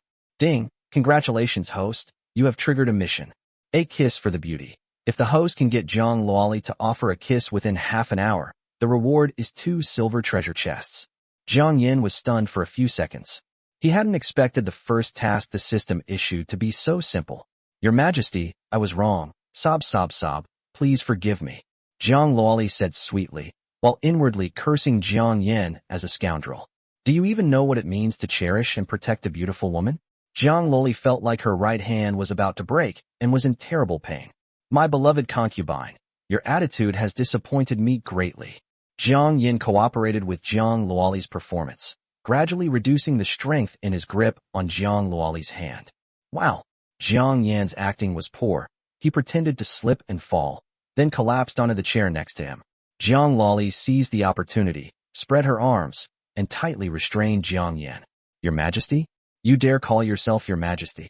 Jiang Luoli, who had turned the tide of the battle, said triumphantly. I am His Majesty, and you are my most beloved consort Jiang. Jiang Luoli breathed warmly into Jiang Yan's ear. Jiang Yan remained expressionless, even seeming to want to laugh. Why did you write a song for Su Wenxue? Jiang Luoli asked, pouting.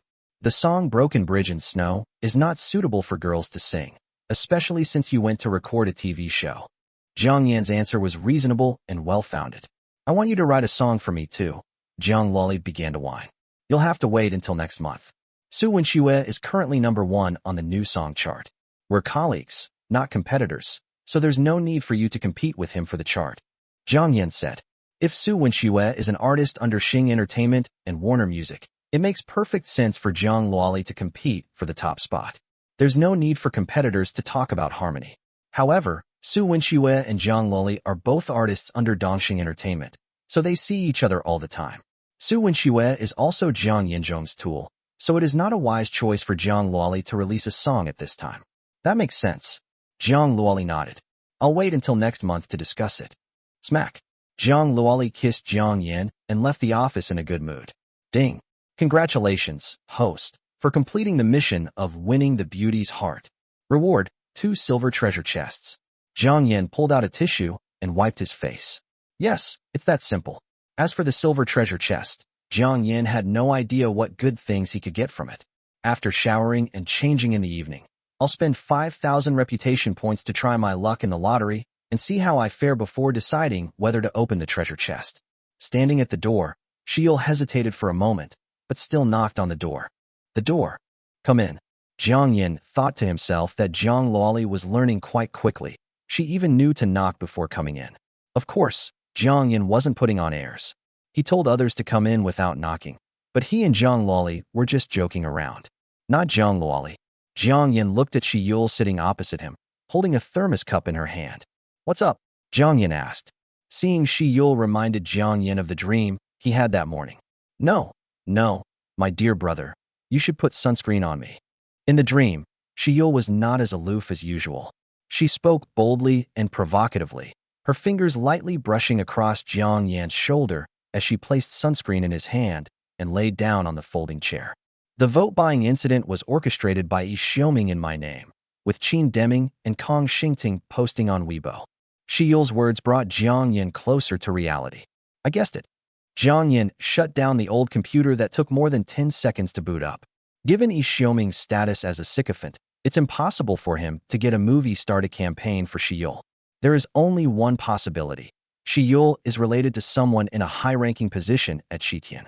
Jiang Yan is more inclined to believe that she is the daughter of a high-ranking executive. Did Shi Yul come here specifically to explain this matter? This doesn't fit her aloof personality. Shi Yul gripped the thermos tightly, her eyes fixed on Jiang Yan, whom she both loved and hated. If Jiang Yan hadn't helped Zhang Luoli, she would have become the champion of Future Star. After the vote-buying incident, Shi Yul planned to transfer her exclusive contract with Yanjing TV to Zhang Luoli as compensation after winning the championship. However, she was defeated by Zhang Luoli, or more accurately, by Jiang Yan. After the final, Shi Yul's mind was filled with Jiang Yan's face, which lingered like a demon in her heart. Logically speaking, she should hate this man, but she just can't bring herself to do it. For Jiang Yan's sake, Shi Yul didn't even choose her own company, Shitian Entertainment, but instead signed with Dongsheng. This is monk fruit tea that I asked a friend to buy for me. It's very helpful for treating a sore throat. Shi Yul placed the thermos in front of Jiang Yan. What does this mean? Jiang Yan unscrewed the pink cartoon package thermos. Jiang Yan had drunk monk fruit tea before. This stuff is good for the throat and lungs, and it's especially effective for sore throats. When Jiang Yan was a child, the Empress Dowager often bought medicine in an attempt to cure his damaged voice, but the effect was not significant, and Jiang Yan's voice remained unpleasant and harsh. Thanks. Jiang Yan took a sip. It still tasted familiar, bitter with a hint of sourness. Is this a gesture of goodwill? Zhang Dan once said that Shi Yul signed with Dongsheng specifically for her. At first, Jiang Yan didn't believe it, but after looking at the steaming cup of monk fruit tea, he did. The atmosphere was a little awkward. Shi Yul sat on the sofa in silence, and Jiang Yan didn't know what to talk about. Should we ask Shi Yul if she needs us to apply sunscreen for her? Brother Jiang Yan, look what I bought for you. Su Wenxue broke the awkward atmosphere by carrying a computer tower in. Jiang Yan was stunned. He was just complaining that the office computer was too slow, so Su Wenxue went out and bought a new computer. Brother Jiang Yan, I bought this computer for 20,000 yuan. I guarantee it will run games smoothly. The shopkeeper said it can run with all the effects on. Su Wenxue was drenched in sweat, and after saying that, he was about to replace the old computer with a new one. Oh right, and the screen too. You definitely need a big screen to really enjoy gaming. I'll place the order online right now, Brother Jiang Yan. If you're in a hurry, I'll drive over to buy it. Su Wenxue kept wiping the sweat from his forehead and took out his phone to open a shopping app. Even though I don't know which brands are good, I'll just buy the most expensive one. Shi Yul wisely left, taking her thermos with her. Brother Su, you're too kind. A computer costing 20,000 yuan doesn't need such high specs for the games I play. Jiang Yan got 2 free meals from Su Wenxue, and now he's gotten a free computer. Su Wenxue sang Broken Bridge and Lingering Snow for free, and all the profits go to Jiang Yan. Jiang Yan was a little embarrassed. Brother Jiang Yan, you're treating me like an outsider. This is just a small amount of money, and besides, I'm doing this for the company's good. Is playing games at work really playing games? Su Wenxue stood tall and spoke with righteous indignation. That's not playing games, that's searching for inspiration. When inspiration strikes, we can write more songs, which makes you happy, makes me happy, and makes the company even happier. Jiang Yan couldn't help but applaud. This is the first time I've ever heard of someone making slacking off at work sound so noble and natural. Chapter 23, Send me a photo to see. It looks brand new, and its boot speed exceeds that of 99% of computers nationwide. Jiang Yan suddenly felt that going to work wasn't so bad. He could eat and drink and even play games and slack off openly. No one can control Jiang Yan on the 20th floor. Jiang Yan can do whatever he wants. After playing a few games, Jiang Yan suddenly realized that Shi Yule's trick of giving him monk fruit tea was very familiar. Seemingly elusive, coyly inviting. But isn't this the typical way to pursue a cold, aloof woman? Shi Yule is a typical aloof woman. Pursuing Shi Yule with a sycophantic attitude only earns you disgust and aversion. The simp Yi Xiaoming is the best example. To attract Shi Yule's attention, or even win her heart, you need to adopt a strategy of feigning indifference while simultaneously trying to win her over. The boy should never take the initiative to break the ice. Furthermore, guys shouldn't be too enthusiastic. A touch of indifference mixed with a hint of concern is appropriate. After giving a gift on a holiday, just leave and don't initiate conversation unless the girl takes the initiative. Over time, a cool and aloof woman like Shi Yule will become curious about you and will want to get to know you.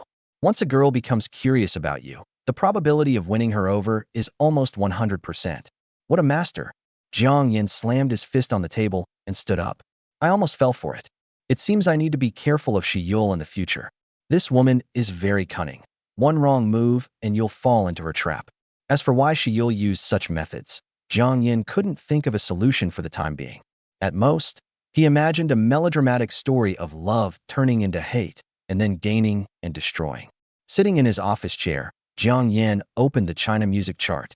Broken Bridge and Snow firmly held the #1 spot on the new song chart, unshakable, with 50 million plays. The number of views is expected to exceed 100 million by the end of this month. The comments section was filled with discussions about the song's lyrics and Jiang Yan.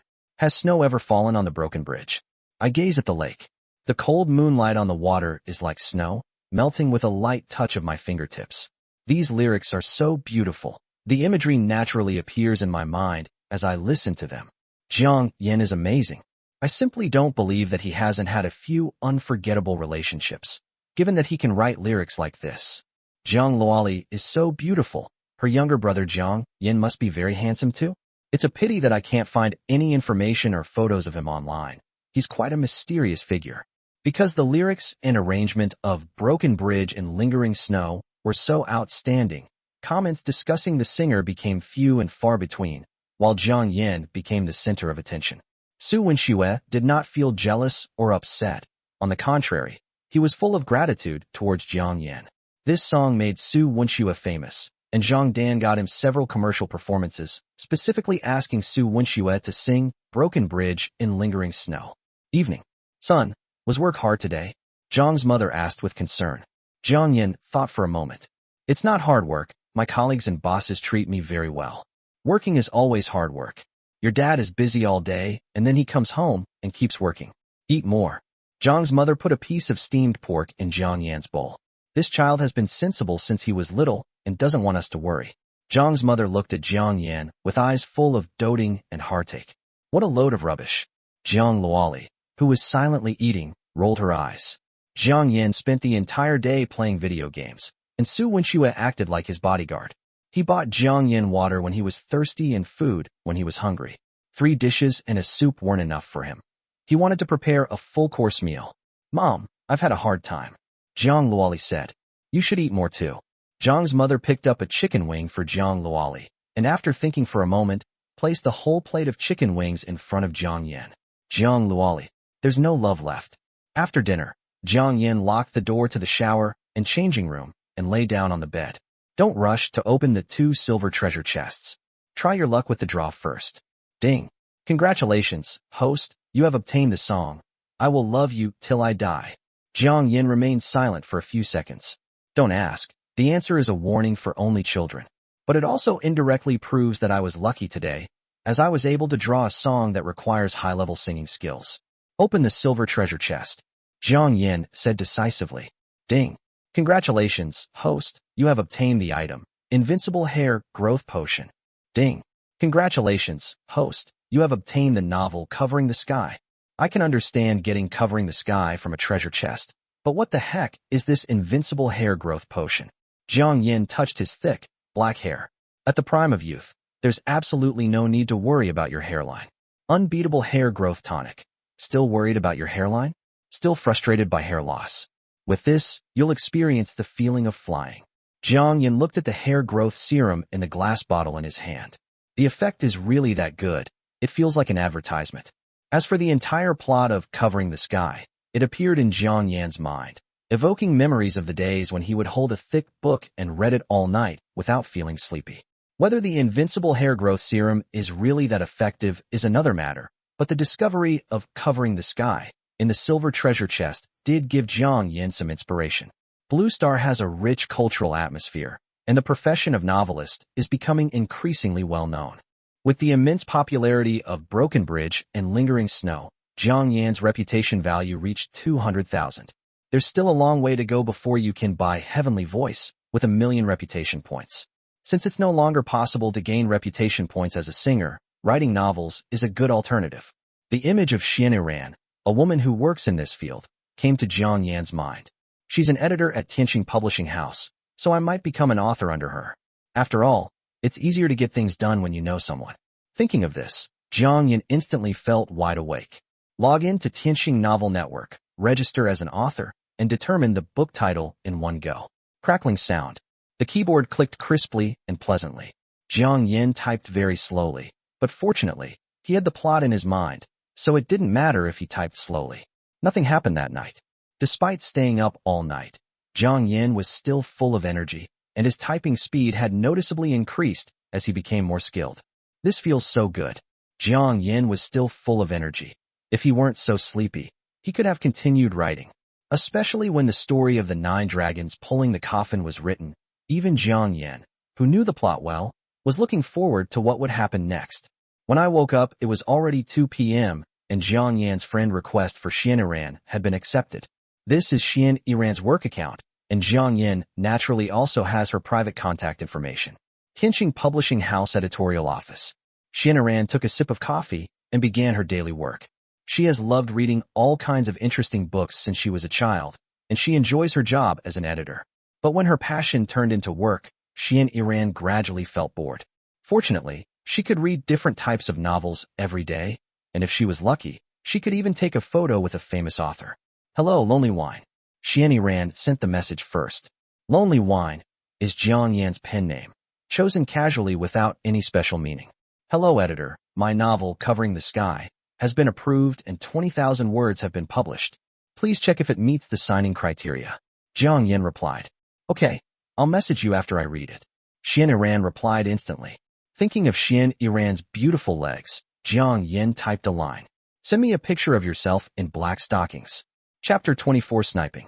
Send me a picture of yourself in black stockings. Jiang Yan typed out the message and then deleted it. Xianxia was at work, and it would be very embarrassing if her colleagues saw her like that. On the other side, Xianxia opened Tianxing Novel Network, searched for Covering the Sky, and clicked to read it. Xianxia, fantasy martial arts. Novels are not very common nowadays.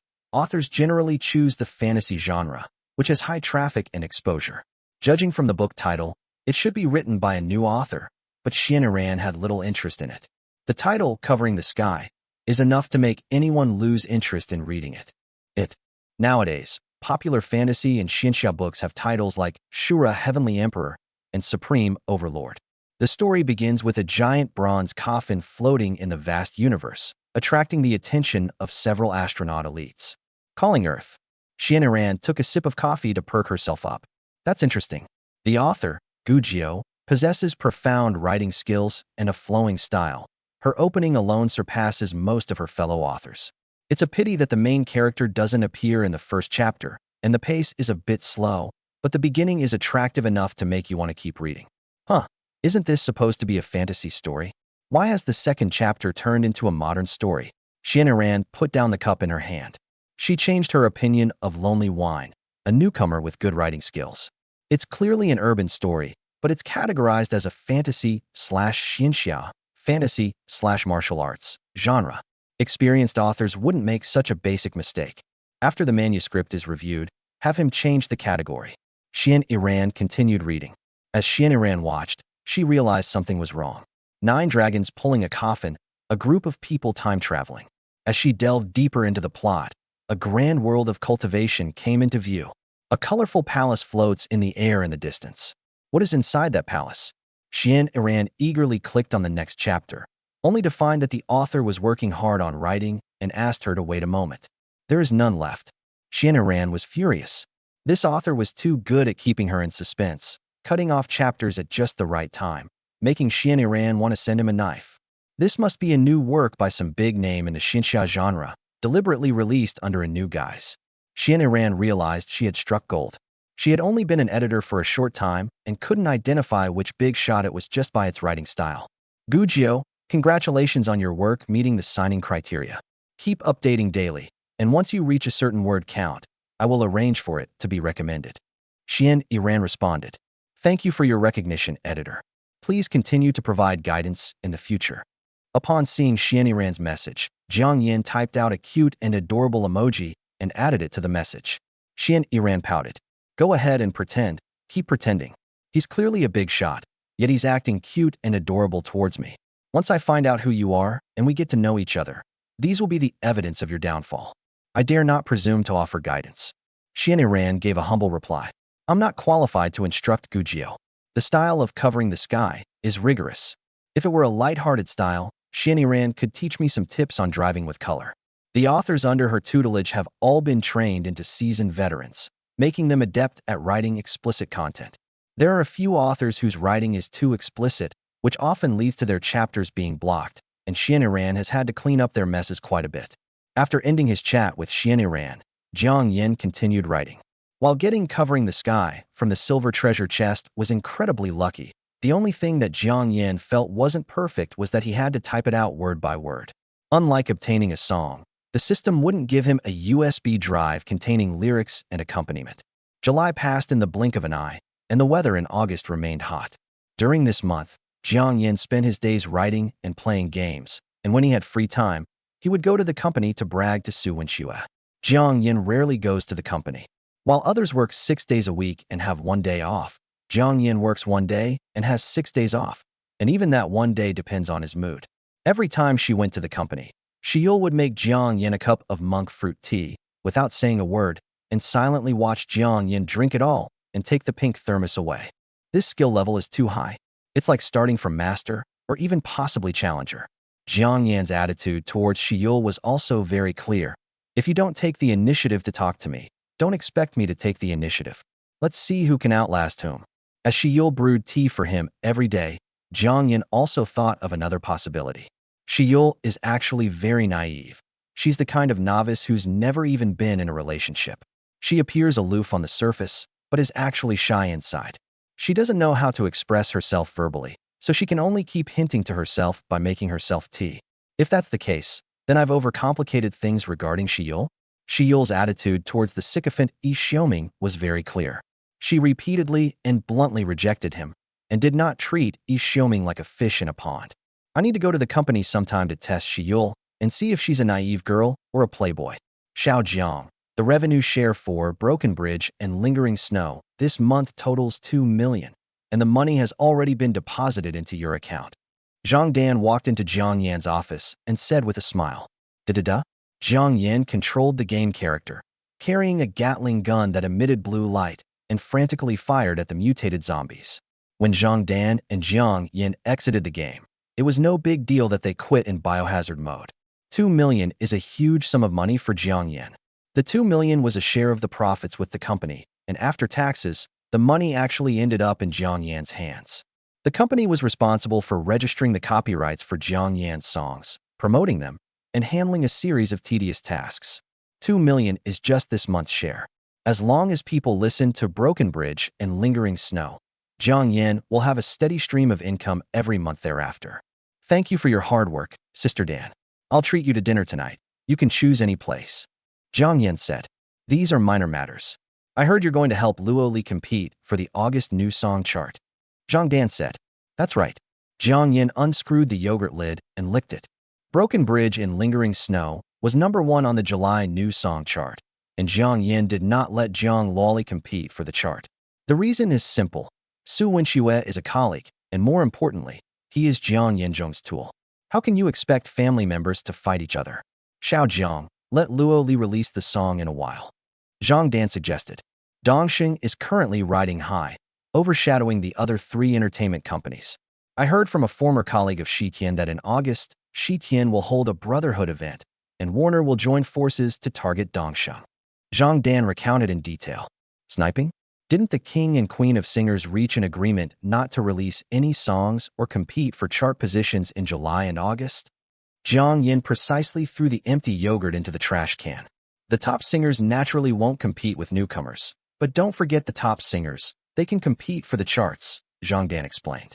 Among the many newcomers signed, Jiang Luoli, Su Wenxue, and Shi Yul are the most famous, and all three are artists under Dongsheng Entertainment. This made the other three entertainment companies unhappy. The enemy of my enemy is my friend. Three entertainment companies have joined forces and decided to take on Dongsheng together. The course of history is quite similar. 2 years ago, a prodigy newcomer named Zhong Fengyu emerged out of nowhere and crushed all other newcomers. Zhong Fengyu is an artist under Warner Entertainment. In order to suppress him, Dongsheng and Xitian joined forces. For this reason, Xitian did not hesitate to invite a superstar singer to compete for the charts. Sister Dan, do you mean that if my sister competes for the new song chart in August, those three entertainment companies will stop her at all costs, and even make top singers lower themselves to sabotage her? That's right. Chapter 25, A Mini Shura Field. Xiaojiang, sometimes being in the limelight isn't a good thing. It can easily attract jealousy. Zhang Dan advised. Youth should be spirited. If you're not spirited, are you even a young person? Jiang Yan retorted. Zhang Dan was speechless. Sister Dan, I will consider this matter carefully. Jiang Yan had already made up her mind. Kind people are often bullied, and good horses are often ridden. In August, Jiang Yan could prevent Jiang Luoli from competing on the new song charts. But what about next month? If a top-tier singer, or even a superstar, releases a new song next month, then I might as well live a timid and cowardly life. In August, Jiang Luoli must compete on the new song charts and show those three entertainment companies what she's made of. Youth is about being spirited. Ding, congratulations host, you have triggered a mission. 2 top-tier female singers were created in half a year, and a golden treasure chest was awarded as a reward. Jiang Yan had received good items from silver treasure chests before, and seeing that the reward was a gold treasure chest, he couldn't help but be tempted. Half a year is neither a long nor a short time. For Jiang Yan, it is not too difficult to promote 2 top female singers in half a year. As for the choice of Jiang Luoli, there is no doubt that Jiang Yan will support her even if the mission is not triggered. After all, she's his older sister. If he doesn't support his own family, who will he support? As for the other person, Jiang Yan focused his gaze on Shi Yul outside the door. Is she a complete novice in love, or a highly skilled player? You don't need to make me monk fruit tea every day. It won't cure my sore throat. This was the second time in a month that Jiang Yan had said thank you to Shi Yul.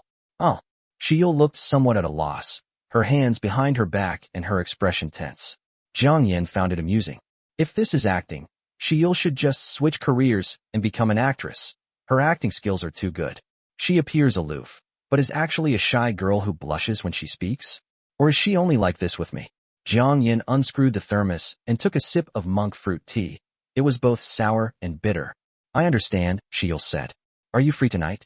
Let's go see a movie. Jiang Yan extended an invitation. I'm busy. I have piano practice tonight. Shi Yul shook her head and refused. All right. Jiang Yan controlled the game character, the Gatling gun glowing blue as it fired wildly, without saying anything like, I'm available anytime, when you're free. So, are you going to drink it again tomorrow? Shi Yul asked softly, referring naturally to the monk fruit tea on the table. Drink. Jiang Yan said casually. A fleeting look of happiness crossed Shi Yul's face as she left the office with her pink thermos. System, I want to customize a song. Jiang Yan opened the system panel and stated his requirements. Ding. Congratulations, host, you have obtained the song, Day Doesn't Understand the Darkness of Night. Why is it this song? Jiang Yan fiddled with the black pen in his hand. This song is very difficult to sing, with a wide vocal range, especially the high notes, which are difficult for even professional singers to control. Jiang Yan was worried that Jiang Luoli wouldn't be able to sing it. But the risks and rewards are proportional. If Jiang Luoli sings this song perfectly, no matter what top singers try to beat her on the August new song chart, even the biggest stars will have to kneel down and sing conquer. Come on, let's go to the recording studio. Jiang Yan said to Jiang Luoli, who was reading a book on singing techniques. Jiang Luoli vaguely guessed what was going on, But there were too many people in the office area, otherwise Jiang Luoli might have made a move on Jiang Yan. Recording studio. Jiang Yan greeted the recording engineer first, then put on his headphones to listen to Jiang Luoli's singing. With everything ready, Jiang Luoli held up the lyrics and made an okay sign. There is no further relationship between us. There is no right to possess each other. Only when dawn blends with the night. Only then did they have a brief, shallow overlap. As the accompaniment began, Jiang Luoli's voice reached Jiang Yan's ears. Jiang Luoli sang the verses flawlessly, but when she reached the climax of the chorus, the problem that Jiang Yan had been worried about appeared. Jiang Luoli's vocal range is too narrow, and the large range of vocal range makes it difficult for her to sing high notes. The sound engineer was at a loss. He was indeed a professional. Vocal range is innate. Although it can be gradually widened through practice, it is not something that can be achieved overnight. I'll try again. Jiang Luoli took big gulps of mineral water. Jiang Yan took off his headphones and looked at the ceiling of the recording studio. It was indeed difficult for Jiang Luoli to sing this song. After an entire afternoon of singing, Jiang Luoli's voice was hoarse and the effect was still unsatisfactory. Give. The next morning, Jiang Yan continued to spend time in the recording studio, while Jiang Luoli practiced nonstop. Hearing the familiar voice, Jiang Yan looked up. Shiyul handed the pink thermos to Jiang Yan. How did you know I was thirsty? Jiang Yan said with a smile. Seeing Shiyul and Jiang Yan chatting and laughing, and even Jiang Yan drinking her water, Jiang Luoli couldn't sit still. She knew Shiyul had ulterior motives towards Jiang Yan, but she never expected things to have progressed to this point. Good brother, I'm thirsty too. Jiang Luoli sat next to Jiang Yan and said coquettishly. Jiang Yan's lips twitched slightly. He knew Jiang Luoli was about to start causing trouble again. I'm thirsty, there's water in the fridge. Jiang Yan pointed to the refrigerator not far away. No, I want you to help me carry it. Jiang Luoli gently pushed Jiang Yan away, her tone as sweet as could be. Fortunately, there were only the three of them in the recording studio, and no one else saw them. Shiyul's expression was indifferent, and she had become the familiar aloof goddess. I'm leaving now, Shiyul said. Wait. Jiang Yan called out to Shiyul. Hiss. Jiang Yan turned to look at Jiang Luoli, his lower back burning with pain. Was it necessary to use so much force? Shiyul stopped in her tracks. Sing the climax of this song, Jiang Yan said, handing the lyrics to Shiyul. Shiyul glanced at the lyrics in her hand, then looked at the wary Jiang Luoli. I'll think about it. What are you doing? Jiang Luoli asked. Let me explain first. Jiang Yan deliberately distanced himself from Jiang Luoli. You mean Shiyul wanted a fair and just showdown with me in the finals, but Yi Xiaoming used her name to get the best actor to campaign for votes?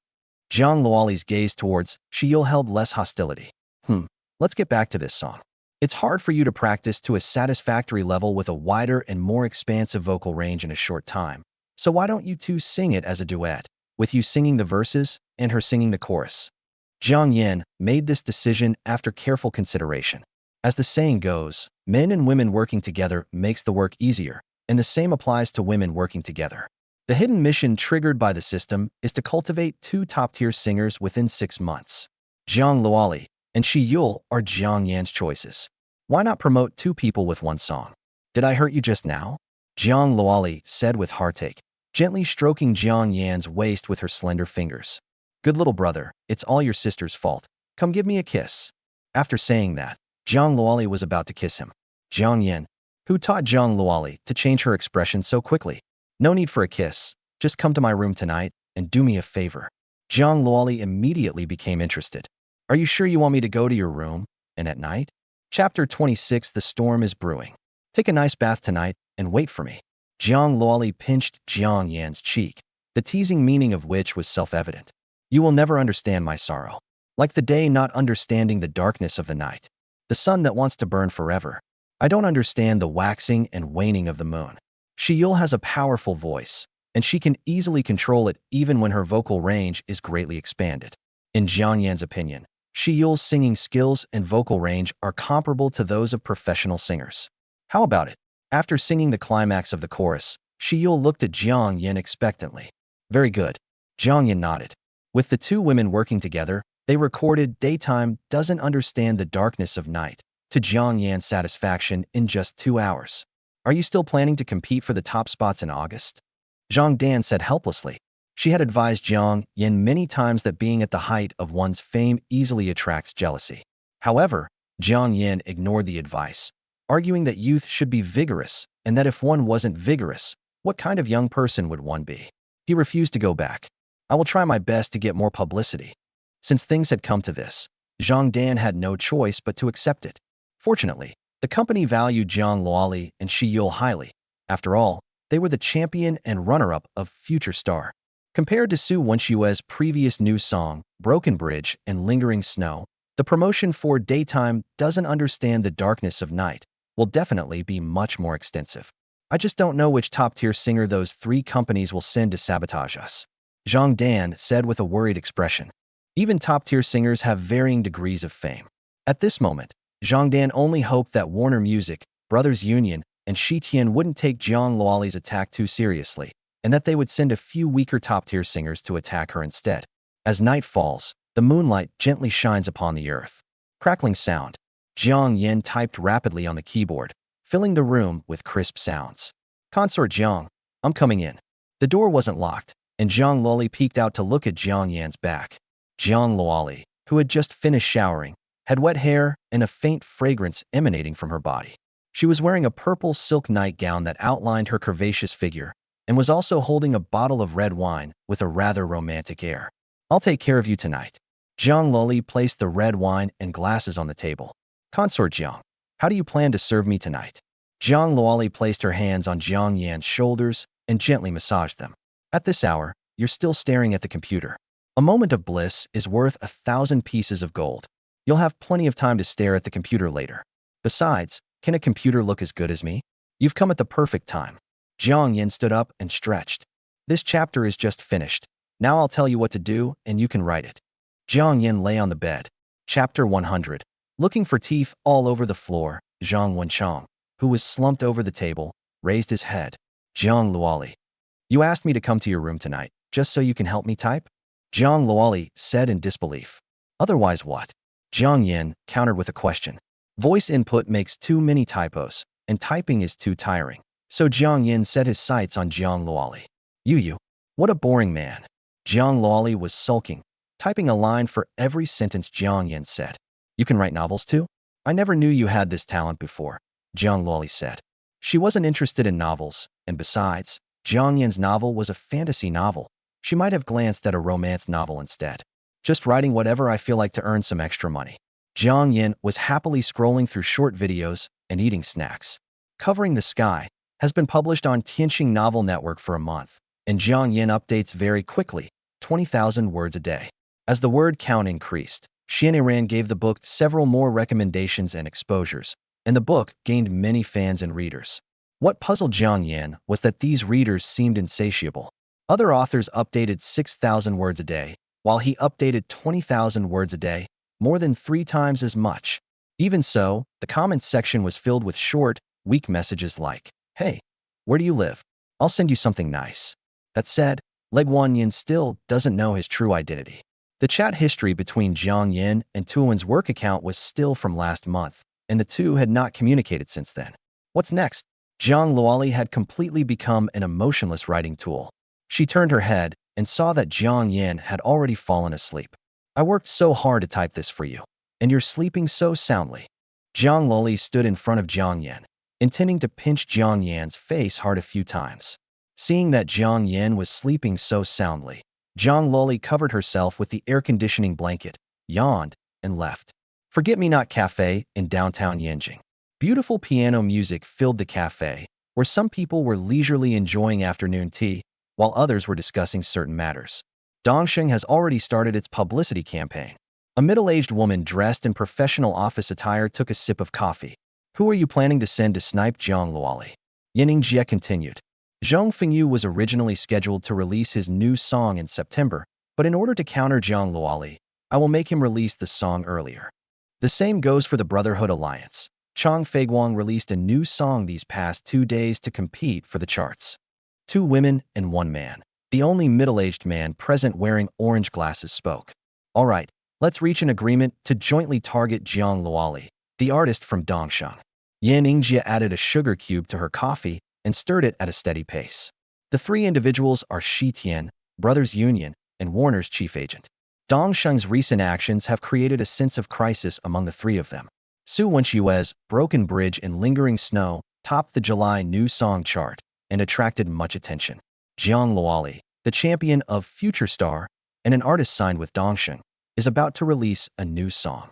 All the promising and well-known newcomers have gone to Dongsheng. So what are the newcomers signed by the three companies supposed to do? The pie is only so big, and the three families don't want to see Jiang Luoli grow smoothly into a second-tier or even first-tier singer. If you can't have it, destroy it. For three top-tier singers to target Jiang Luoli is also a significant cost to them. Compared to Jiang Luoli, we need to pay more attention to someone else. Who? Jiang Yan, Brothers Union's chief agent, Wei Feiwen, said. This person is very mysterious.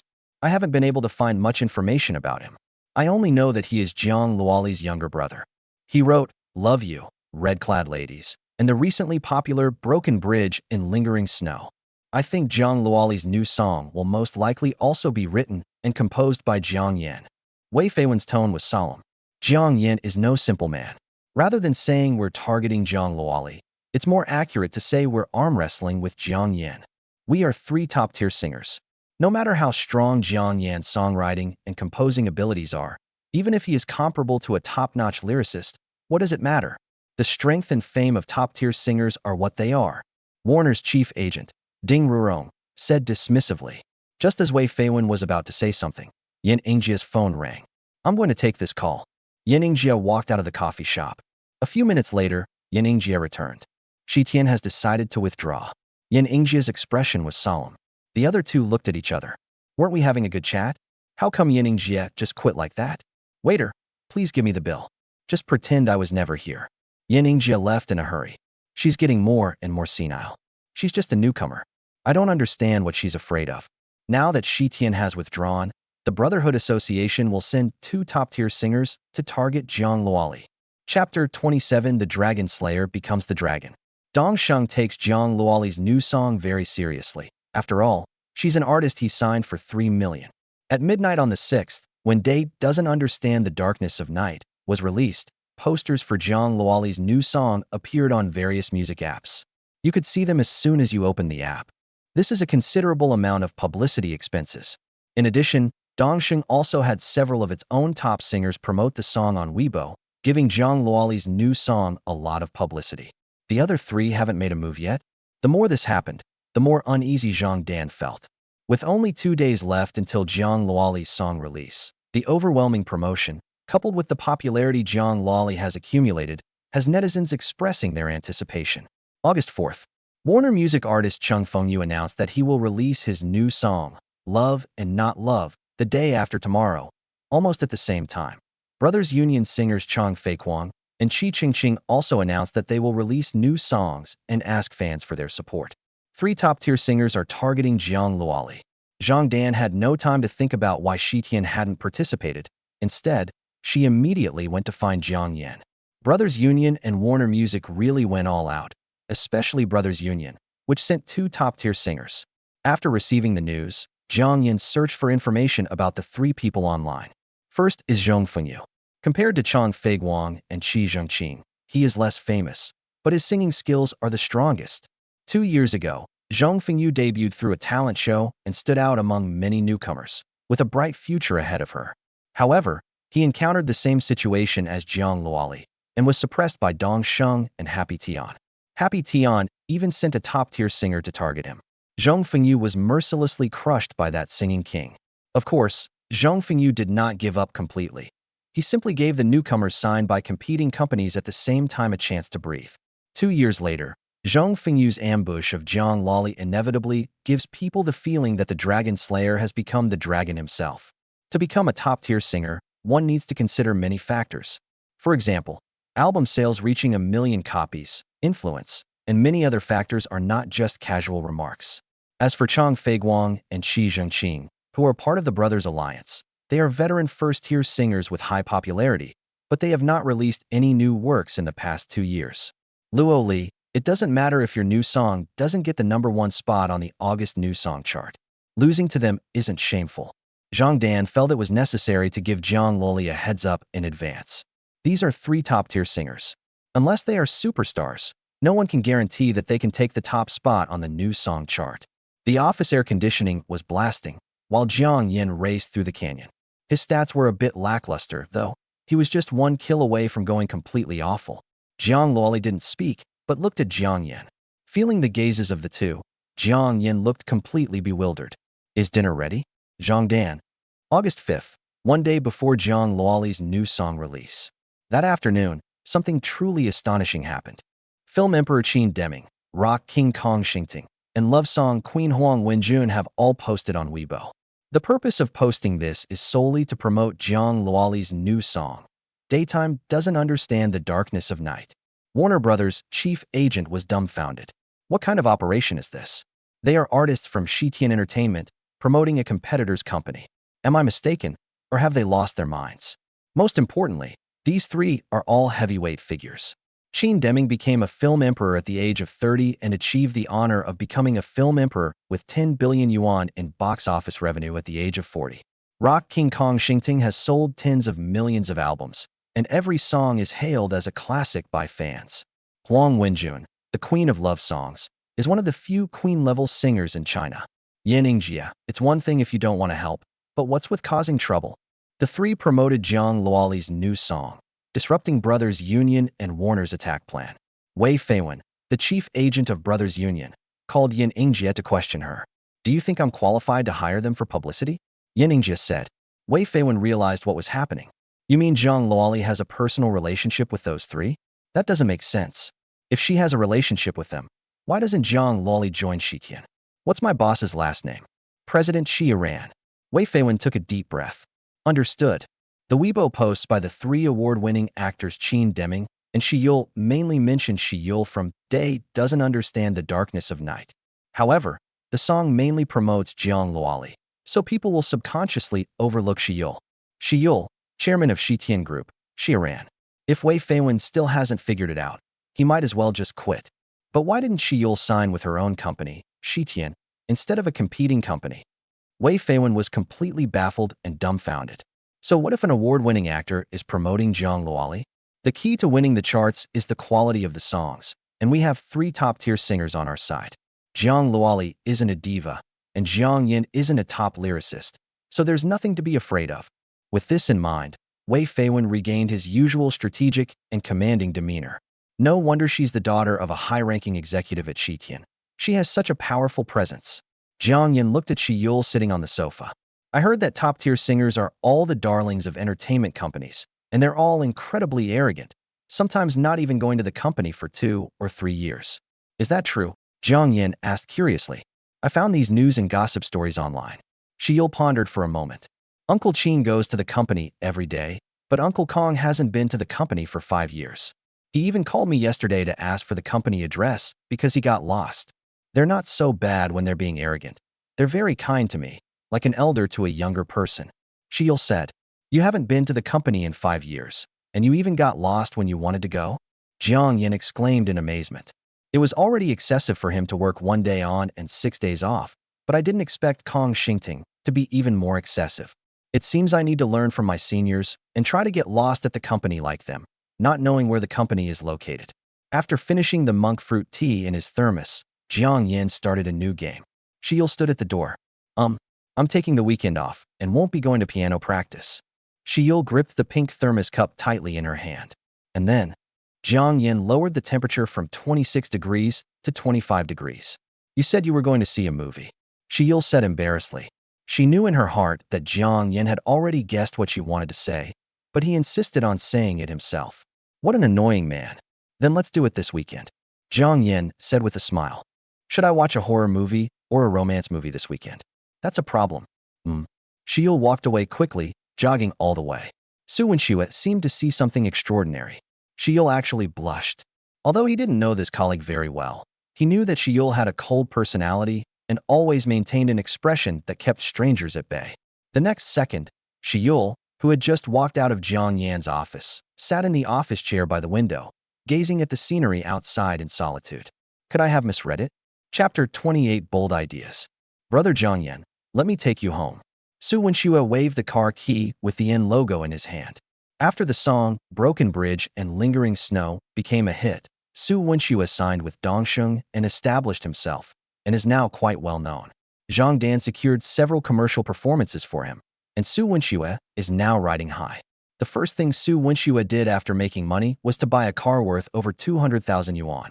Of course, Su Wenxue bought the car not for himself, but for Jiang Yan. Taking taxis every day is too tiring. From now on, Su Wenxue, will be in charge of picking up and dropping off Jiang Yan. Nobody can stop me. Thank you for your help, Brother Su. Jiang Yan locked the office door.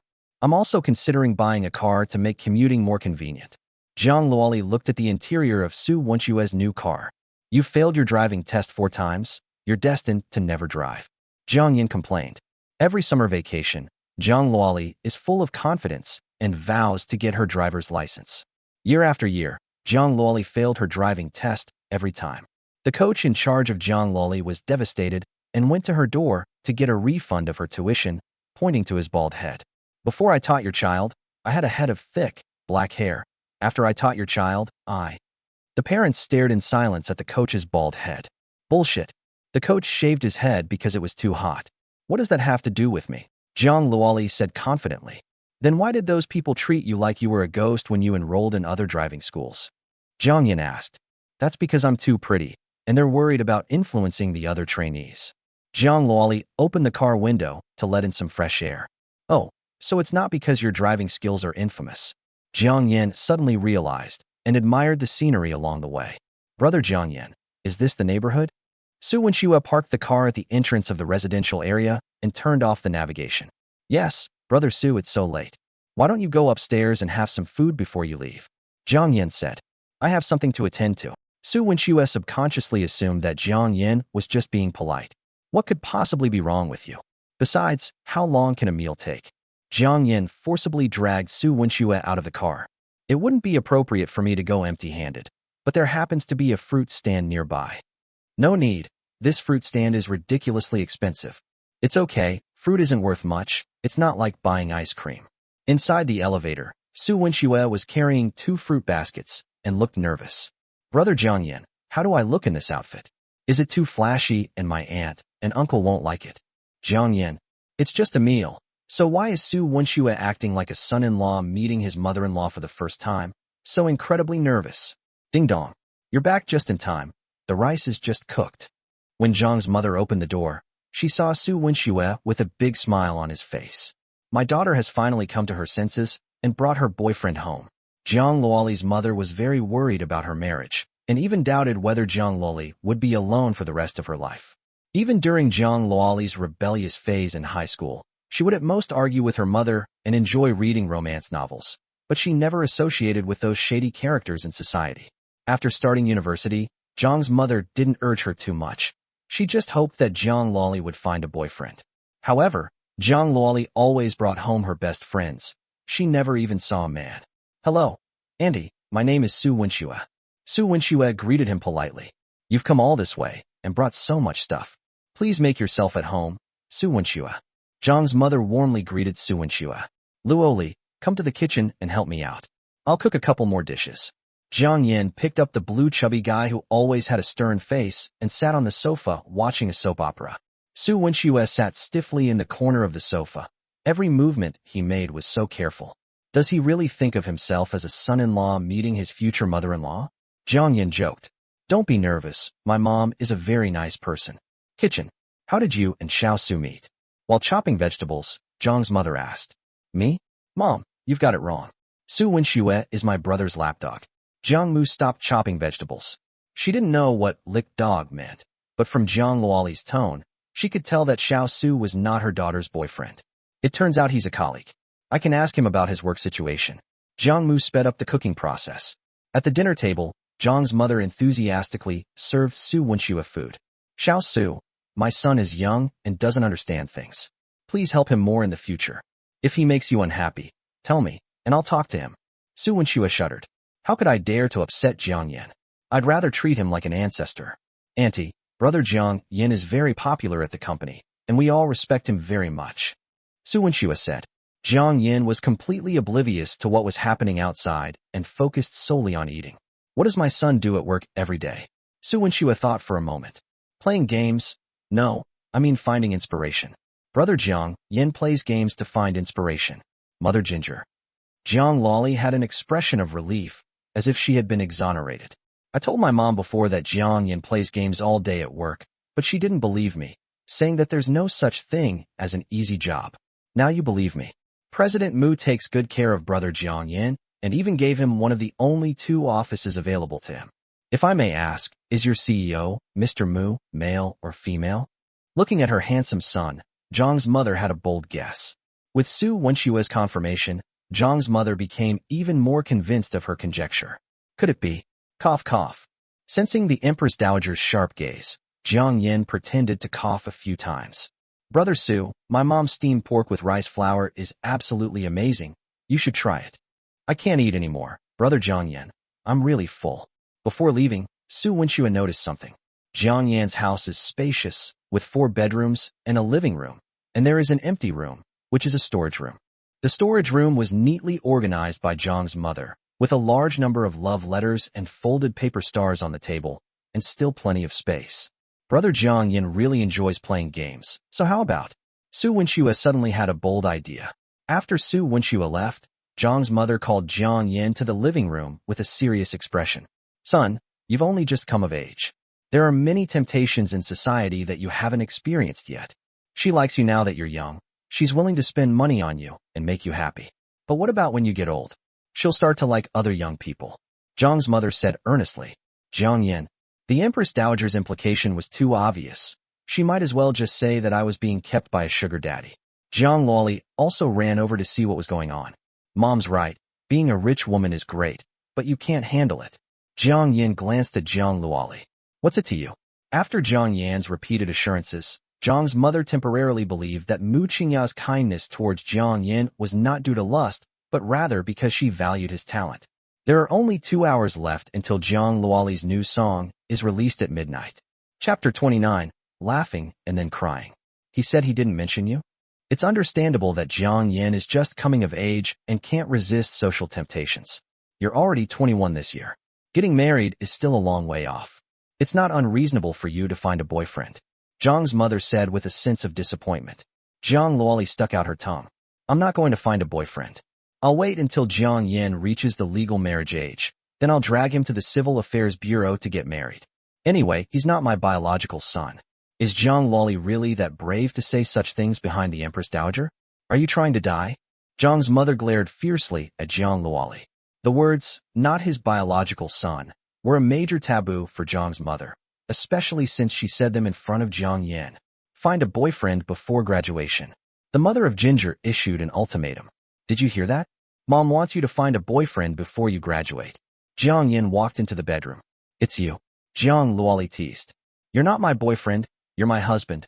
Jiang Luoli sat on the chair and ate a grape. I can't be bothered with you. Jiang Yan glanced at the clock on the wall. At 11 o'clock, Jiang Luoli's new song will be released in 1 hour. Honey, do you want some grapes? Honey, say something. The more Jiang Yan ignored her, the more excited Jiang Luoli became, picking a grape and waving it back and forth in front of Jiang Yan. Jiang Yan opened his mouth to receive food, but Jiang Luoli put the grape in her mouth instead. Honey, I want to be fed mouth to mouth. Mom's right. You should find a man to keep you in check. Jiang Yan took out his phone to browse the news. August should have been a battleground for new talents, but Jiang Luoli's dazzling brilliance overshadowed the other new artists signed by entertainment companies at the same time. Since the newcomers can't compete with Jiang Luoli, the brothers team up, and Warner Music sends 3 top singers to jointly target Jiang Luoli. This has made many people smell the strong scent of gunpowder. As for the onlookers, they don't care about the power struggle between the 2 sides. What matters most is that they have something to eat. In the early hours of the morning, this war without gunfire officially began. In a luxuriously decorated villa in Yanjing, a young man with an earring and a wine glass in his hand sat on the balcony. The young man was about 24 or 25 years old, with a noticeable cigarette burn on his arm. Sitting opposite him was a middle-aged man with a beer belly and an overweight physique. It's 12 o'clock. Zhang Fengyu took a sip of red wine and placed the wine glass on the table. The overweight middle-aged man lit a cigarette. It was none other than Warner Brothers' chief agent, Wei Feiwen. Feng Yu, don't worry. The company will compensate you for this incident involving Jiang Luoli, Wei Feiwen said. Compensate? Zhong Fengyu scoffed and laughed. When he was suppressed by that kingpin of Xing Entertainment, the company didn't stand up for him. He had the opportunity to become the youngest top-tier singer, but this incident delayed him for 2 whole years.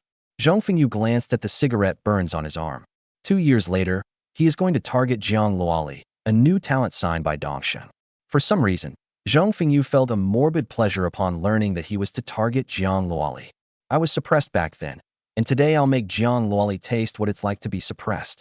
Targeting Jiang Luoli is secondary. The key is to win the top spot on the August new song chart. Zhong Fengyu opened the media player, and a promotional poster for Jiang Luoli appeared on the screen. Wei Feiwen shrugged. His goal was to target and suppress Jiang Luoli, preventing her from developing too quickly and becoming a top-tier, or even superstar, singer. However, with Zhong Fengyu and 2 top singers from Brothers Union, even if Jiang Yan is a strong lyricist and composer, he probably won't be able to make much of a splash.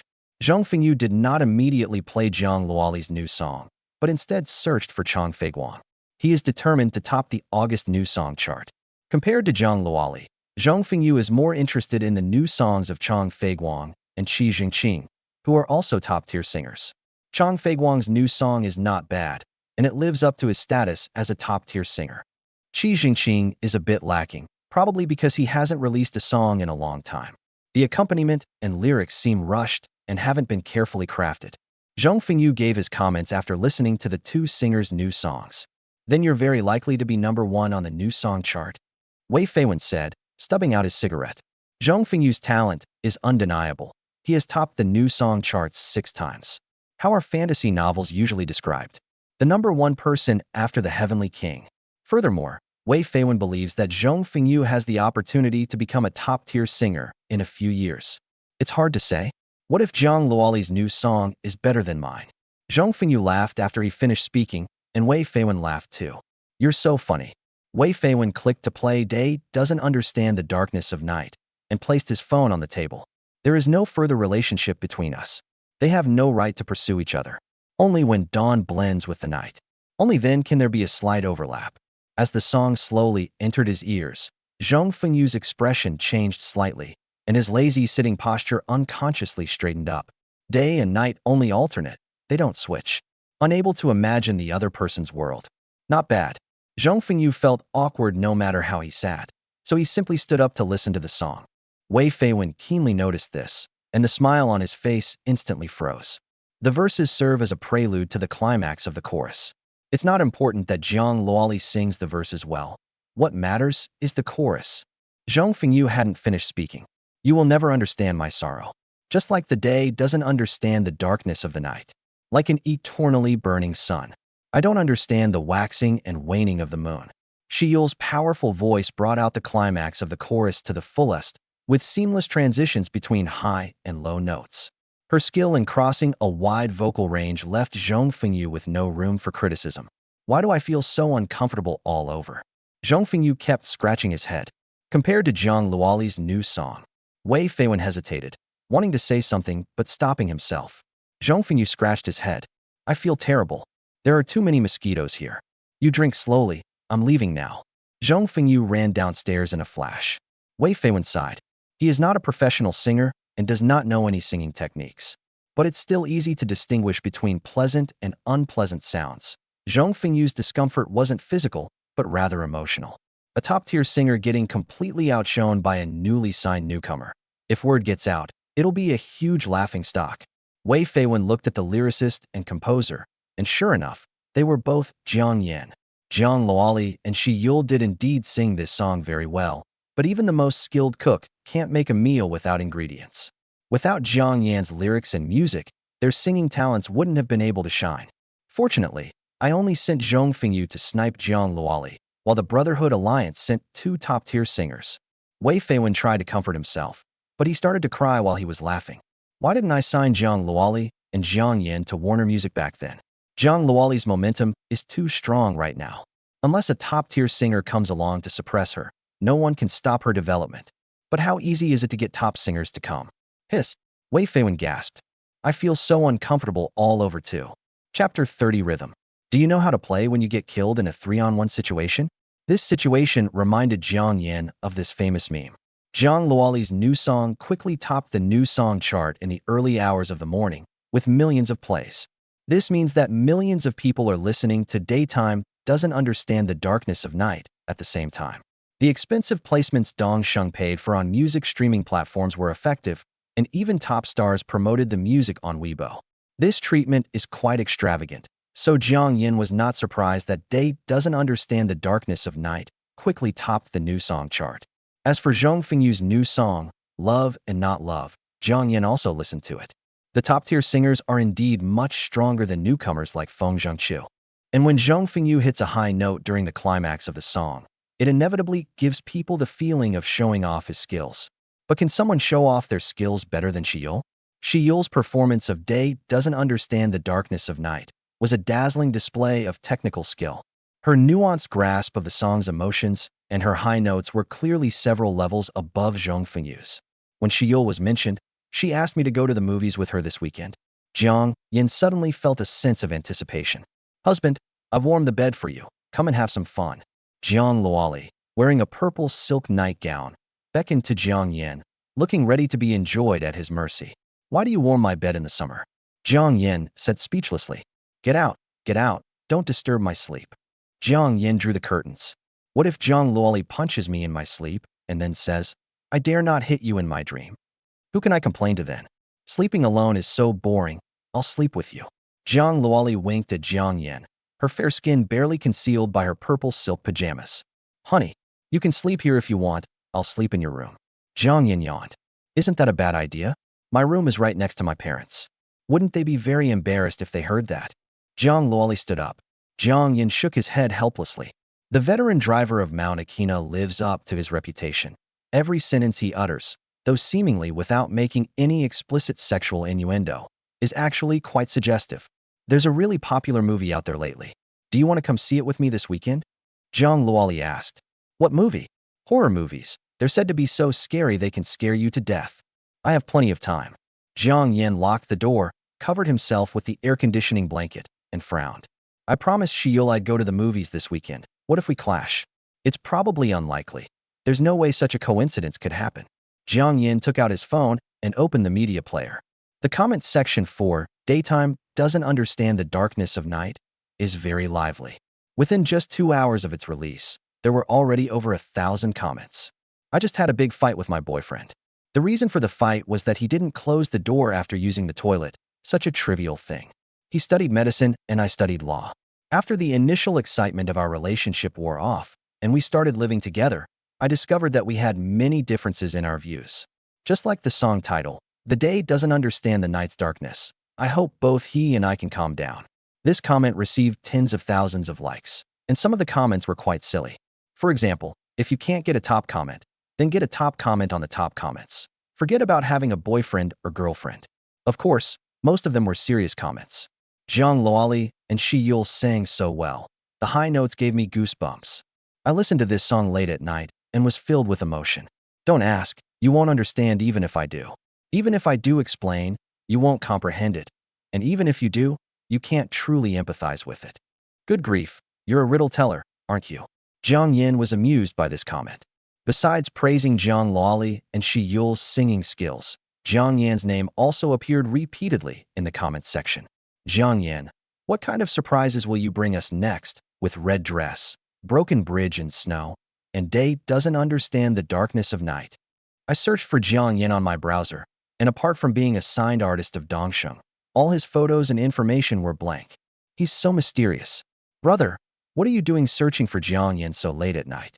It makes me suspect your motives are not normal. Congratulations, host, you have gained 60 reputation points. Congratulations, host, you have gained 80 reputation points. The system notification reads, as expected, after so many days of accumulation, Jiang Yan's reputation points have reached over 300,000. Most of these came from Su Wenxue and Zhang Luoli's new songs, while a portion came from the novel Covering the Sky. Jiang Yan has been publishing Covering the Sky on Tianxing Novel Network for some time now, and he updates it with a stable 20,000 words every day. Xianxia from Leg Play was very helpful, giving all the recommendations she could. The novel Covering the Sky now has 300,000 words and 100,000 favorites. Gujio, your book will be available this weekend. Don't forget to update it like crazy. Seeing the message Xianxia sent him that afternoon, Jiang Yan replied with and added a cute nodding emoji. At Tianqing Publishing House, Xianxia finished the last sip of her coffee. She was still working overtime at 2 a.m. It's all because the chapters of her authors that are constantly being banned are being blocked, causing the review team to be overwhelmed. Online novels are updated daily, and if a chapter is blocked, it affects the reader's reading experience the next day. Xianxia had no choice but to help with the review. This description is too explicit. Remember to revise it when you wake up. Xianxia sent a message to her authors. Yunji fan, tell me, which line from chapter 300 can be released?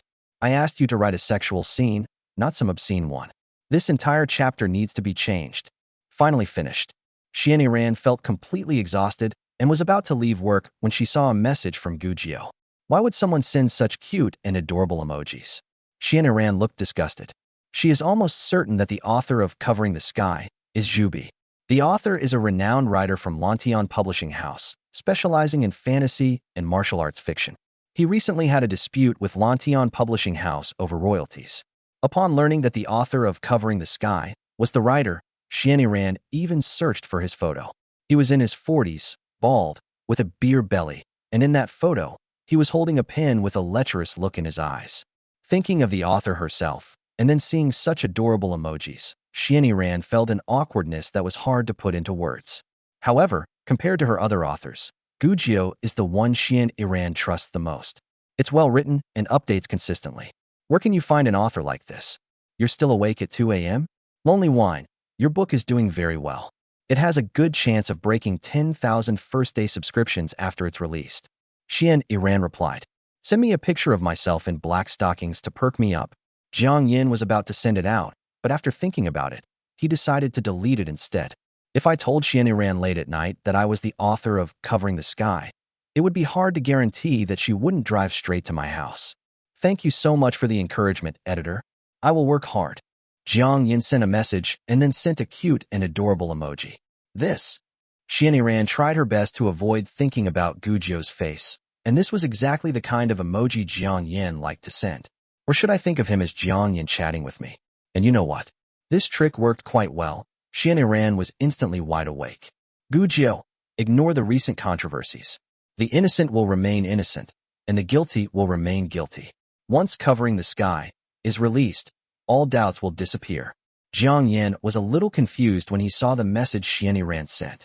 Rhythm? What rhythm? Chapter 31 made of gold? If you don't understand, just ask. What's the rhythm?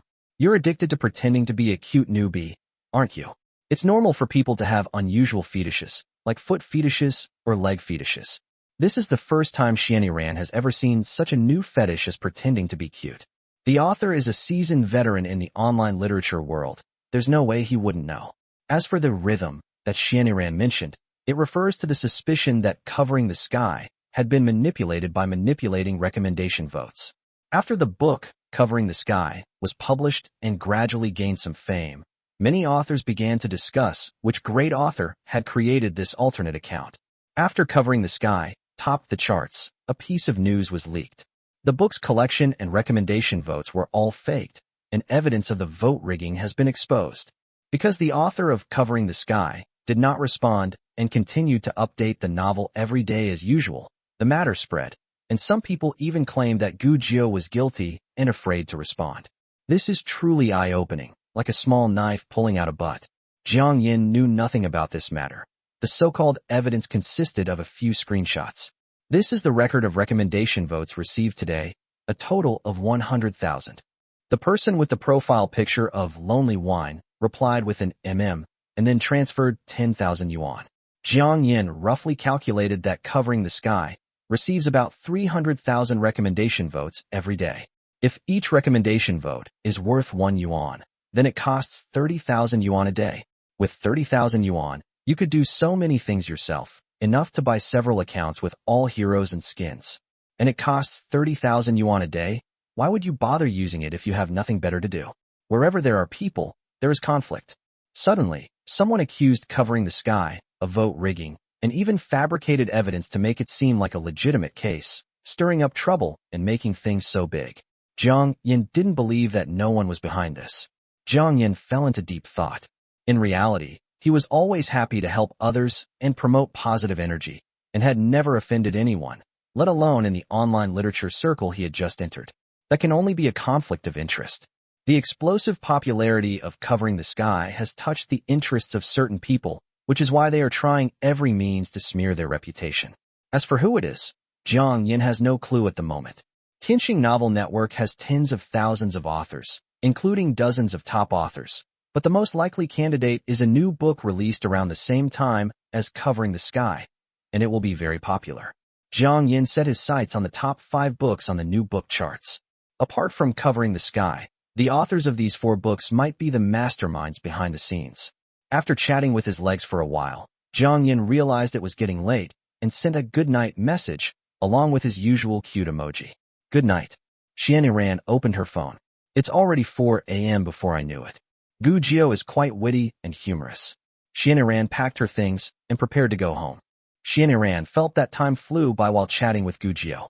The two talked about everything under the sun, and Gu Jiao would tell some dirty jokes, which made Xianxia giggle, etc. Xianxia realized what had happened. She was chatting so happily because she imagined Gu Jiao as Jiang Yan. But when the fantasy was shattered and reality was faced, Gu Jiao himself was a bald, beer-bellied middle-aged man with lecherous eyes. Thinking of this, Xianxia immediately lost interest. But who can blame them when Gu Jiao and Jiang Yan are so alike? They both like the same emojis, and their ways of speaking are surprisingly similar. Jiang Yan. Xianxia slapped her forehead. What kind of weird things are I thinking? Jiang Yan is my best friend's younger brother. If I get together with Jiang Yan, will I have to call Luo Li's sister-in-law? But it really feels so good to imagine Jiang Yan chatting with Gu Jiao. After a night of buzz, Date doesn't understand the darkness of night, has firmly secured the top spot on the new song chart with tens of millions of plays. No one expected that the combination of Jiang Luoli and Shi Yule would outshine all the others. So what if there are 3 top-tier singers? They can only obediently stay at the bottom of the new song chart. To Jiang Yan's surprise, Daytime doesn't understand the darkness of night, not only had impressive streaming numbers, but also sold over 10,000 physical album copies. With the development of technology, people nowadays rarely buy physical albums. They can simply open a music app to listen to songs. Physical albums are purchased by loyal fans for their collections. More than 10,000 albums is also a considerable income. The elevator doors opened, and Jiang Yan stepped into the 20th floor. Zhang Dan was the first to stand up, and then everyone else stood up and applauded. Jiang Yan stood still. Is this applause for me? Congratulations to Jiang Yan for making Daytime Doesn't Understand Night number 1 on the new song chart, Zhang Dan said with a smile. As for Jiang Luoli and Shi Yule, they had already offered their congratulations. Thanks. Jiang Yan felt a little uncomfortable being the center of attention and quickly opened the office door and went inside. She's quite shy. Through the glass, Mu Qingya could see Jiang Yan's every move clearly. Mu Qingya pursed her fiery red lips, her eyes filled with greed. I love shy yet energetic little boys like this. It would be so much fun to train them. The weather was still hot in August. After playing a few games, Jiang Yan went to a supermarket near the company. Boss, how much is this ice cream? Jiang Yan looked at the dazzling array of ice creams in the freezer, picked one up at random, and asked, 15. How many? Jiang Yan raised his voice several decibels. 15. Upon receiving confirmation from his boss, Jiang Yan was so frightened that he quickly put it back. Is the ice cream bag made of gold, or is the ice cream inside made of gold? I do have some money, but I'm not stupid enough to willingly be ripped off. That's really cheap. Cheap. Give me 2 cases of drinks and 2 cases of bottled water. Jiang Yan was speaking ironically. The drinks weren't for myself, but for the employees on the 20th floor. They all congratulated him, so he couldn't be stingy with his own. Besides, drinking some iced beverages in the middle of summer can naturally improve your mood. Jiang Yan originally planned to buy iced drinks and ice cream together, but the 15 yuan ice cream was too expensive, so he decided to order a cup of milk tea for everyone later. After paying, Jiang Yan called Su Wenxue. Brother Jiang Yan, why did you buy so many drinks? Su Wenxue asked curiously. If I remember correctly, Jiang Yan's throat was sore, so she couldn't drink carbonated beverages or anything cold. So Su Wenxue would always buy yogurt and juice and keep them in the office. It was a drink for our employees on the 20th floor. I saw them clapping really hard just now. Jiang Yan picked up 2 cases of drinks. Oh. Su Wenxue carried a case of drinks in each hand. Brother Jiang Yan, what are your hobbies and interests? Su Wenxue asked in the elevator. Jiang Yan thought for a moment. Playing video games, occasionally going to the stadium with friends, and also. Brother Jiang Yan, please slow down, I typed slowly. Su Wenxue took out his phone, opened the Notes app, and carefully recorded every word Jiang Yan said. Jiang Yan, what kind of unusual fetish is this? I didn't expect Brother Jiang Yan to be so passionate about sports, even going to the stadium regularly, Su Wenxue said with a smile. No, you're overthinking it. Jiang Yan shook his head. It's summer now, and I go to the stadium specifically to see pretty girls. Su Wenxue. On the 20th floor, Jiang Yan placed the drink on the table. Please help yourself to everything. I'll treat everyone to milk tea this afternoon. Amid cheers, Zhang Dan stepped forward. Xiao Jiang, President Mu wants to see you. Mu Qingya? Jiang Yan thought of those 2 enormous, menacing weapons. Chapter 32. What kind of milk tea do you like to drink?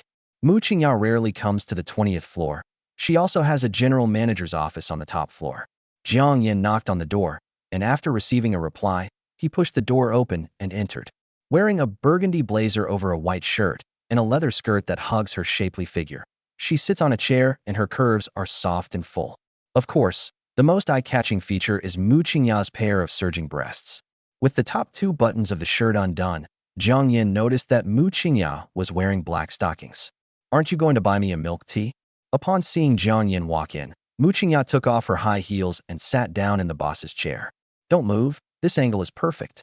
Jiang Yan stood opposite Mu Qingya, internally directing her actions. What kind of milk tea does President Mu like? I'll order it for you. Jiang Yan stood on tiptoe, his 1.8-meter height almost reaching 2 meters. Stocking milk tea, Mu Qingya said with a smile. Can I use your stockings? For a moment, countless witty remarks popped into Jiang Yan's mind. But unfortunately, he wasn't familiar with Mu Qingya. Otherwise, he would definitely have said a couple of things. I'll order Mr. Mu some milk tea with stockings later. White stockings or black stockings. Gradient stockings are also nice. Then use my stockings. Mu Qingya stood up, her beautiful legs encased in black stockings fully displayed before Jiang Yan. Isn't that what I was just about to say? Mr. Mu, you must be joking with me. Jiang Yan turned his head and adopted a virtuous and upright demeanor. Why doesn't this shabby office even have a mirror? Jiang Yan complained inwardly. What a shy boy. No, what a shy yet energetic boy. Mu Qingya tossed her long, golden waves and shifted to a more comfortable sitting position. The song Day Doesn't Understand the Darkness of Night became a hit, along with the songs you wrote and composed before. Now you have quite a bit of fame, and many people online are curious about you. I hope you can appear in the public eye. Mu Qingya said seriously. Jiang Yan is good in every way, except that his voice is damaged. With the popularity of several of his songs, Jiang Yan, the lyricist and composer, has received much attention. Unfortunately, there is very little information about Jiang Yan found online. He is a signed artist of Dongsheng and the younger brother of Jiang Luoli. There is nothing else about him. There are many ways to become famous, and you don't necessarily have to be a singer. Being a lyricist is also a good option. Take the renowned lyricist Quan Yongxi, for example. His fame is no less than, and may even surpass, that of top superstars. Mu Qingya offered her advice. I'll think about it some more, Jiang Yan said. Why do you have to show your face if you don't rely on your looks to make a living? Okay, I won't force you. Aren't you tired of standing like this? Mu Qingya rested her chin on her hand and looked down at Jiang Yan, asking a question. As soon as he entered the door, Jiang Yan stood straight, even dangling his toes like a pine tree. I'm not tired. This is good exercise. Jiang Yan said in a serious tone. Then you'd better work out more. Mu Qingya said meaningfully. Jiang Yan reluctantly left Mu Qingya's office. Don't ask. The only answer is that the exercise equipment is gone. The keyboard clicked crisply and pleasantly. Covering the Sky was going to be available on Friday, and Jiang Yan was rushing to finish the manuscript. Jiang Yan plans to update Covering the Sky with 20,000 words daily, and when it goes on sale, he plans to update it with 40,000 words, which is 20 chapters. Jiang Yan realized that no matter how many chapters he updated, the comments from these readers were always short and weak. Thump, thump, thump. Please come in. Jiang Yan typed rapidly on the keyboard, his eyes glued to the computer screen. Um, what movie should we go see this weekend? Sheil placed the pink thermos on the table. Horror movie. I bought the tickets, Saturday night at 10 p.m., Jiang Yan said, looking up. A horror movie called Thriller Wave has recently become very popular, and it is said to be able to scare people to tears. Zhang Luoli was also talking about this show before, but Jiang Yan arranged for her to watch the 8 p.m. show, while he arranged for Sheil to watch the 10 p.m. show. Horror movies, Sheil looked hesitant. If you don't like horror movies, you can watch romance movies, Jiang Yan said. I like watching horror movies, I guess. Sheil nodded and ran out as if fleeing.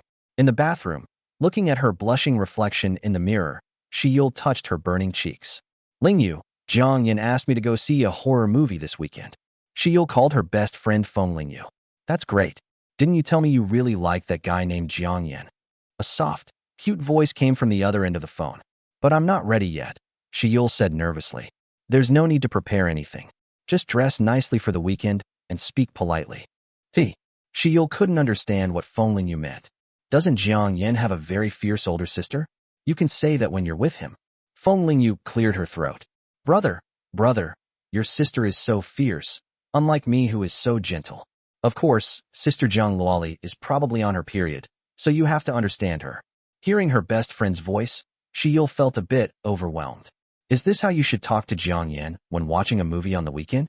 I'll give it a try. Sheil hung up the phone. Brother. Looking at herself in the mirror, Sheil tried to imitate her voice in a high-pitched voice, then felt disgusted by her own reflection. Just then, Zhang Luoli walked in and stopped when she heard Sheil's slightly coquettish tone.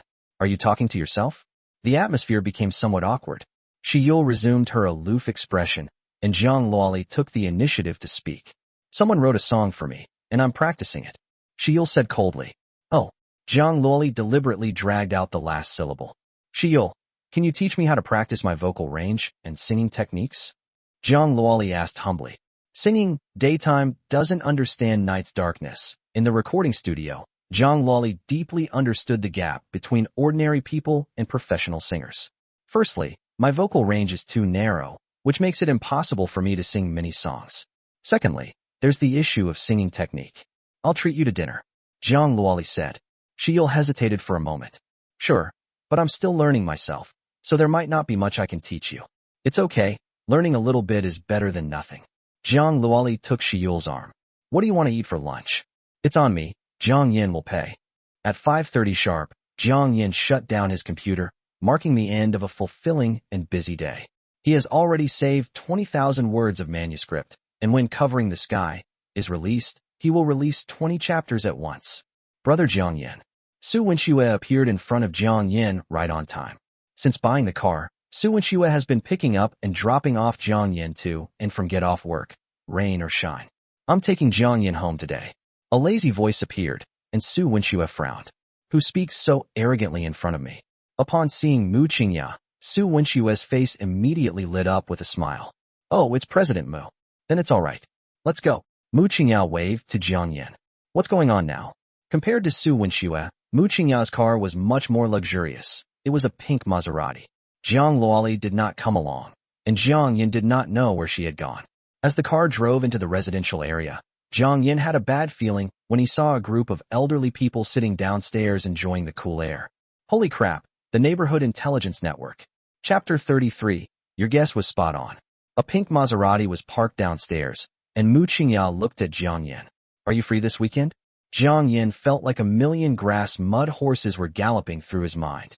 He had already guessed what Mu Qingya was going to say next. There's a horror movie called Thriller Wave that's been getting good reviews lately. We can go see it together this weekend. Saturday, I have things to do over the weekend. Jiang Yan said, forcing himself to speak. What? Going on a date with your girlfriend this weekend? Mu Qingya teased. You guessed very accurately, and there was more than one. I'm going on a picnic with my friends this weekend, Jiang Yan casually offered as an excuse. Okay then, I'll pick you up by car on Saturday night. Mu Qingya gently breathed warm air into Jiang Yan's ear. Don't use such a lame excuse next time. Mu Qingya said it was fine while she was in the car, but she waited until Jiang Yan got out of the car to say it. Jiang Yan's lips twitched slightly. The elderly people sitting in the shade nearby focused their attention on him, some smiling, some deep in thought. Is this reason lame? Jiang Yan felt pretty good. Back home, Jiang Yan petted his cat as usual, and after that, he went back to his bedroom to publish the draft he had written that afternoon. Jiang Yan simply ignored the short and weak comments section, saying, "That's all. Lonely wine. Your writing is too weak." Bang! Jiang Mu returned from grocery shopping with an unusually heavy heart. "Old Jiang, where's my feather duster?"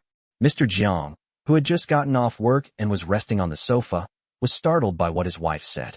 He could sense the strong tension in his wife's tone. "I'll go to the storeroom for you." Father Jiang scurried into the storeroom. Someone's going to be in trouble. Jiang's father subconsciously thought of his troublesome daughter and silently prayed for Jiang Luoli. "I'm back." Jiang Luoli pushed open the door and immediately realized that the Empress Dowager's expression was not right.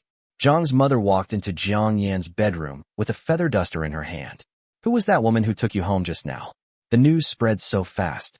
Jiang Yan remained calm. What was meant to happen would eventually happen. "Mom, let me explain." "What's there to explain? I've told you so many times, you're young now. That's why that woman likes you and is willing to spend money to make you happy. But when you get old, that woman will ruthlessly dump you and find other young men. You're just like your dad." Jiang Mu raised the feather duster in her hand. Mr. Jiang, sitting on the sofa, shrank his neck. "What's it to me?" Before Jiang's mother could even make a move, Jiang Luoli's wailing and howling came from the bathroom. When practicing high notes, you should feel a distinct tingling sensation between the bridge of your nose and your forehead. Continue to raise the notes slowly and steadily, but do not force it to avoid damaging your voice. Remembering Shi Yule's guidance, Jiang Luoli began a new round of practice. Hearing Jiang Luoli's ghostly screams, Jiang's mother put down the feather duster in her hand. "I can't figure out how to do it for her. Should I beat the son first or the daughter?" Jiang's mother threw the feather duster on the bed. "Look what kind of son and daughter you've raised." Jiang's mother angrily pointed at Jiang's father. "Father Jiang, what did I do to deserve this?" Mr. Jiang said, both amused and exasperated. At dinner time, Jiang's mother was still sulking. "Mom, the food you cooked today is delicious."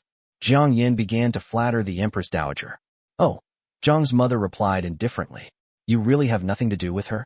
Jiang's mother asked. "No, it's just a normal superior-subordinate relationship, nothing more," Jiang Yan said seriously. "I don't know what will happen in the future," Jiang Yan added in his mind. "Then I'm relieved." After receiving Jiang Yan's affirmative reply, Jiang's mother gradually felt better. "Don't chuckle. What are you yelling and screaming about in the bathroom? People would think your house has been burgled." Jiang Luoli stuck out her tongue. "Mom, I'm practicing my vocal range." "Go practice in the park. The howling and screaming is terrifying."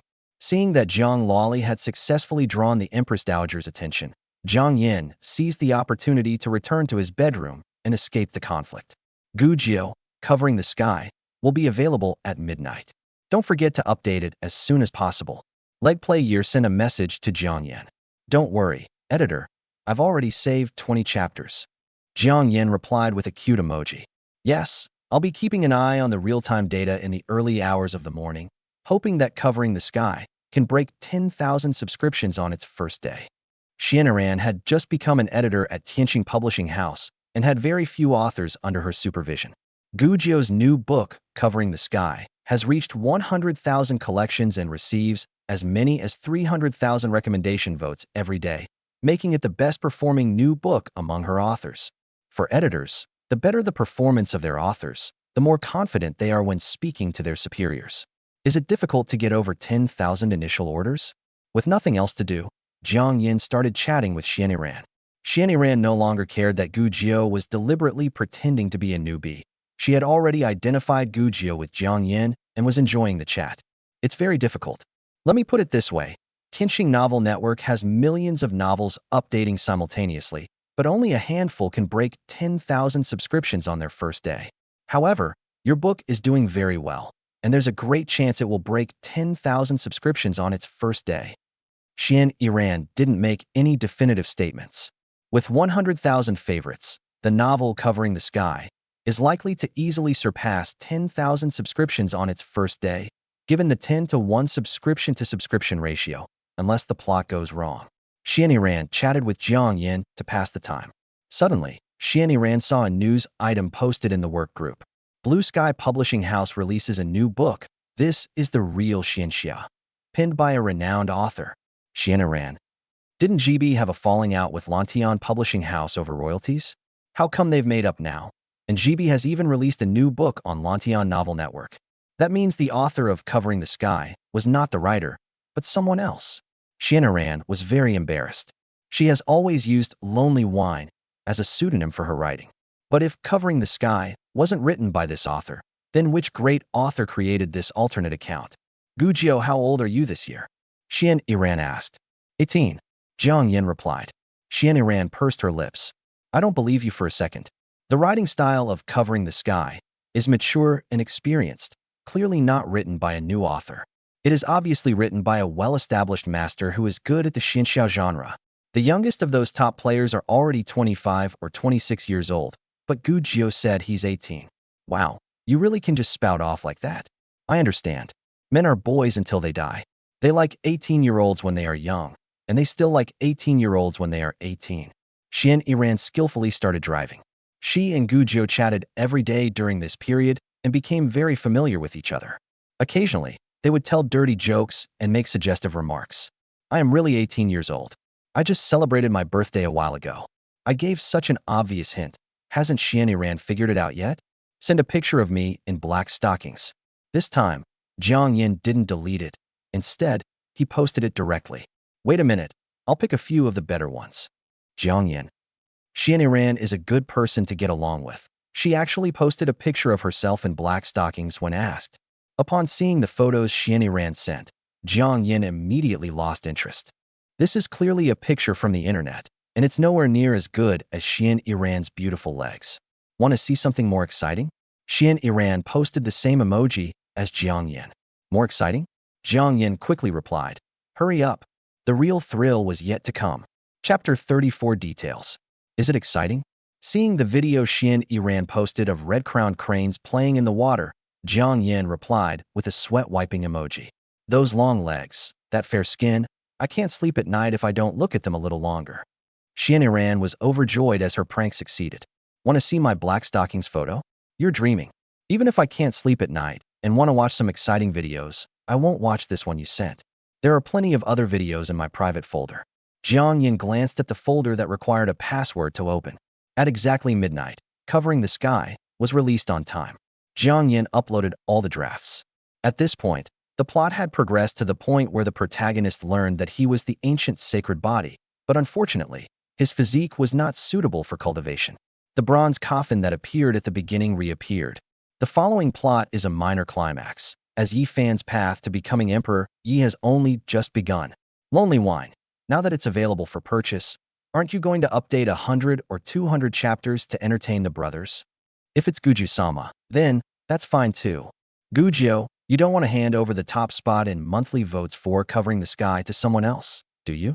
Hurry up and update more, or I'll tear up my monthly votes and not give them to you. There are many silly comments about Covering the Sky, all urging Gujio to update faster because they haven't had enough yet. After releasing 20 chapters in one go, the writing became short and weak, resulting in far fewer comments. I declare that today, The Lonely Wine is no longer short and powerless, but only today. Ugh, I was getting really into it, and it's gone again. You deserve to die a horrible death, you idiot. Upstairs, I declare your declaration invalid. With your knife in hand, follow me. Arrest Gujio and lock him in the darkroom. He's not allowed to come out until he writes 100,000 words a day. They're a bunch of insatiable readers. Jiang Yan shook his aching wrist. In order to save up his manuscript, he gave up playing games during work hours and typed on the keyboard until his back ached. And they still claim to be short and weak? Don't they have any conscience? Gujio, why didn't you write a launch message? Xianxia asked. If you don't understand, just ask. What's the author's message for the book launch? Upon seeing Xianxia's message, Jiang Yan stopped shutting down his computer. My message upon release is to ask readers to support this book, share my thoughts on writing it, or even just sympathize a bit. Are you really a newbie? At this moment, Xianxia completely fainted. After learning that Gujio was not a pseudonym written by the renowned author Lantian Publishing House, and seeing that Covering the Sky didn't even have a launch message, she couldn't tell whether Gujio was pretending to be a newbie or a genuine newbie. There's no need to play the victim. I'm doing just fine.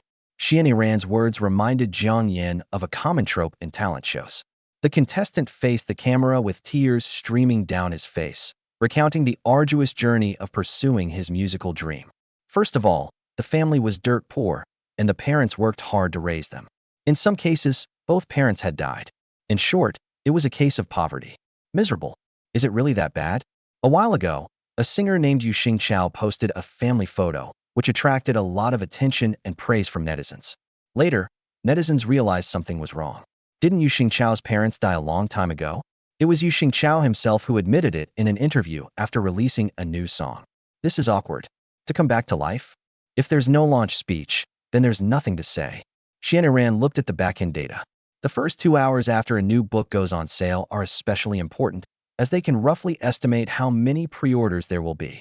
1,000, 2,000, 3,000. Xianxia's anxiety gradually subsided. Within an hour, Covering the Sky reached 5,000 subscribers, and it was easy to break 10,000 first-day subscriptions, and it was even possible to break 20,000. Wow, this book has made him a legend. If you really want to congratulate me, send me a picture of yourself in black stockings. Jiang Yan never forgets his original aspiration. LSP. Xianxia rolled her eyes. She has determined that Gu Jiao has a leg fetish, and a very serious one at that. I'm not good looking. I have a barrel waist and elephant legs. Anyway, he's never met me in person. Xianxia thought to herself, you're trying to pull this on me? If Xianxia isn't beautiful, then there are no beautiful women. She's 1.7 meters tall, has a high ponytail, and especially those long, straight, beautiful legs that are unforgettable. The nickname Legs for Years is well-deserved. You're not pretty and I'm ugly, but the two of us are a perfect match. Then send me a picture of yourself. Xianxia sent a message. Send a picture of yourself in black stockings first. The two are caught in a vicious cycle. Xianxia wants to see a photo of Gu Jiao in person, while Jiang Yan, unwavering in his original intention, wants to see a photo of him in black stockings. You pervert. I don't like wearing black stockings. That's true. Jiang Yan rarely sees Xianxia wearing stockings. But for you, Jiang Yan walked to the bedroom door and made sure it was locked from the inside. She actually found a picture of an elephant wearing black stockings.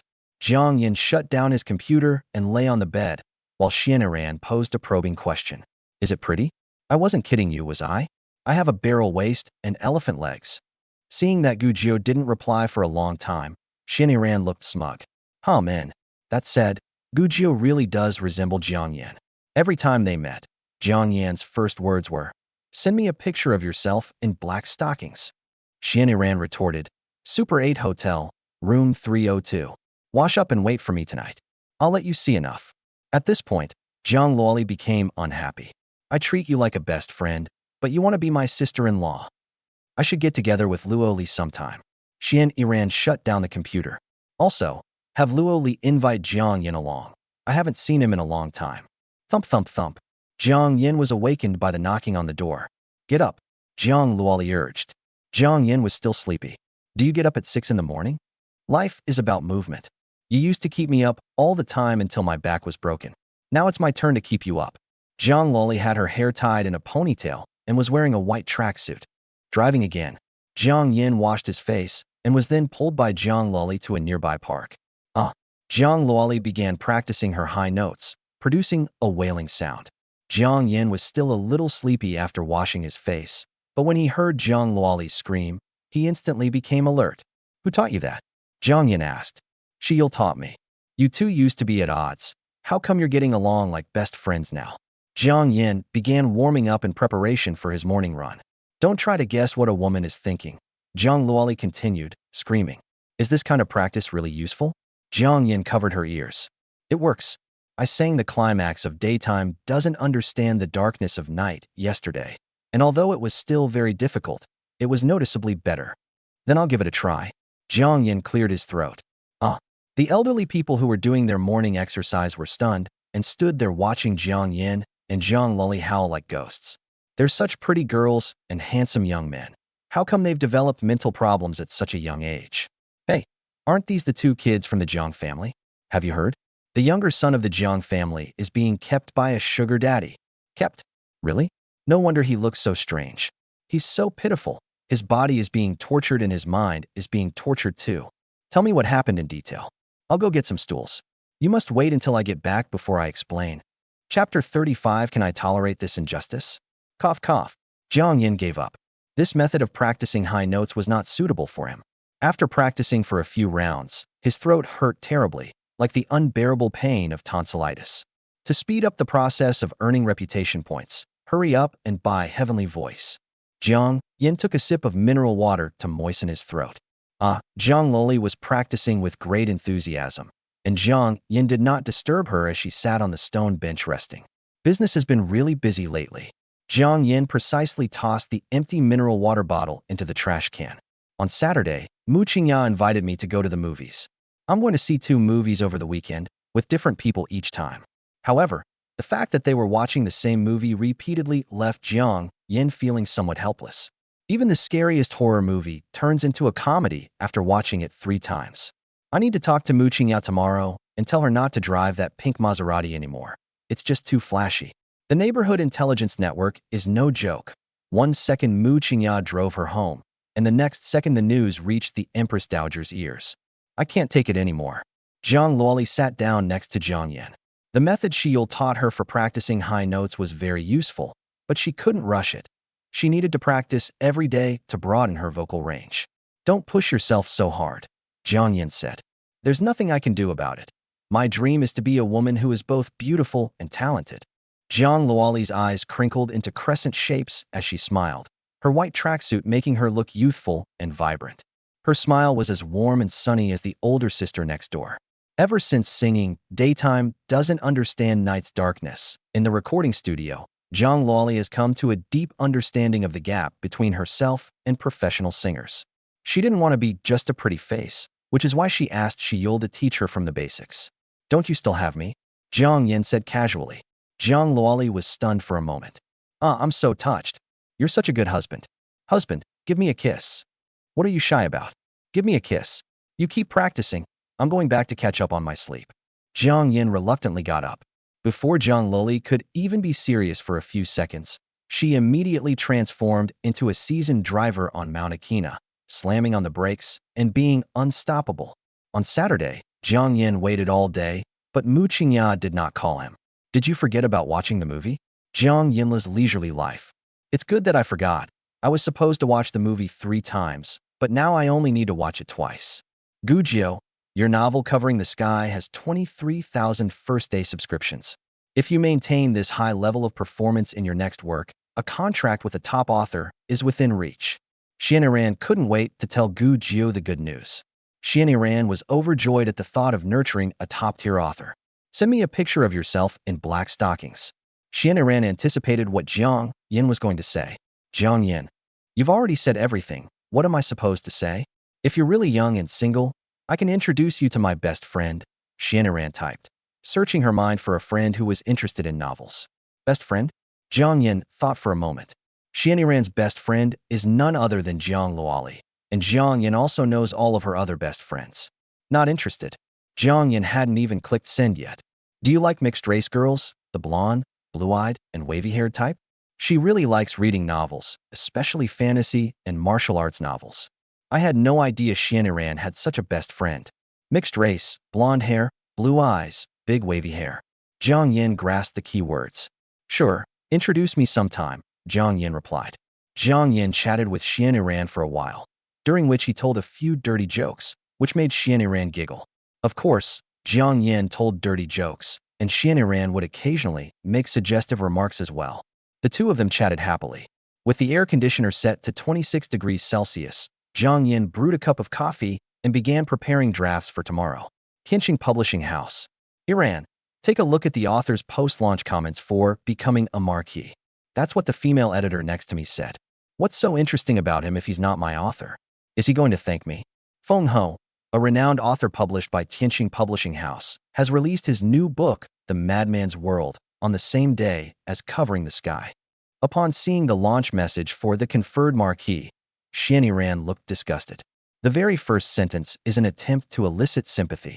She said she had just bought a house and was under pressure from mortgage and car loan payments, and her parents were also sick and urgently needed medical expenses. If I remember correctly, Feng Ho's previous book earned him over $2 million in royalties alone, not to mention the copyrights he sold. buying a house. It's probably a villa they bought. Xianxia felt disgusted. Some authors may indeed come from impoverished backgrounds, but you are a renowned author, and it's really going too far to play the victim and gain readers' sympathy. I write books with integrity and honesty, unlike some authors who resort to despicable and underhanded tactics behind the scenes. Some authors? The implication of being granted a title is too obvious. It's clearly referring to Gujiu, the author of Covering the Sky. Tian, what's the meaning of the authors under your command? Xianxia questioned. Tian was the editor of Fenghe. What do you mean? The news about Gujiu rigging votes has already spread, and besides, the title of Marquis didn't name names. Tian, who was in his early 30s, wearing glasses and a floral shirt, spoke calmly. Vote rigging? Which eye of yours saw that Gujiu rigged votes? Based on those few worthless screenshots? You have to give me an explanation today. Who are you being sarcastic about? Do you really think I won't offend you just because you're an old editor? Xianxia was furious. Do you think I can stand this humiliation? I'll just quit and leave. Tian Lishan's lips twitched slightly. He didn't expect Xianxia to have such a bad temper. Fenghe was an author under his supervision, and Tian was also a senior editor. Being contradicted by Xianxia, a new editor, made Tian lose face. As for why Fenghe is so sarcastic and solitary, his new book, The Madman's World, has always been overshadowed by Covering the Sky. It ranked second in both recommendation votes and first-day subscriptions, and even in the monthly ticket rankings. Tian also read the comments on the release of The World of Madmen. He's just a newcomer, so I doubt he would dare to say anything. Go find the editor-in-chief. Tian sneered. You have to give me an explanation today. Xianxia walked into the editor-in-chief's office. Not long after, Xianxia walked out disappointed. The editor-in-chief's attitude was very clear. He wanted to smooth things over without offending either side. You two should each compromise. I'll have Tian ask Fenghe to delete the launch message. And you shouldn't make Fenghe apologize to Gujiu in public either. After all, he's a big shot at our publishing house. That's what the editor-in-chief said. Iran, don't be too angry. It's already very good that it was handled this way.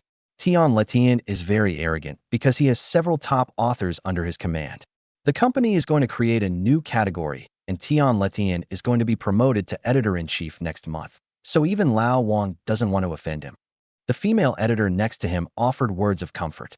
You've only been with the company for a short time, and Gujiu is a new author. He's clearly in the wrong. Why should I have to back down? Xianxia felt very wronged. The female editor sighed.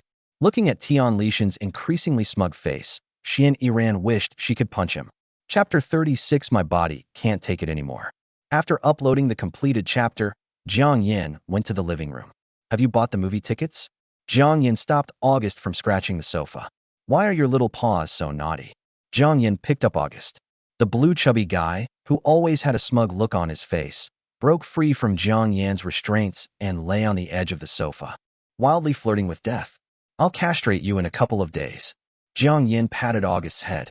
I suggest you have the surgery on it together with the other thing. Anyway, you won't need it. Jiang Loli peeled a sweet orange. Jiang Yan snatched the peeled tangerine and stuffed it into his mouth. Who says it's useless? You haven't even tried it. Jiang Yan said, watching TV. I haven't tried it, but you should try it with Wu Gunyang often. After all, without a girlfriend, you can only do crafts every day. Jiang Loli mocked. I've already bought the movie tickets. Thriller Wave was so popular that I couldn't get tickets for 8 o'clock, but I managed to get tickets for 10 o'clock. Jiang Loli took 2 movie tickets out of her bag. Jiang Yan's heart skipped a beat. He's going to see Thriller Wave with Shiyul at 10 o'clock. Wouldn't that mean we'll bump into each other? Which movie theater? Jiang Yan tried to remain calm. Which movie theater could it be? It's Dottie, which is close to home. Jiang Yan took out his phone and saw the familiar words, Dottie Cinema. And his heart was filled with 1,000 curses. What a coincidence. Why do you suddenly look so pale? Jiang Luoli asked with concern. No, I had an upset stomach at lunch. Jiang Yan forced a smile. He now only has 2 choices. To confess to Jiang Luoli that he also made plans to see a movie with Shiyul. The problem is that the tickets for 8 o'clock are sold out. So who will he watch the show with at 10 o'clock? The second option is much simpler and more straightforward. Only children make choices. I want them all. Thriller Wave is very popular. Dottie Cinema has a total of 4 screening rooms, and coincidentally, the screening room that Jiang Luoli bought is not in the same room as the one she bought. Before Jiang Yan could make a choice, Jiang Luoli looked at the Empress Dowager. Mom, Jiang Yan and I won't be eating at home tonight. At 5 p.m., Jiang Yan accompanied Jiang Luoli shopping, and they even had a meal at the mall along the way. During the event, Jiang Luoli was recognized by fans who asked for autographs and photos. We'll have to wear masks when we go out from now on. Hey, the movie's about to start, hurry up. Jiang Luoli urged. Isn't it because you bought so many heavy things? Jiang Yan put the bags and packages in the mall's locker. A useless man. Jiang Luoli took out 2 movie tickets and handed them to the staff. Screening room number 1. The staff member tore off the ticket stub. Come on, what are you standing there for? Jiang Luoli looked at Jiang Yan, who was standing still. I'm going to the restroom first. Jiang Yan said guiltily. Lazy people need to poop and pee a lot when they get into bed. I'll wait for you inside. Jiang Luoli walked into the screening room. Dude, once you leave, you're not allowed to go back in. Seeing Jiang Yan walk outside the yellow line, the staff member quickly said, Thank you for reminding me. Jiang Yan jogged all the way to the movie theater entrance. I'm here. Shiyul gently tugged at Jiang Yan's sleeve. I've been looking for you for so long. The movie has started. Let's go in. Jiang Yan adjusted her breathing to keep her heart beating as steadily as possible. Wipe your sweat first. Shiyul wore a floral print knee-length dress, her face flushed with a faint blush, her eyes clear and bright beneath her thick eyelashes, and her soft hair falling naturally over her shoulders. Seeing the sweat on Jiang Yan's forehead, Shiyul took out a wet wipe from her bag and handed it to him. I just finished exercising, Jiang Yan explained.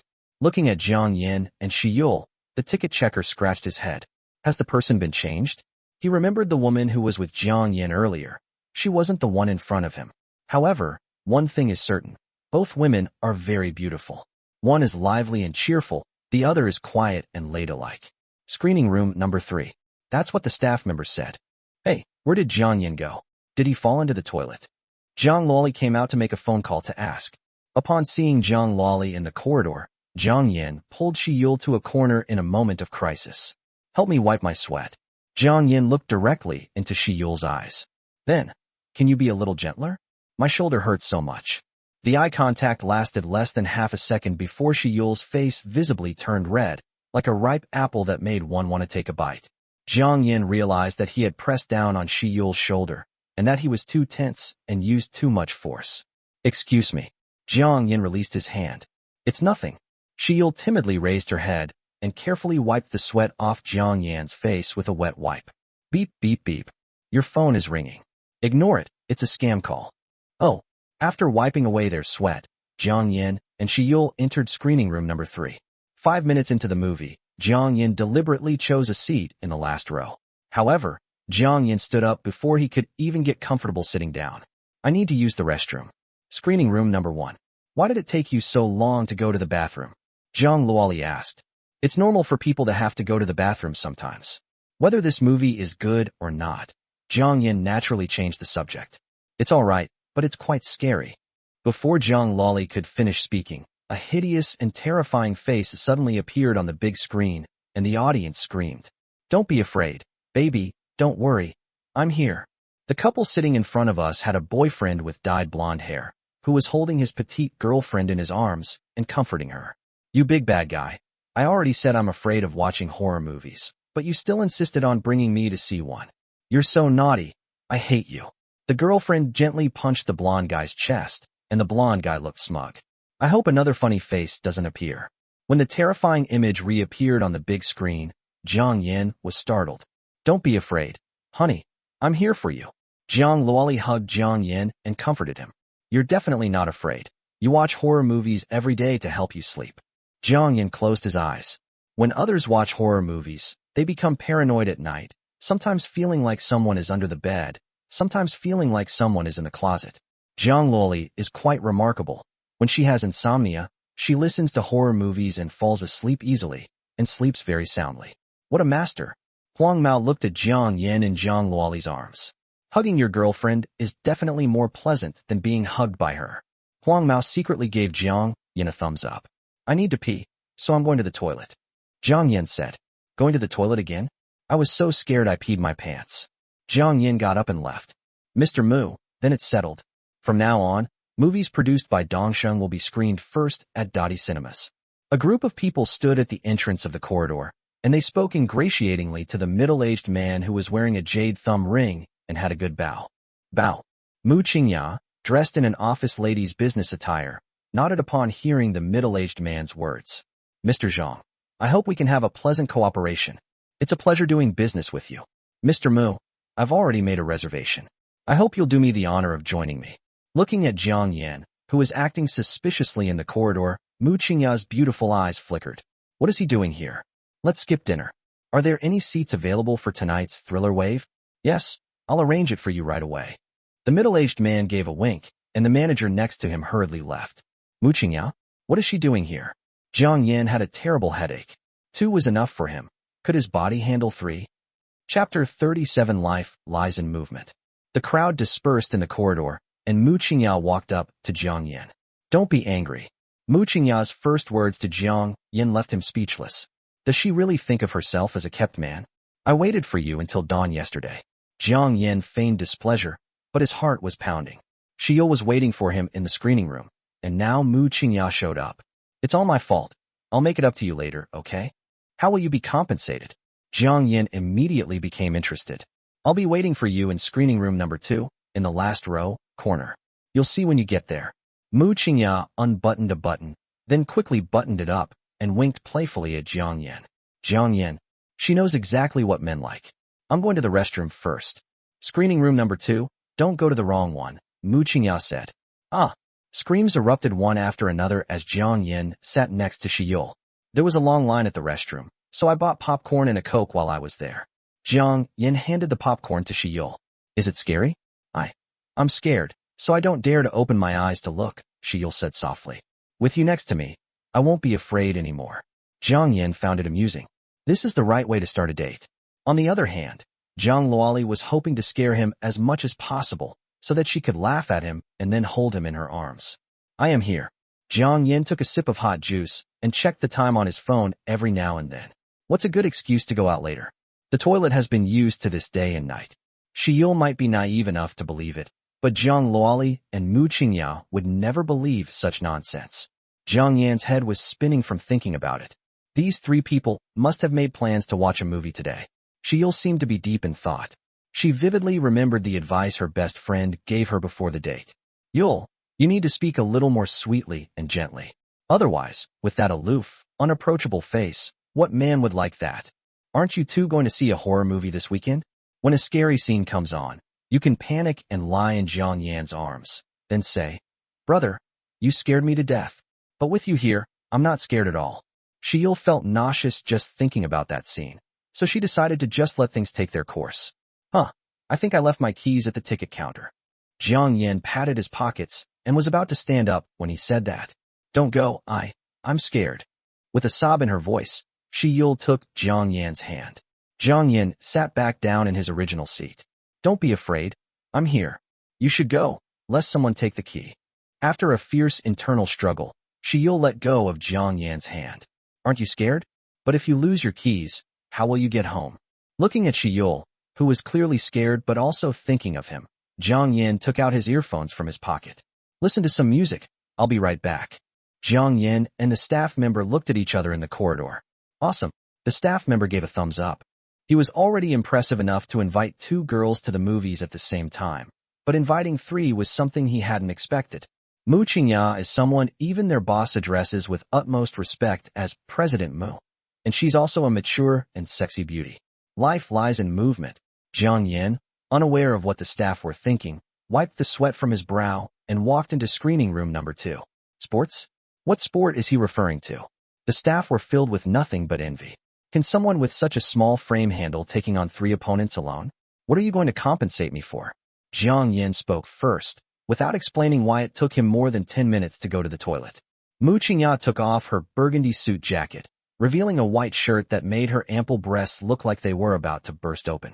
That depends on how many buttons you unbutton. Mu Qingya said teasingly. Are you playing this big? Jiang Yan glanced at the couple in front of her who were engrossed in watching the movie. There's someone nearby. Jiang Yan didn't look to the side. Isn't it more exciting for some people? Mu Qingya smiled knowingly, looking as if she were ready to be savored. Mr. Mu, please stop joking. Jiang Yan chickened out. She's 25. and I'm 18, so I can't outplay her. He had seen this scene before, and it was still kept in a password-protected folder. If I remember correctly, the next scene should be Jiang kneeling in front of Jiang Yan, and then.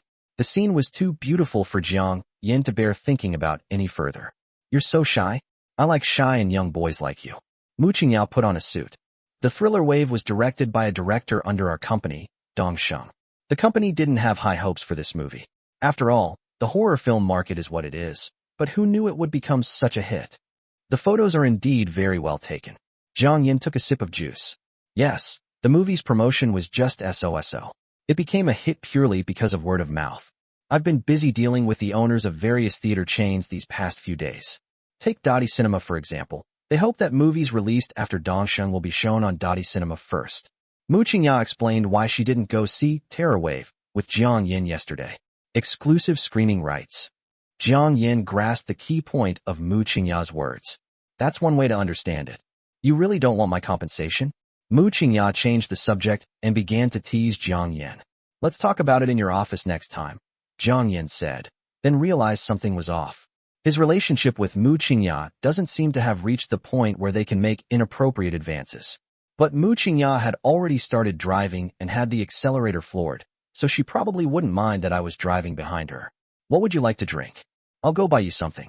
I like everything you bought. Seeing Jiang Yan's shy expression, Jiang liked him more and more. Did you fall into the latrine again? Jiang Luoli sized up Jiang Yan. There are too many people in the restrooms. We have to wait in line. Jiang Yan adjusted his breathing. You only arrive when the movie is almost over? Over? You'll drown. Jiang Luoli complained. Baby, I'm scared, it's so scary. The blonde guy sitting in front was lying in his girlfriend's arms, looking quite content. Dude, that's a really useful trick. Huang Mao winked at Jiang Yan. Jiang Yan, I'm going to an internet cafe with Lao Zhang and the others to play games later. Don't forget to grab your things from the lockers in the mall. Jiang Yan gave the pickup code to Jiang Luoli. I have a computer at home, but internet cafes are full of smoke and have bad air quality. What we want is the atmosphere of playing games together. Jiang Yan ate popcorn to replenish his energy. Belch. Jiang Yan let out a burp. I've finished my popcorn. I'll go buy some more. Jiang Yan stood up with difficulty. The movie is about to end, and the popcorn here is ridiculously expensive. You don't understand? I just like buying expensive things. Jiang Yan rushed to Shiyul's side. Have you found the key? Shiyul took off her headphones and asked. Found it. It was in my pocket. Jiang Yan sat up straight, enjoying the short time he spent watching the movie with Shiyul. Buzzing. Feeling the vibration, Jiang Yan took out his phone and clicked to answer. Your sister's off fooling around with some random guy. She's not answering her phone or replying to messages. Where are you? Xianxia's voice came from the other end of the phone. Chapter 38 Unexpected. Jiang Yan didn't turn on speakerphone, but Xianxia's voice still reached Shiyul's ears. My older sister should be asleep by now, Jiang Yan said without changing his expression. Who would believe that? She's probably flirting with some guy again. What a woman who forgets all principles for the sake of beauty. Xianxia hung up the phone immediately. Thank goodness it wasn't someone asking me to watch a movie. Jiang Yan breathed a sigh of relief. My sister's best friend. Jiang Yan put his phone back in his pocket. Brother, your sister's best friend has a really bad temper. Unlike me who is so gentle and considerate. The words were almost out of her mouth, but Shiyul still didn't say them, because it was just too embarrassing. Shall we grab a late-night snack after the movie? Jiang Yan suggested. Shiyul recalled her best friend's words. Don't go out for a late-night snack with Jiang Yan after watching the movie. Save it for your next date. To give Jiang Yan the impression that you are not easy to pursue. This time you can only hold hands at most, and Jiang Yan must take the initiative. Let's go on a date sometime. Shiyul politely declined. Just what I wanted. Jiang Yan was eager for Shiyul to refuse, to avoid a chaotic situation. Do you like popcorn that much? Shiyul noticed that Jiang Yan was acting strangely. Jiang Yan was holding a bucket of popcorn and kept burping. He was clearly full and looked pained, but he kept stuffing more into his mouth. This popcorn is pretty good. Jiang Yan took a sip of juice to calm down. Eat. Belch. I'm done eating. I'll go buy some more. Jiang Yan walked with a limp, constantly hiccuping. Jiang was looking down at her phone and didn't notice anything unusual about Jiang Yan. She's not really interested in watching movies. What matters is who she watches them with. Do you want me to take you home later? Jiang asked. No need. The movie theater is very close to my home. Jiang Yan wanted to stomp the popcorn in his hand on the ground and rub it again and again. Then I'll be going now. Xianxia hooked her finger under Jiang Yan's chin, gazing at him with gentle eyes. Don't forget to come to my office, little puppy. I'll make it up to you tomorrow. Jiang Yan breathed a sigh of relief. One piece of good news has passed, but 2 more pieces of bad news remain. You stopped by the restroom to eat popcorn on your way back? Zhang Luoli crossed her arms and asked. There are many people buying things, so I'm in line. The movie was almost over, and many viewers began to leave. I went to an internet cafe with my friends to play games first. There's not much else to see. It's probably just a dream the male lead has, otherwise it wouldn't have been released. Jiang Yan was familiar with the formula of this kind of horror movie. What if there's a plot twist? You go first, I'm going to finish watching. Zhang Luoli watched with great interest while drinking her iced cola. Don't forget to pick up what you bought at the mall, Jiang Yan reminded him before leaving. Only Shiyul is left. Jiang Yan's spirits lifted. Most of the audience members had left the screening room, but Jiang Yan watched the entire film, Thriller Wave, with Shiyul. As Jiang Yan had predicted, the ending was exactly as he had imagined. The male protagonist and his family of 5 were surrounded by monsters, and in despair, the male protagonist prepared to commit suicide. After 4 gunshots, looking at his wife, children, and elderly parents who had died before his eyes, the protagonist put the gun in his mouth. Click. Out of bullets.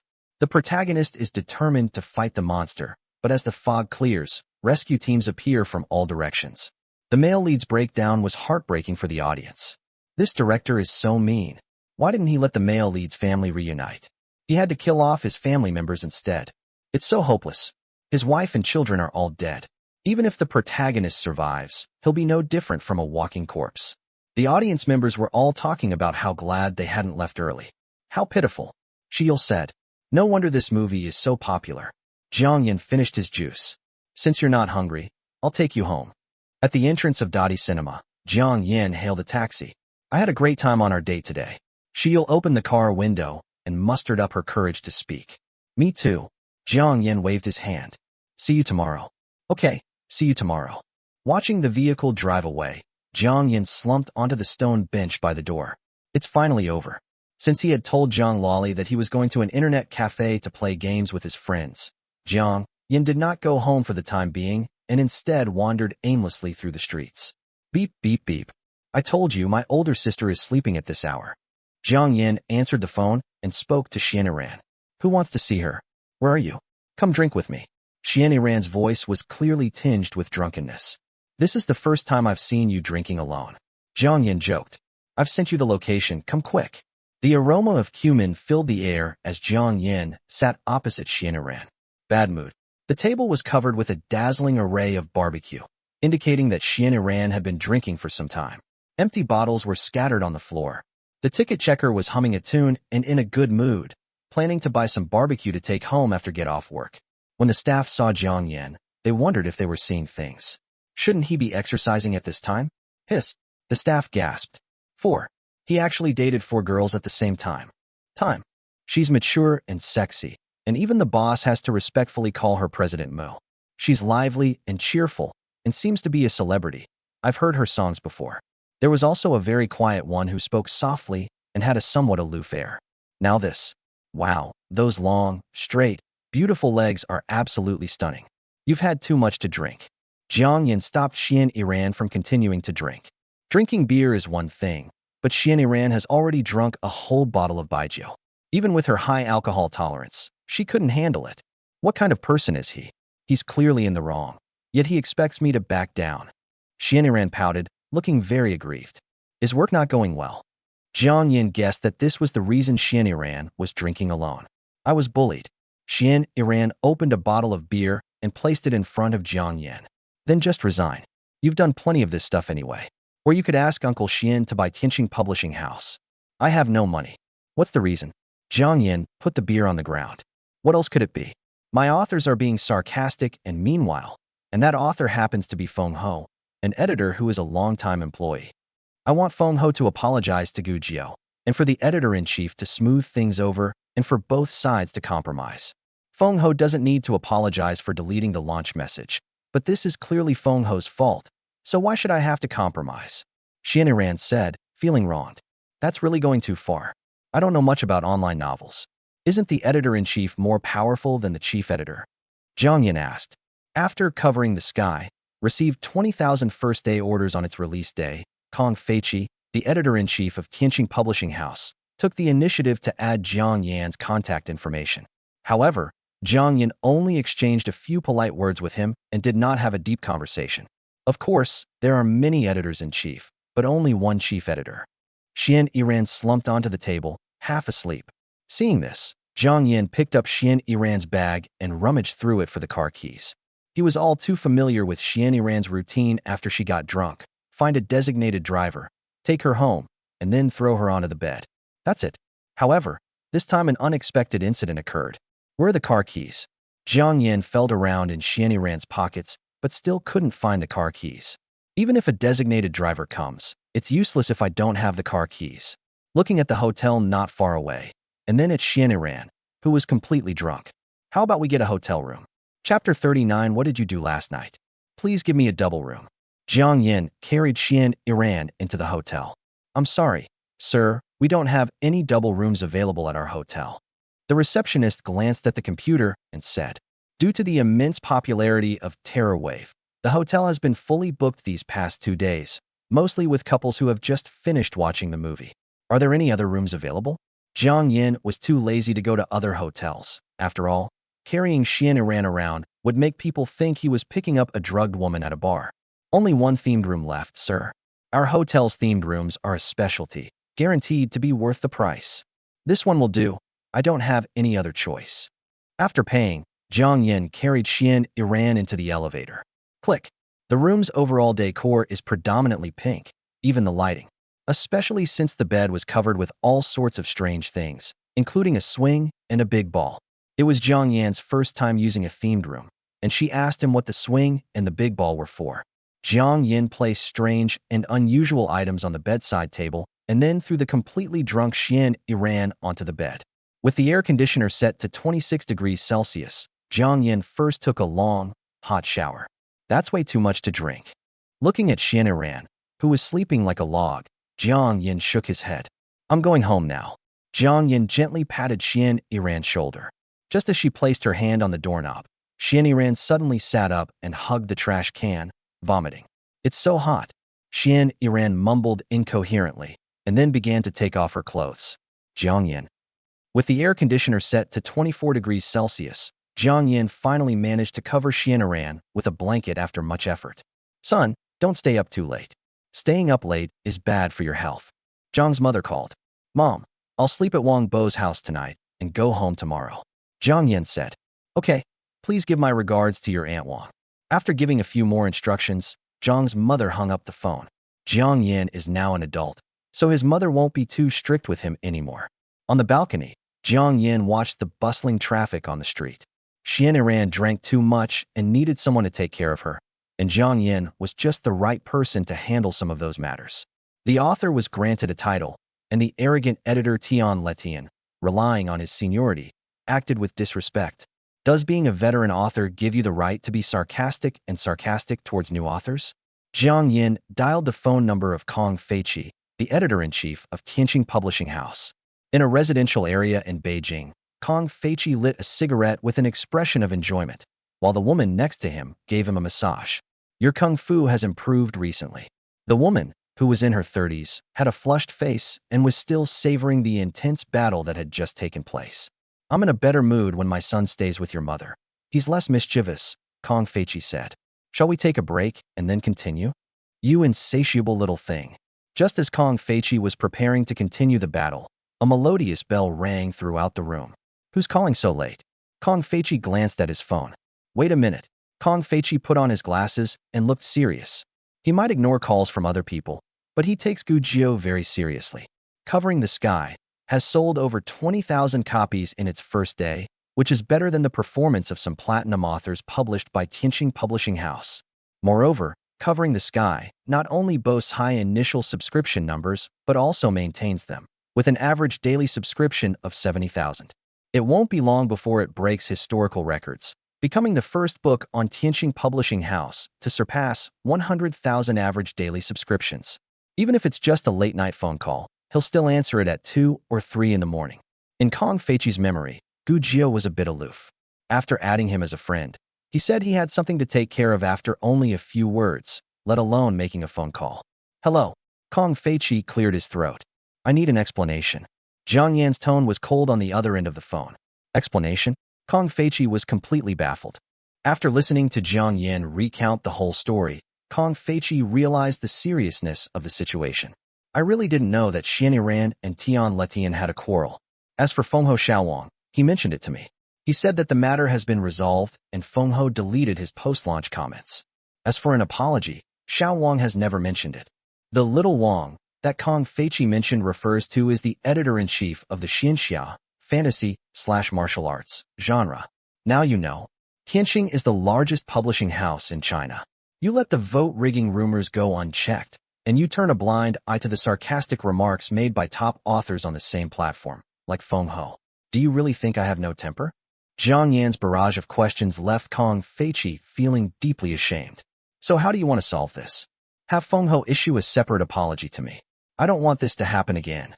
No problem.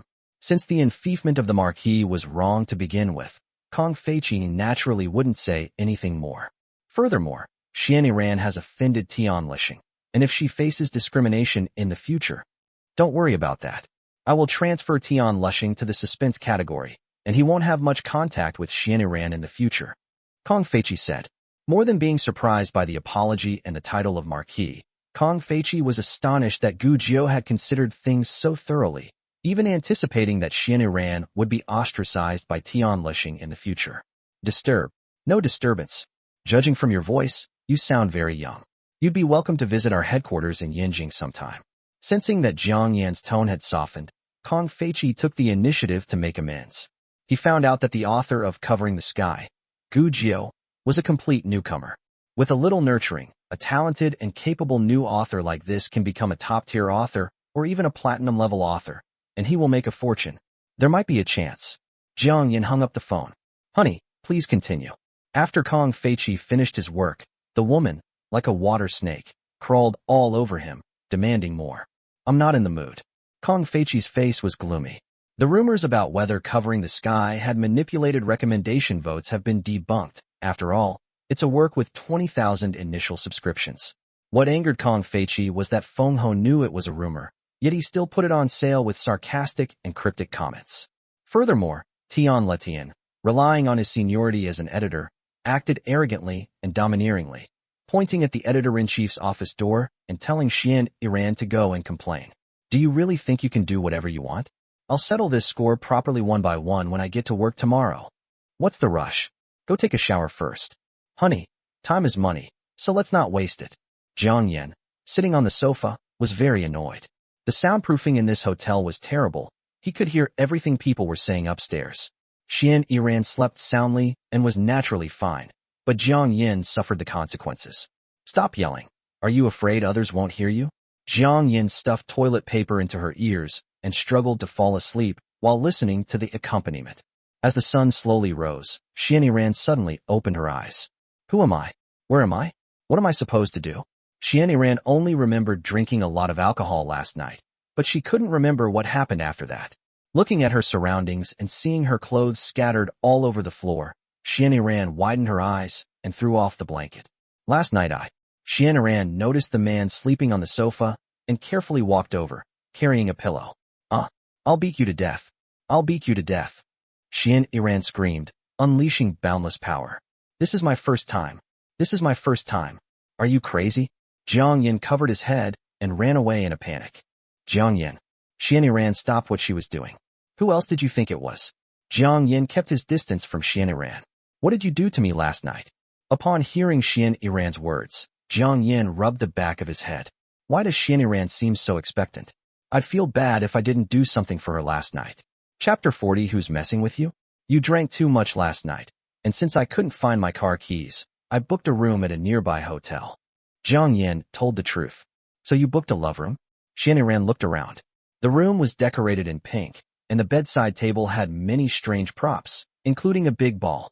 Only the love rooms are left. Jiang Yan corrected Xianxia's words. I'm such a beautiful woman, and you didn't do anything to me last night. Xian Ran's tone was full of disappointment. Jiang Yan, is it my fault? I'll understand next time. With the misunderstanding cleared up, Jiang Yan wearily rubbed his temples. Last night, the couple upstairs were exercising from midnight until 2 or 3 in the morning, making so much noise that Jiang Yan didn't get a good rest. Thank goodness you were here. Otherwise I would have lost my virginity. Xian Yi then said fearfully.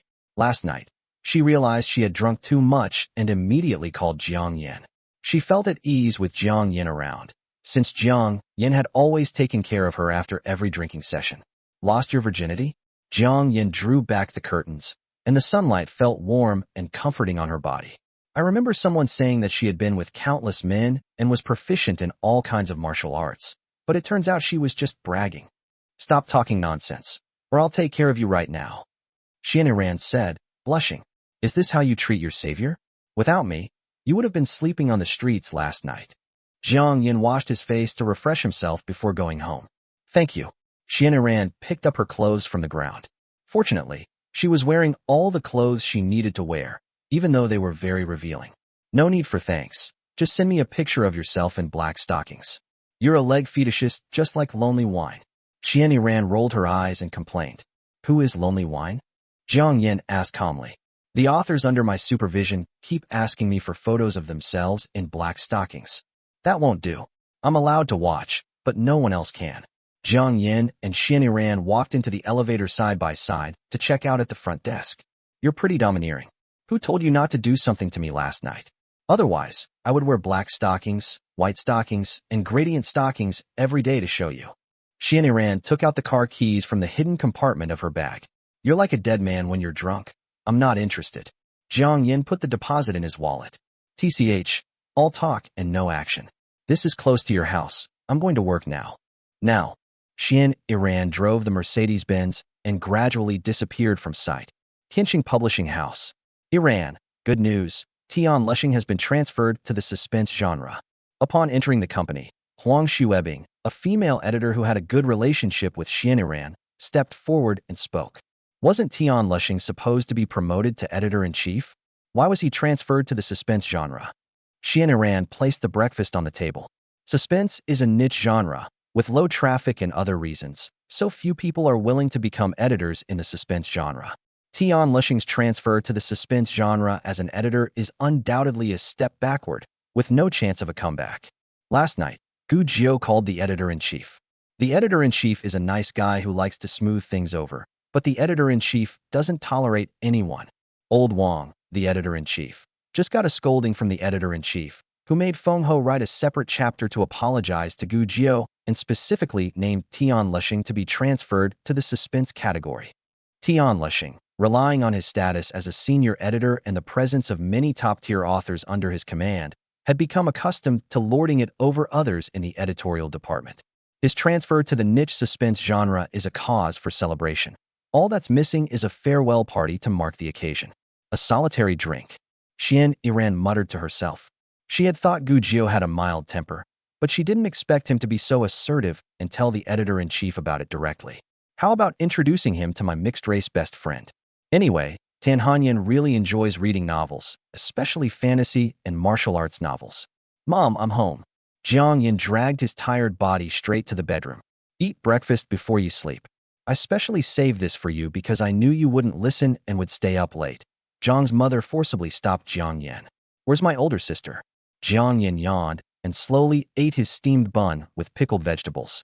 They went to Yanjing TV to record a program called The Long River of History, which I quite enjoy watching, Zhang's mother said. The Long River of History is a major variety show launched by Yanjing TV. It tells the stories behind antiques through stage plays and invites big-name artists. Jiang Luoli is the champion of Future Star and has signed an exclusive contract with Yanjing TV.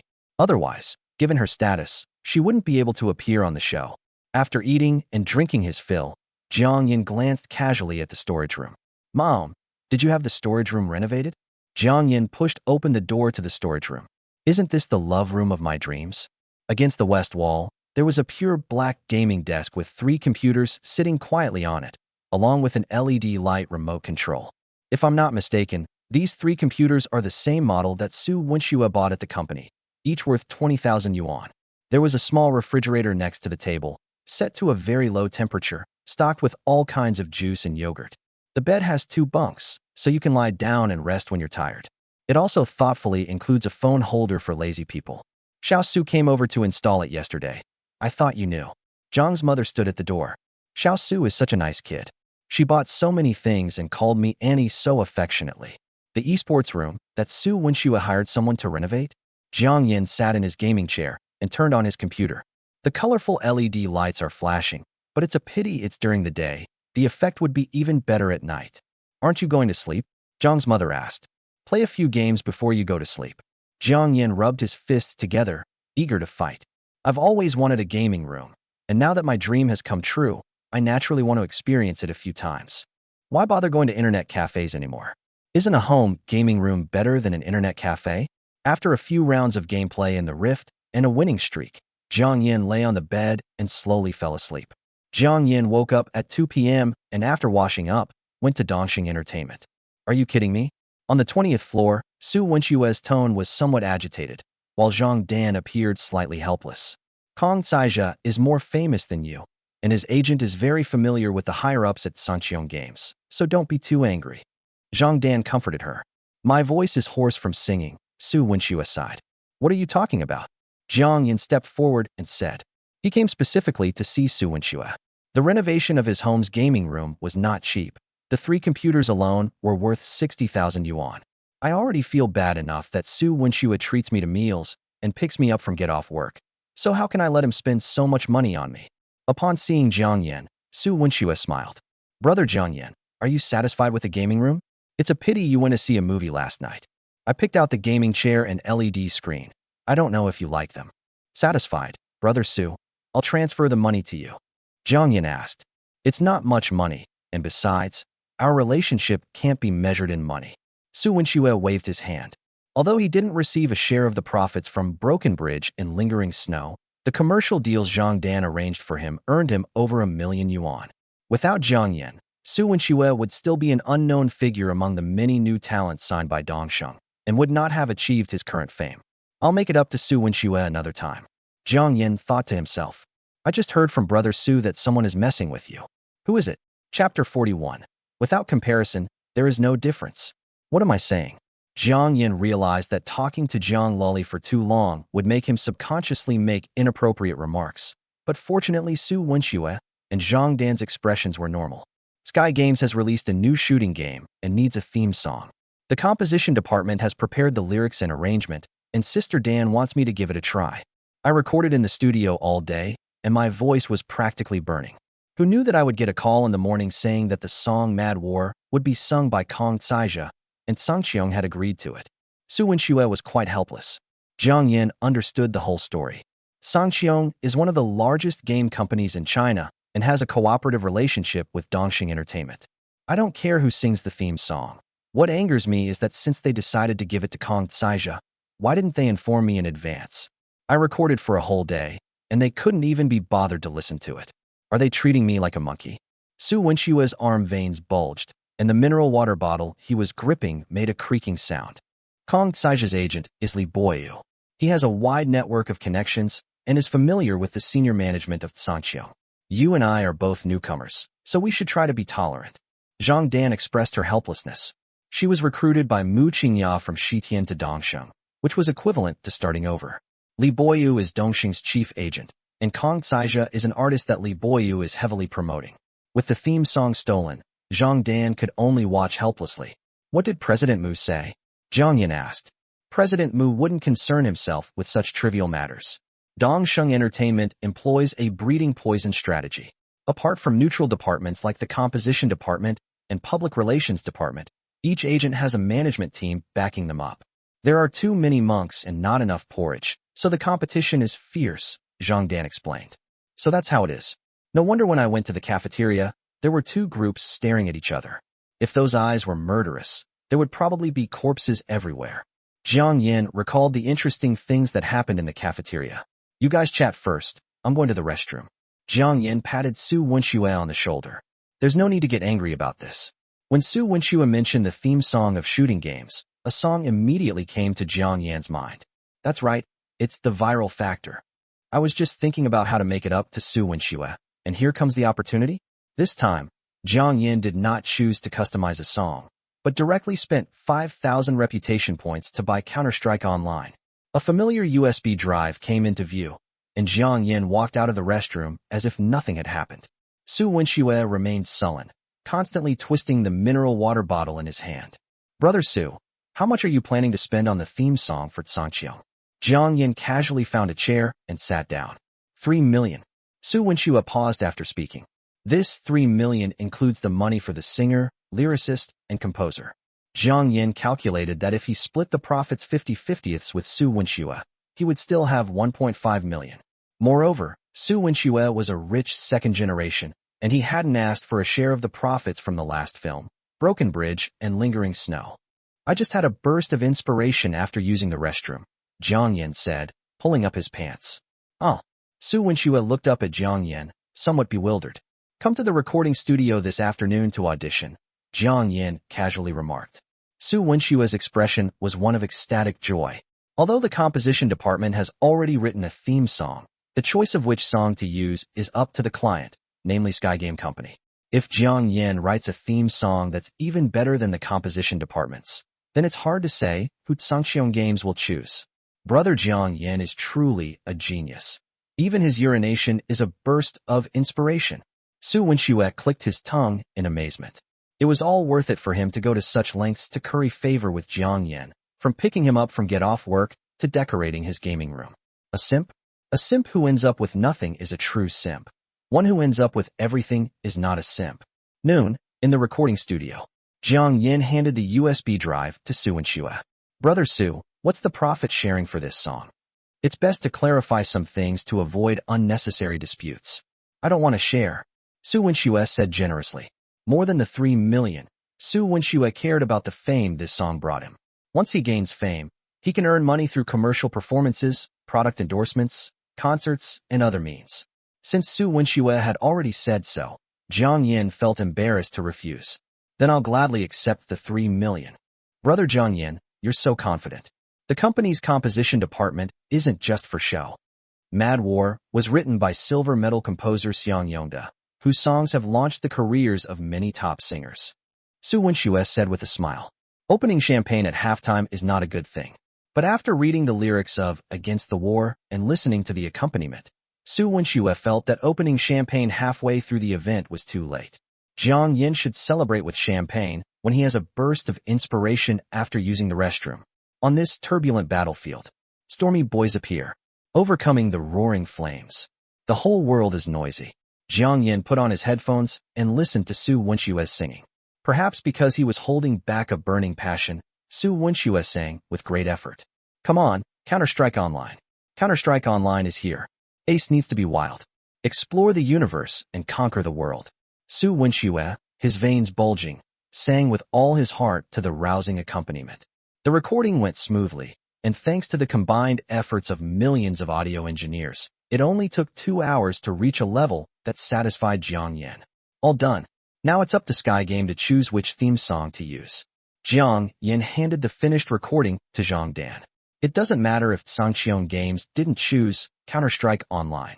This song can be released as Su Wenxue's new song, and it might even compete for the #1 spot on the new song chart next month.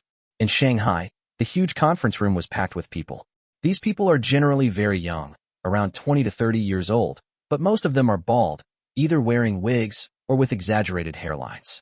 Berserk is a new shooting game launched by Skycraft, featuring the currently popular mechs. Players can control different mechs to fight. As for the common zombie mode, we've also made some interesting designs, making it less mainstream. Standing in front of the stage was a bald, middle-aged man with a gold watch on his wrist. His name is Wu Yuanliang, the publicity manager of Tangxion Games. After a series of procedures were completed, Wu Yuanliang snapped his fingers. Next, let's listen to the theme song we bought from Dongxing Entertainment.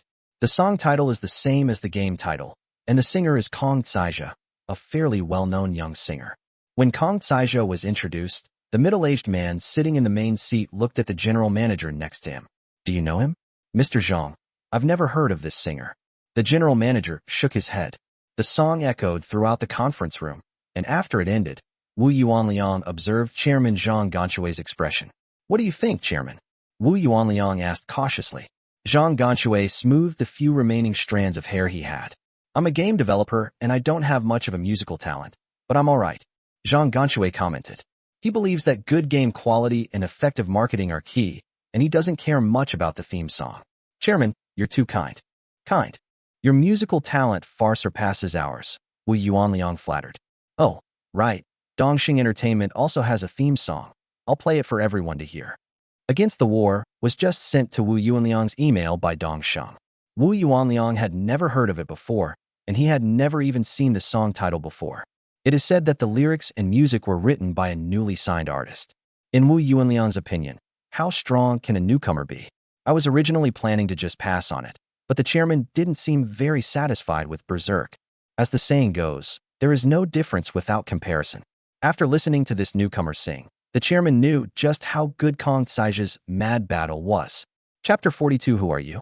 On this turbulent battlefield, stormy boys appear, overcoming the roaring flames. The whole world is noisy. The rhythmic and catchy accompaniment filled the entire conference room, and Su Wenxue's singing voice reached the ears of everyone present. Zhang Ganchue tapped his fingers on the table in rhythm, his few sparse hairs swaying gently on his head. That's interesting, Zhang Ganchue said to the general manager beside him. Signals of fierce fighting. The mecha era is coming, passionately going against the current. Mr. Zhang, this song perfectly matches the characteristics of our game. General Manager Lu Chen's eyes lit up when he heard that the mech era was coming. The newly released game Berserk by Sky is all about mechs. Players can control different mechs to fight, such as agile, defensive, offensive, and all-around types. In his opinion, this song is significantly better than the previous one. At least the lyrics are well thought out, whereas the lyrics of the previous song, Mad War, never mentioned the word mecha. Come on, Counter-Strike Online is here. Ace needs to be wild. Explore the universe and conquer the world. When the verse ended and the chorus reached its climax, everyone present nodded in agreement. Let's use this song as our game's theme song. Zhang Ganchue immediately made the decision. The lyrics of Mad War are also good, but they are a million miles away from Reverse War. There are also two singers. Kang Xuejian's voice is soft and weak, and he didn't have any feeling when singing the climax of Mad War. This is a shooting game. If players hear this song when they open the game, they'll probably lose all desire to fight. On the other hand, Su Wenxue seemed to be holding back a fire in his heart, which made Zhang Ganchue's blood boil. This song is more worthy of being the theme song for the newly released game. Wu Yuanliang's smile gradually disappeared. He had promised Li Boyu, the chief agent of Dongxing, that the promotional song would be Mad War, sung by Kang Xuejian. The chairman thought that without comparison there would be no difference, but after listening to the newcomer sing, he knew how good Kang Xuejian's Mad War was. But now, Su Wenxue's Against the War has surpassed Kang Xuejian's work. The young man is quite handsome. Zhang Ganchue looked at Su Wenxue's photo on the big screen. First, he genuinely admired Su Wenxue's thick, black hair. Second, Su Wenxue had thick eyebrows, big eyes, a strong physique, and a sunny smile. Since Su Wenxue sings the theme song, let's just choose him as the spokesperson too. Zhang Ganchue was very satisfied with Su Wenxue's image. It's just that the song title isn't very good. I'd like to ask the songwriter if we could change Reverse War to Mad War. Congratulations, Xiaojiang. Sangqiong Games has chosen Counter-Strike Online as its theme song, and the money has already been deposited into your account. Zhang Dan was all smiles. Not only that, Sangqiong also specifically named Su Wenxue as the game's spokesperson, with an endorsement fee of 2 million, which can be described as a double blessing. Jiang Yan was not surprised by Sky Games' choice. With the 2 million yuan share from Broken Bridge and Lingering Snow, Jiang Yan's personal savings have reached 5 million yuan. Xiaojiang, Sangqiong wants to change the song title of Counter-Strike Online to Mad War, since the theme song should be the same as the game's name. Zhang Dan said, Impossible. Either change the game's name to Counter-Strike Online, or we won't sell this song to them. Jiang Yan refused very decisively. This. Zhang Dan thought Jiang Yan would readily agree, but she didn't expect him to be so resolute. The sky is Party A, and the rising sun is Party B. How can the client compromise with the contractor? Zhang Dan wanted to persuade Jiang Yan that if he couldn't stand being with someone, he shouldn't be so stubborn about money. It was 3 million yuan, and Jiang Yan didn't need to be so obstinate. Sister Dan, stop talking. I'll say it again. Either don't sell it, or Xianxia will change the game's name to Counter-Strike Online. Jiang Yan opened his computer and started playing in the canyon. Okay, I'll talk to the person in charge over there. Seeing this, Zhang Dan had no choice but to leave.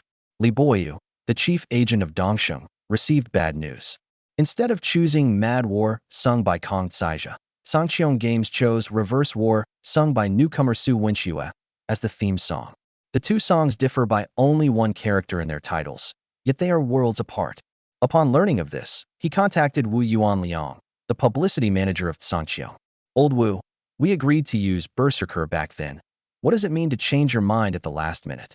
Li Boyu and Wu Yuanliang had a good relationship. They were college classmates and shared a bunk bed.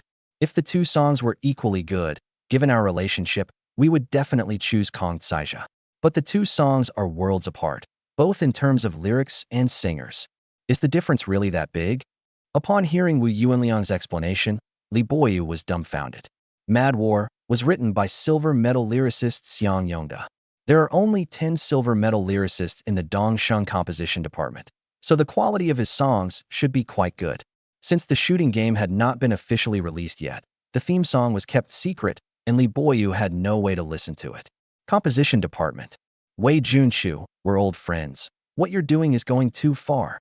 Li Boyu questioned. In his 30s, with a full beard and wearing gold-rimmed glasses, Wei Junqiu looked very refined. I don't understand what you're saying. Wei Junqiu frowned slightly. Li Boyu is Dongsheng's chief broker, and he has the support of the deputy general manager. He is the head of the composition department at Dongsheng, which is a neutral department. The two had always kept to themselves and never had any conflicts. Since the composition department wrote Reverse War, which is even better than Mad War, why not give it to my artist Tang Xuejian instead of a newcomer? Li Boyu asked. Wei Junqiu thought quickly. He remembered Mad War. It was a song written by Xianxia from the composition department. But who wrote Against the War? Is Against the War sung by Su Wenxue? That's right. Li Boyu, the song Reverse War wasn't written by our composition department. It was written by a newcomer named Jiang Yan. You should have heard of that name. It has absolutely nothing to do with our composition department. Even a clay figure has some temper. Li Boyu immediately launched into a barrage of questions, which greatly displeased Wei Junqiu. So what if you have a vice president as a backer? I'm the head of the composition department, and most of the singers in Dongsheng request that the composition department write songs for them. Jiang Yan.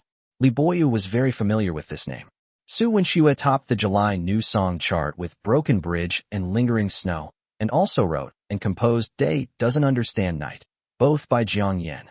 Against the War was not written by the composition department. Su Wenxue and Jiang Yan had collaborated before, so it is obvious that Su Wenxue was the lyricist and composer of this song. Who else could it be but Jiang Yan? Li Boyu turned and left, and Wei Junqiu followed him.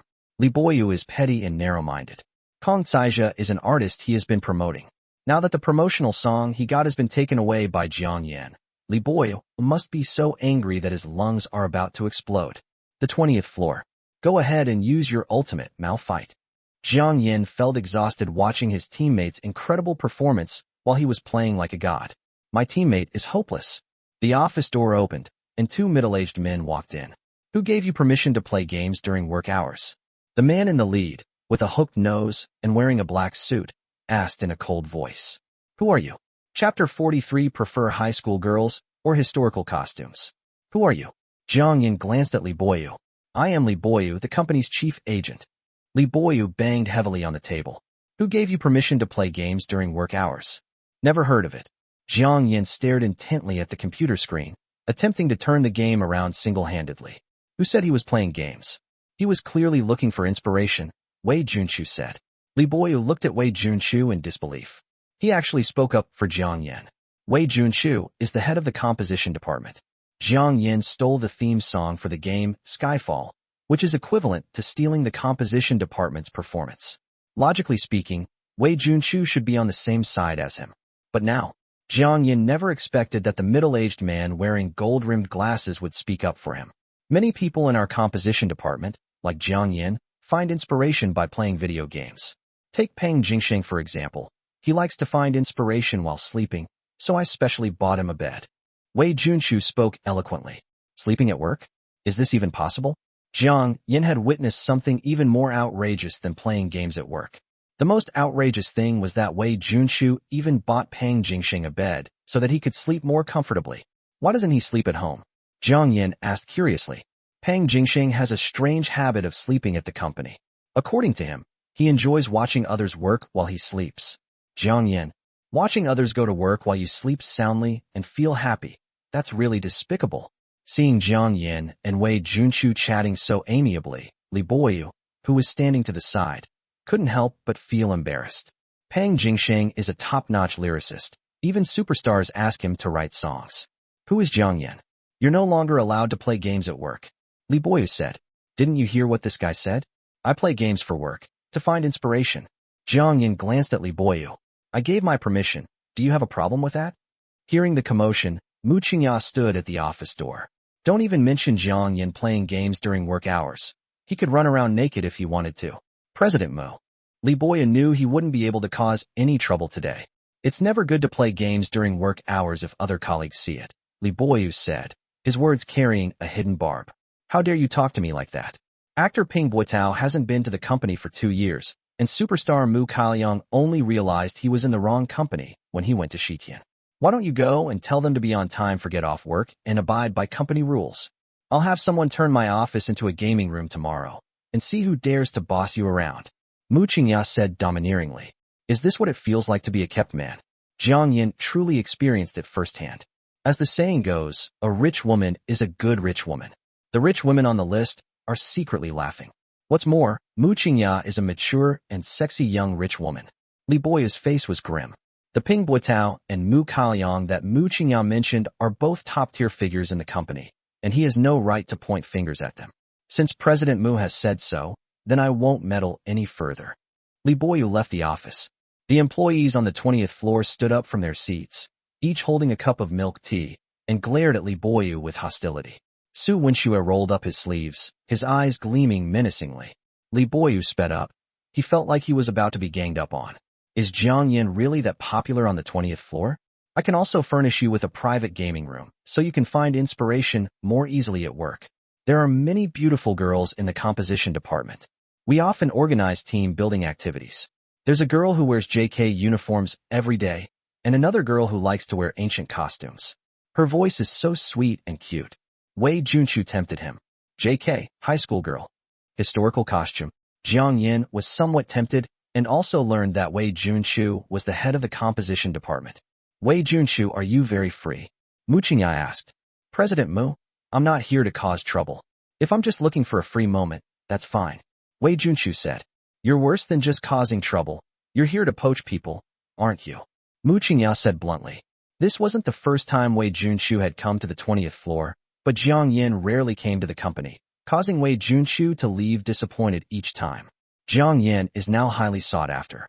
Not only is Wei Junshu eyeing him, but Mu Qingya knows that several high-ranking officials want to poach Jiang Yan and make him a member of their clique.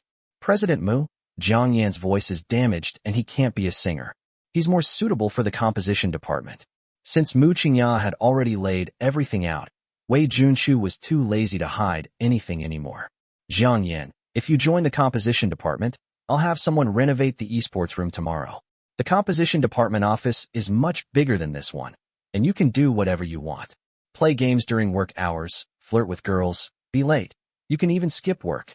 Wei Junshu offered many irresistible conditions. Is it okay to sleep at work? Jiang Yan asked. I'll place an order for a bed for you right now. Jiang Yan looked at Mu Qingya. From now on, your profit sharing with the company will be changed from 50/50ths to 70/30ths. And your monthly salary of 10,000 will be changed to an annual salary of 3 million. Mu Qingya said expressionlessly. What a despicable tactic. Wei Junshu inwardly cursed his despicable behavior.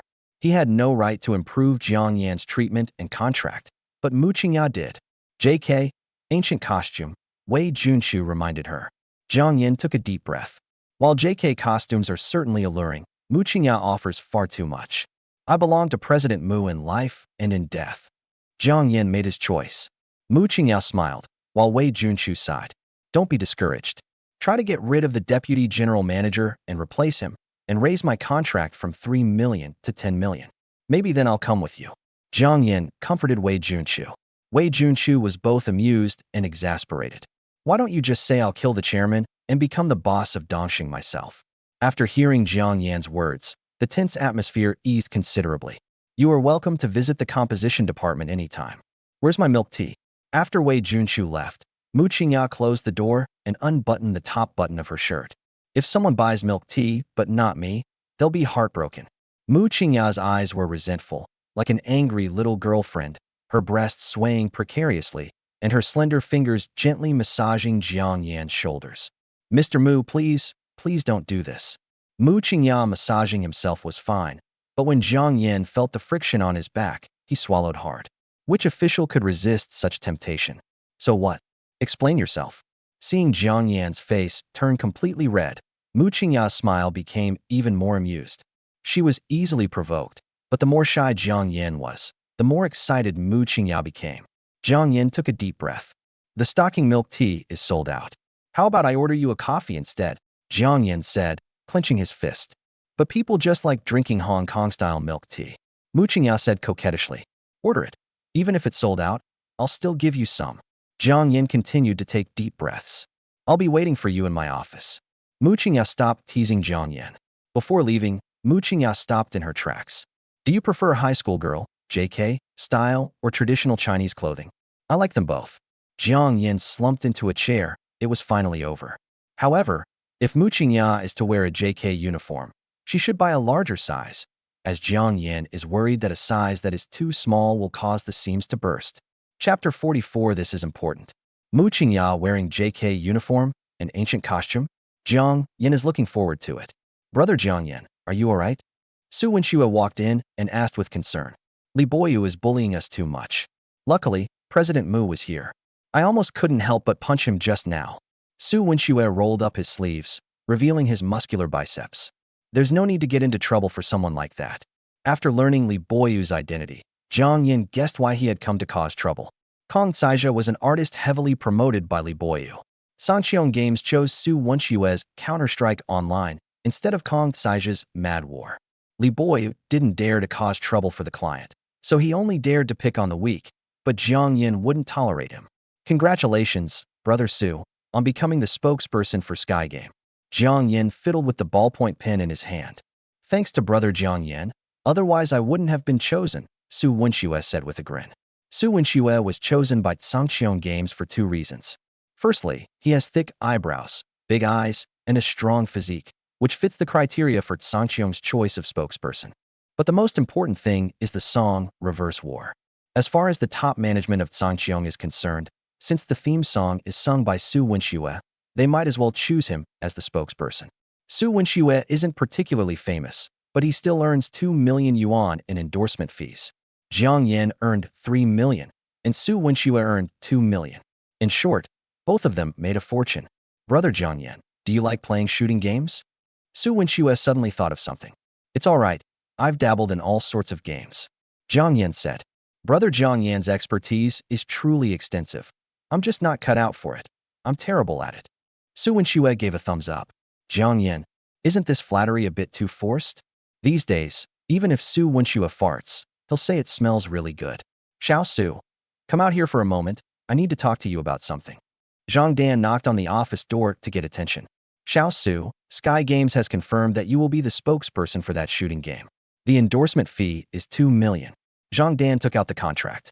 I've carefully reviewed the contract and there are no problems. Once you sign it here and take the photos of the promotional posters, the money will be received in the account over there. Sister Dan, could you ask Sanqiong for a game account? The kind with all the equipment. Su Wenxue made a request. Is this important? Zhang Dan was speechless. She talked with the person in charge at Sanqiong for a long time, until her throat was dry, before they finally finalized the specific details. Su Wenxue, on the other hand, didn't ask about work-related matters, but instead asked for a game account. Xiao Su, work is work and games are games. Don't mix them up, Zhang Dan said earnestly. This is very important. Su Wenshue's expression was serious. Brother Jiang Yan likes playing games, so I thought I'd help him get a game account. Although I'm not interested in games, I'm willing to learn for Brother Jiang Yan.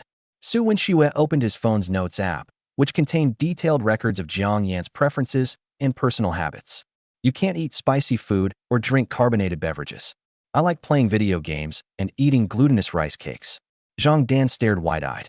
Su Wenxue wrote over 3,000 words in his phone's memo app, all about Jiang Yan, remembering even the smallest details clearly. Jiang Yan doesn't like her milk tea too sweet. Adding 10 to 15 grams of sugar is ideal. I'll talk to Xianxia about it. It's just a game account. They won't refuse. Jiang Dan clicked her tongue in amazement. Fortunately, Su Wenxue is a boy. If he were a girl, it would be obvious that he had a crush on Jiang Yan. Sister Dan, this is really important. Su Wenxue reiterated this point. The door wasn't closed, and Jiang Yan could hear their conversation clearly. Brother Su is a good person to get along with. He always thinks of me when he needs something. Jiang Yan was deeply moved. The system's task was to cultivate 2 top-tier female singers within 6 months. Broken Bridge and Lingering Snow brought Su Wenxue some fame, and now he has become the spokesperson for the newly launched shooting game, xianxia, which will further enhance his fame. To Jiang Yan, Su Wenxue was perfect in every way, but unfortunately, he was a man. Otherwise, if Su Wenxue works hard, he could become a top-tier singer or even a superstar in just 6 months. Jiang Yan returned home in the evening. Jiang Luoli was watching TV on the sofa, occasionally stroking August's cat's head, looking very relaxed. How's the recording of the show going? Jiang Yan asked casually. That's fine, just be a quiet beauty. Jiang Luoli crossed her legs, her pink slippers making a clattering sound. It's just a vase, why make it sound so high class? Jiang Yan snatched the remote and switched to his favorite channel. One should have self-awareness, and this is one of Jiang Luoli's strengths. The Long River of History is a major program launched by Yanjing TV to promote history and culture, telling the stories behind antiques through stage plays. This program boasts a star-studded lineup, with veteran actors invited by Beijing TV, and even the trailer features award-winning actor Qin Deming. If Jiang Luoli hadn't signed a champion-exclusive contract, she wouldn't have been qualified to participate given her status. Jiang Luoli knew she was there to be a decorative role, so the director gave her a very easy one. She didn't try to steal the spotlight. She just quietly watched the veteran actors perform. Jiang Luoli stood up and stretched, revealing her beautiful curves. Her legs naturally fell into Jiang Yan's arms, and her delicate, fair toes swung back and forth. Do you like your new manicure? Jiang Luoli said, showing off. Your feet smell bad, Jiang Yan said with a look of disgust. Bullshit. I'm a fairy. How could a fairy have smelly feet? Jiang Luoli rolled her eyes. Fairies don't watch horror movies to help them sleep. Jiang Yan recalled yesterday at the movie theater, when a scary scene appeared, and Shiyul was so frightened that she burrowed into his arms, while Jiang Luoli watched with great interest and complained that it wasn't scary enough. Then I'll sneak into your room tonight and pretend to be a ghost to scare you. Jiang Luoli made a face. You don't have a key. Jiang Yan said calmly. Who said there isn't? Jiang Luoli's smile was intriguing. I sleep in the gaming room, not in the bedroom. Jiang Yan patted Jiang Luoli's round and elastic legs. Get out of the way. Why are you using so much force? I've never seen you so strong in bed. Jiang Yan was already immune to Jiang Luoli's constant whining and went straight to the esports room to start writing, preparing a draft for tomorrow. Shanghai, Sky Games Company. Chairman, there's a problem with the promotional song. Jiang Yan, an artist from Dongsheng, doesn't agree to change the song title from Reverse War to Mad War. Wu Yuanliang said. Even adding money won't work. Zhang Ganxue frowned deeply. The new game released by Sky is called Berserk Battle. The theme song should be the same as the game's name, although the song title is only one word different, but there is a big difference. No, Jiang Yan said. Either change the game's name to Counter-Strike Online, or he won't sell it to us. Chairman, we are the client. How can the client compromise with the contractor? Wu Yuanliang said with dissatisfaction. Under the soft light, Zhang Ganxue smoothed his few remaining hairs. Do you have Jiang Yan's contact information? Have. Send me the number. I need to call and ask if he's the client or if we are. Chapter 45 Big Brother. Hello Jiang Yan. I am Zhang Ganxue, chairman of Xianxia Games. After the call was connected, Zhang Ganxue introduced himself. Hello. Jiang Yan greeted him politely. Zhang Ganxue was somewhat surprised upon hearing Jiang Yan's voice. Can someone with that kind of voice be a singer?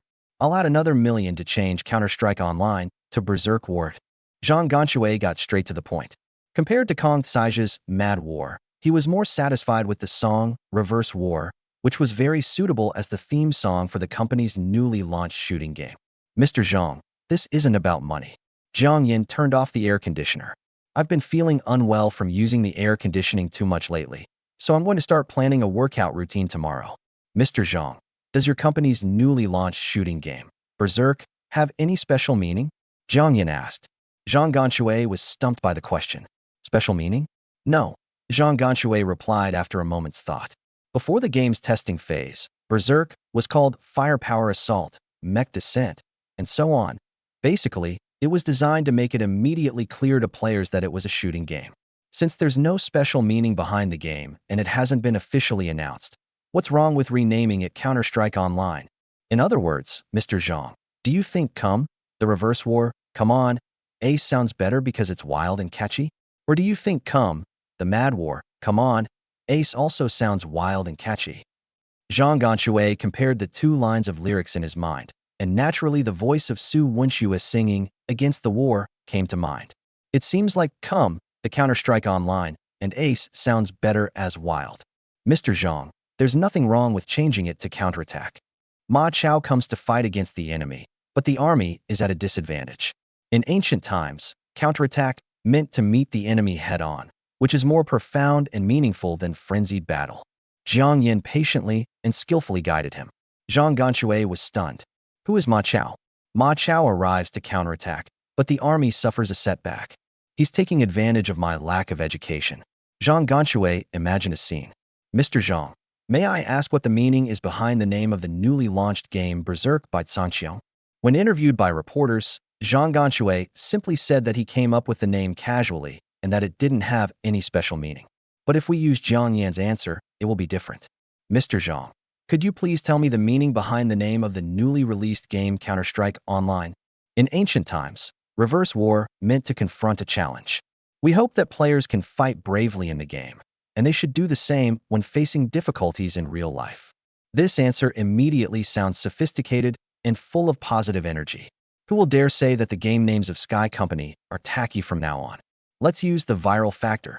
Hearing Jiang Yan's words, Zhang Ganshui changed his mind. After hanging up the phone, Zhang Ganshui smiled happily, even happier than when he learned that his hair transplant surgery had been arranged in advance. He couldn't wait to hold a press conference, waiting for reporters to ask about the meaning behind the game's name, Counter-Strike Online. Mr. Zhang, what did Jiang Yan say? Wu Yuanliang said. Li Boyu, Dongsheng's chief agent, is his college classmate, and he still hopes that Kong Xiaxia's Mad War will become the game's theme song.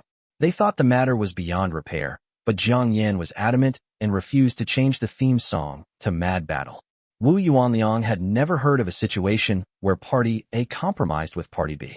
As expected, the chairman was furious when he found out and took the initiative to call Jiang Yan to question him. Wu Yuanliang, who was holding back a lot of bad things, was about to say them when he suggested that the chairman change the theme song to Mad War, sung by Kong Xiaxia. Seeing the chairman's smiling face, Wu Yuanliang swallowed his words again. Ma Chao came to fight against the enemy, which was unfavorable for the army. In ancient times, fighting against the enemy meant to confront them. Zhang Ganshui tapped his fingers rhythmically on the table. Chairman, who is Ma Chao? Zhang Ganshui shook his head. You're uncultured too. Jiang Yan didn't come again today? Mu Qingya sat upright in her boss's chair. After finishing her work at the company, she noticed that Jiang Yan's office was closed. President Mu, you agreed that Jiang Yan could work from home, Zhang Dan said cautiously, her words defending Jiang Yan. I know. Mu Qingya picked up the coffee on the table and took a sip. Jiang Yan last came to the company 5 days ago and hasn't shown up since. What happened to the milk tea with stockings that you promised to order for me? Mu Qingya only saw a regular cup of milk tea, not the Hong Kong-style milk tea. I heard that Su Wenxue and Jiang Yan have a good relationship. I'll ask Jiang Yan to come to the company to see me tomorrow, Mu Qingya said. Mu Qingya missed the puppy Jiang Yan after not seeing him for several days. I'll tell Su Wenxue in a bit. After leaving the office, Zhang Dan hurriedly made a phone call to Jiang Yan. She couldn't fathom Mu Qingya's thoughts, but judging from her tone, Mu Qingya seemed somewhat dissatisfied with Jiang Yan's absence from work. I understand, Sister Dan. Jiang Yan remained calm. Mu Qingya wasn't angry because she wasn't going to work. There was another reason. I'm guessing it's about the incident where silk stocking milk tea became regular milk tea. Brother Jiang Yan, Do you think my skills have improved? Su Wenxue, who was sitting next to Jiang Yan, asked. You need to practice more. You're already having trouble playing against bots, let alone in normal matches and ranked games. Jiang Yan commented. The weather has been too hot these past few days, so Jiang Yan is too lazy to go out and just stays at home playing games. If you can get paid without working, who would be so bored as to go to work? Su Wenxue would come over to play games with Jiang Yan whenever he had free time, starting with playing against AI opponents.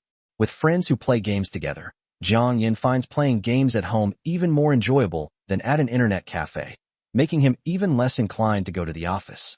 Brother Su, is it really okay for you to play games with me every day? Jiang Yan took a bottle of cola from the refrigerator and handed it to Su Wenxue, while he drank yogurt himself. Nothing is more important than playing games with Brother Jiang Yan, Su Wenxue said earnestly. Unfortunately, I'm too bad at the game. I almost got turned around in a match against bots. Not to mention playing duo queue with Brother Jiang Yan in a normal match. Su Wenxue sighed.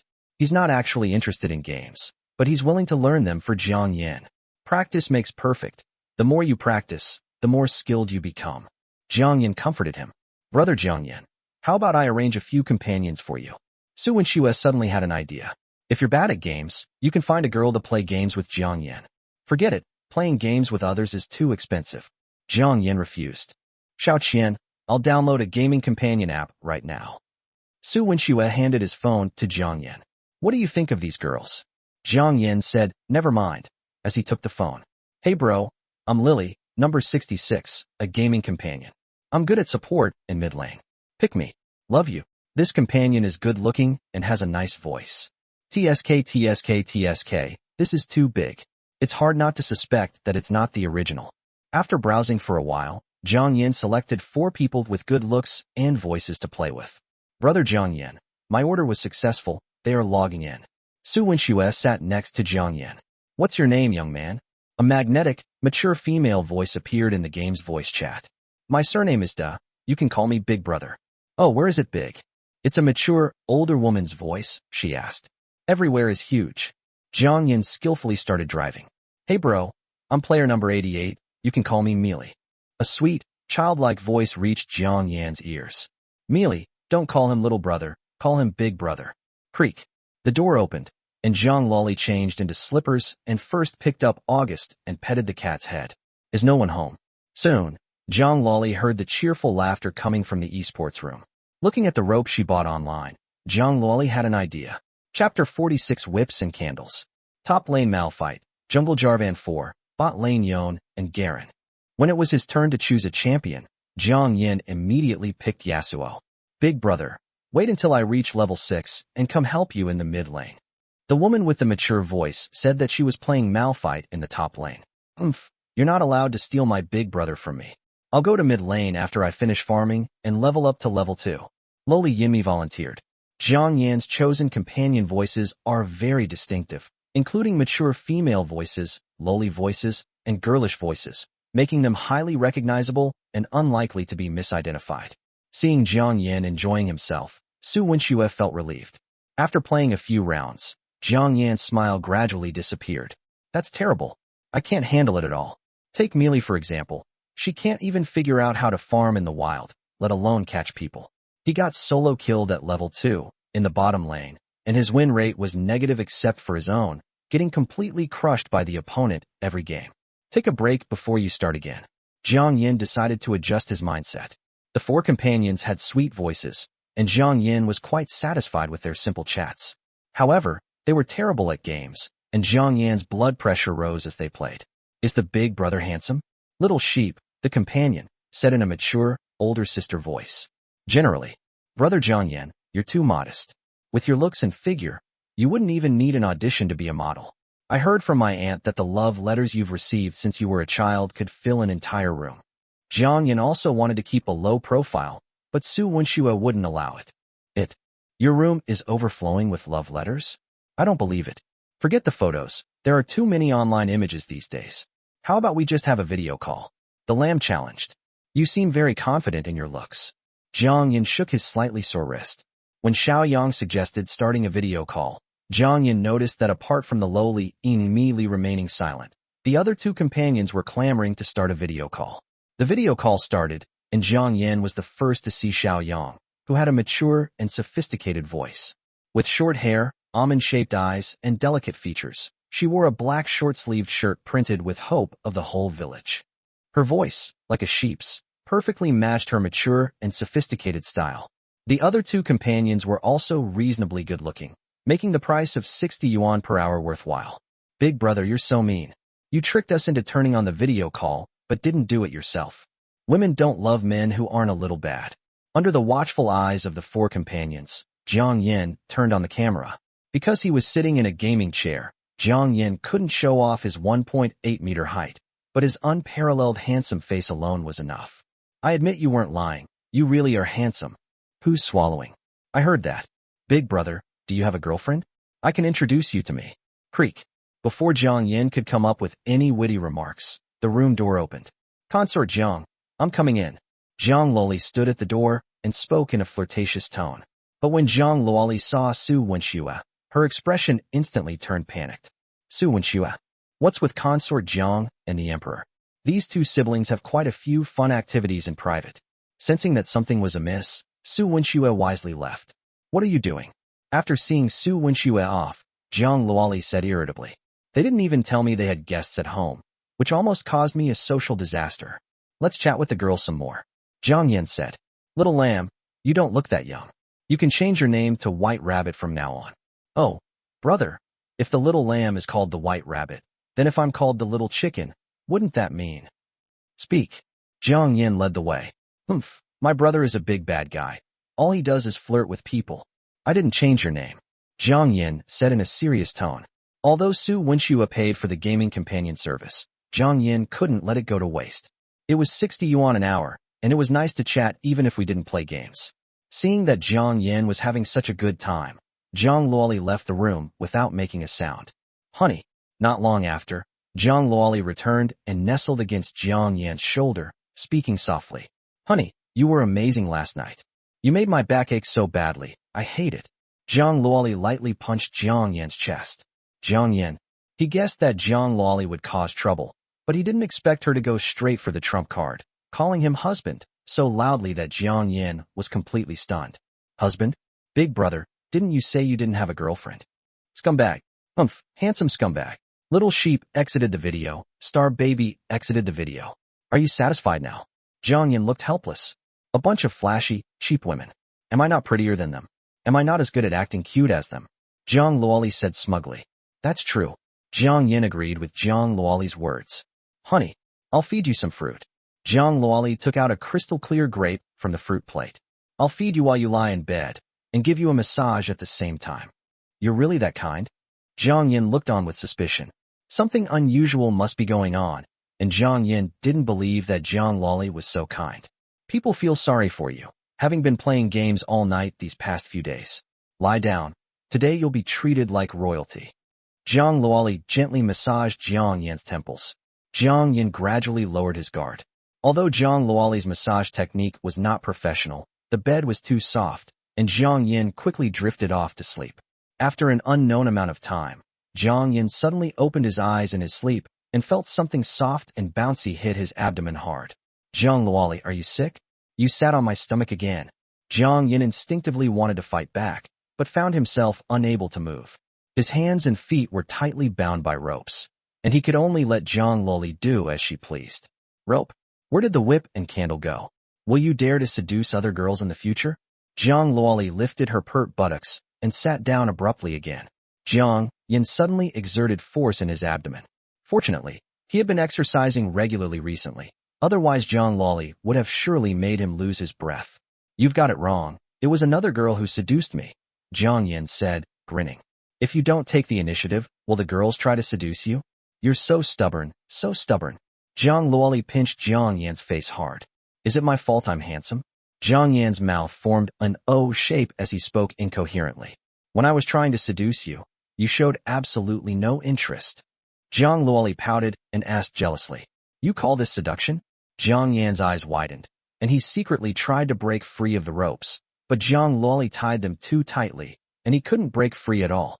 I won't listen. Since being gentle won't work, I'll have to resort to force. My beloved concubine, just submit to me.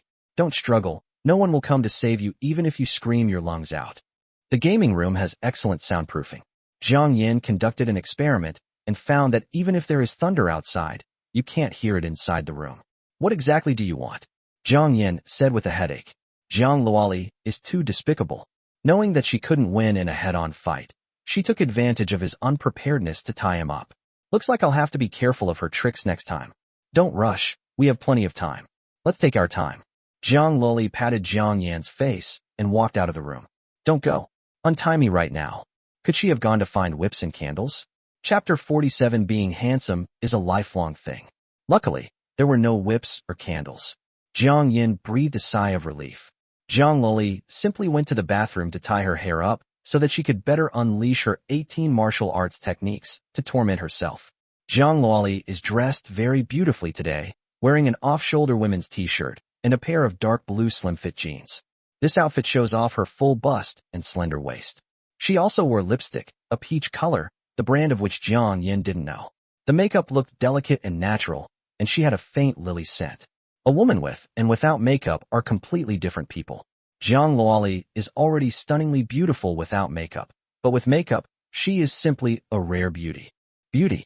Jiang Luoli's lewd expression made Jiang Yan feel uneasy. Untie it quickly. Jiang Yan urged. Untie it. You wish. I might consider untying that part of you, since it's useless to leave it there and saves me the money for surgery. Let's continue. Jiang Luoli sat on the edge of the bed. Continue what? Jiang Yan, whose body trembled. Creak. Jiang Yan heard the sound of the living room door opening. Mom, my older sister has tied me up. Shut up. Jiang Luoli said guiltily. If you tell me to shut up, I'll lose face. Mom. Jiang Yan shouted even louder. Although the gaming room has excellent soundproofing, it couldn't stop Jiang Yan from shouting like that. After buying groceries and preparing to cook, Jiang's mother opened the door following the sound. Jiang Luoli, you're bullying your brother again. Jiang's mother said angrily. Mom, we're just playing around. Before the Empress Dowager could completely lose her temper, Jiang Luoli had no choice but to untie Jiang Yan. How old are you? Come to the kitchen and help me wash the vegetables. Once she was sure Jiang Yan was safe and sound, Jiang's mother turned and left. This trick works really well. Jiang Luoli raised the rope in her hand. Even iron ropes are useless against Mom. Jiang Yan cracked his bones as he stretched. Hee hee, there will always be times when Mom isn't around. Jiang Luoli swung the rope around like a whip. You have to be careful when you sleep from now on. Jiang Luoli winked at Jiang Yan. Do you think you can tie me up while I'm sober? Jiang Yan was not afraid at all. Then tie me up. Your Majesty, I'll be waiting for your arrival in my room tonight. Jiang Luoli's identity transition was seamless. He took the upper hand and referred to himself as I, Jiang, addressing consort Jiang Yan as my beloved concubine.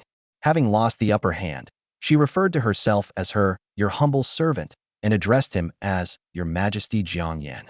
Your dramatic tendencies are getting worse and worse. Jiang Yan felt it was necessary to take Jiang Luoli to the hospital for a checkup when he had some free time. Being a drama queen is fine, but sleepwalking is a big problem. Jiang Luoli went to the kitchen to help, and the room returned to peace. Jiang Yan then opened the official website of the Sky game. Counter-Strike Online will officially launch its open beta at 8 p.m. tonight. The game Counter-Strike Online has been a huge investment by Skycraft, with a production cost exceeding 100 million yuan. It features the most popular mecha design, allowing players to control different mechas in battles. When a player successfully kills an enemy, the screen will display a 360-degree replay of the kill, giving the player a brand new visual experience. Jiang Yan didn't know if the game was fun or not, but Song Qiong had definitely invested a lot of money. The theme song alone cost 3 million, and in addition to Su Wenxue, they also found top singer Yi Jianya and pop diva Su Binglu as spokespeople. Su Wenxue's fame is enough to command a 2 million yuan endorsement fee, let alone the two of them. A rough estimate suggests that the massive advertising campaign for the Sky Dome, along with the theme song and celebrity endorsements, cost as much as 30 to 40 million yuan. Jiang Yan was already very interested in this kind of shooting game, not to mention that Su Wenxue had gotten him a fully equipped account. I'll play a couple of rounds after dinner to try it out. Jiang Yan clicked to download Counter-Strike Online and waited patiently. Starry Sky Internet Cafe. We're one short. Anyone want to join? Where are my teammates? Help me. It's no use the enemy jungler ganking me. I'm going to explode in team fights later. The internet cafe was bustling with various sounds. Jiao Wenbin had a toothpick in his mouth as the login page for Counter-Strike Online appeared on his computer screen. The public beta will start in 10 minutes, Jiao Wenbin said to his roommate sitting next to him. They are students from a nearby university, and every weekend they would go to the internet cafe to play 5-player online games. The game in the sky is still worth looking forward to. At least it won't be a scam. Wang Chuanzhu, who is slightly overweight, took a sip of his sugary drink. This game called Counter-Strike Online allows free account registration and is very fair, relying purely on individual skill. At most, you can spend money to make your mech look cooler, unlike some game companies where you have to spend money to become stronger. Let's see how the game looks. If it's fun, I won't go back to the dorm tonight. Jiao Wenbin glanced around and saw that many people were waiting for the open beta of Counter-Strike Online, just like him. You'll be able to log into the game in 5 minutes. With nothing to do, Jiao Wenbin put on his headphones and played the theme song of Against the War. On this turbulent battlefield, stormy boys appear, overcoming the roaring flames. The whole world is noisy. The accompaniment for Against the War is very catchy, and Jiao Wenbin finds it very appealing. Come on, Counter-Strike Online is here. Ace needs to be wild. Explore the universe and conquer the world. It sounds great. Jiao Wenbin listened to it once and then couldn't help but play it again. Damn it, it's 8 o'clock. Get on your phone now. Wang Chuanzhu urged. I told you not to call me Jiao Mao. Call me handsome guy. Jiao Wenbin threw the toothpick into the ashtray. You guys go first. I'll listen to this song again. Jiao Wenbin was still not satisfied. The theme song for Counter-Strike Online can only be heard on the login page. It cannot be heard once you enter the game. In the promotional poster on the login page, pop diva Su Binglu stands in the center, with Su Wenxue and top singer Yi Jianya on the left and right sides. After listening to Counter-Strike Online several times, Jiao Wenbin reluctantly entered the game. Come on, watch me humiliate them. After getting a general understanding of the controls, Jiao Wenbin teamed up with his roommate to play competitive mode. The game graphics are good, and the mech models are decent too. Jiao Wenbin chose the shooting mech, which has high damage but low health. When he saw his teammates next to him, Jiao Wenbin was stunned. Holy crap, his mecha is gold. That's so cool. Jiao Wenbin's eyes widened like cowbells. Due to the overwhelming number of players after the launch of Counter-Strike Online, the servers were unable to keep up with demand, and the official Sky team announced that the recharge channels would be temporarily closed. This means everyone is in the same boat. There's nowhere to spend money to buy skins. But now Jiao Wenbin was dumbfounded. This player with the ID, has a mech that is not only shiny with gold, but also emits blue light when it fires bullets. It's incredibly cool. Of course, the skin only looks good. It doesn't offer any additional benefits. He's so handsome. What can I do against this player, Yukiko Shiro? The kill effect is also unique. After killing someone, a little girl crying emoji will appear on the enemy mech. Jiao Wenbin drooled with envy. Damn it. Why isn't your teammate killing him when he's low on health? Why is he chasing after me? As the screen turned gray, Jiang Yan looked helpless. This mecha skin is undeniably cool, but it also means you'll get the worst beatings. Since his teammates were all ordinary mechs, Jiang Yan stood out with his dazzling golden light, and the bullets he fired even had blue light effects, making him arguably the brightest star on the field. So the opposing team would rather not kill the low-health enemy than let Jiang Yan die. Sometimes being too handsome isn't a good thing. Never mind, let's continue. After finishing one game, Jiang Yan quickly started a second one. Winning or losing the game doesn't matter. Being cool is something you can do for a lifetime. Chapter 48, The Greedy Man. After a night of buzz, Reverse War climbed to 10th place on the August new song chart. There are essentially two ways for people to listen to Against the War. The first method is to log in to the Counter-Strike Online game page, where you can play it on a free, unlimited loop. The second method is to open a music app and search for the song. While getting something for free is certainly great, having to turn on your computer and log into the Counter-Strike Online game page just to listen to a song is too much of a hassle. It's mid-August now, and it will be difficult for Against the War to compete on the new song chart. It would be quite good if it could reach the top 5 by the end of the month. The top spot on the new song chart remains Daytime Doesn't Understand the Darkness of Night, sung by Zhang Loli and Shi Yul, while the second spot belongs to Zhong Fengyu, a first-tier singer who failed to challenge her. Jiang Yan woke up the next afternoon, A light drizzle was falling outside the window, bringing a touch of coolness to the sweltering summer. Jiang's mother was cleaning the living room when she saw that Jiang Yan had woken up and urged him to wash up quickly. She then went to the kitchen to heat up his food. After taking a refreshing cold shower and eating a few bites, Jiang Yan took a taxi to the company. Xiao Jiang, how did you do that? Seeing Jiang Yan come out of the elevator, Zhang Dan took the initiative to go up to him.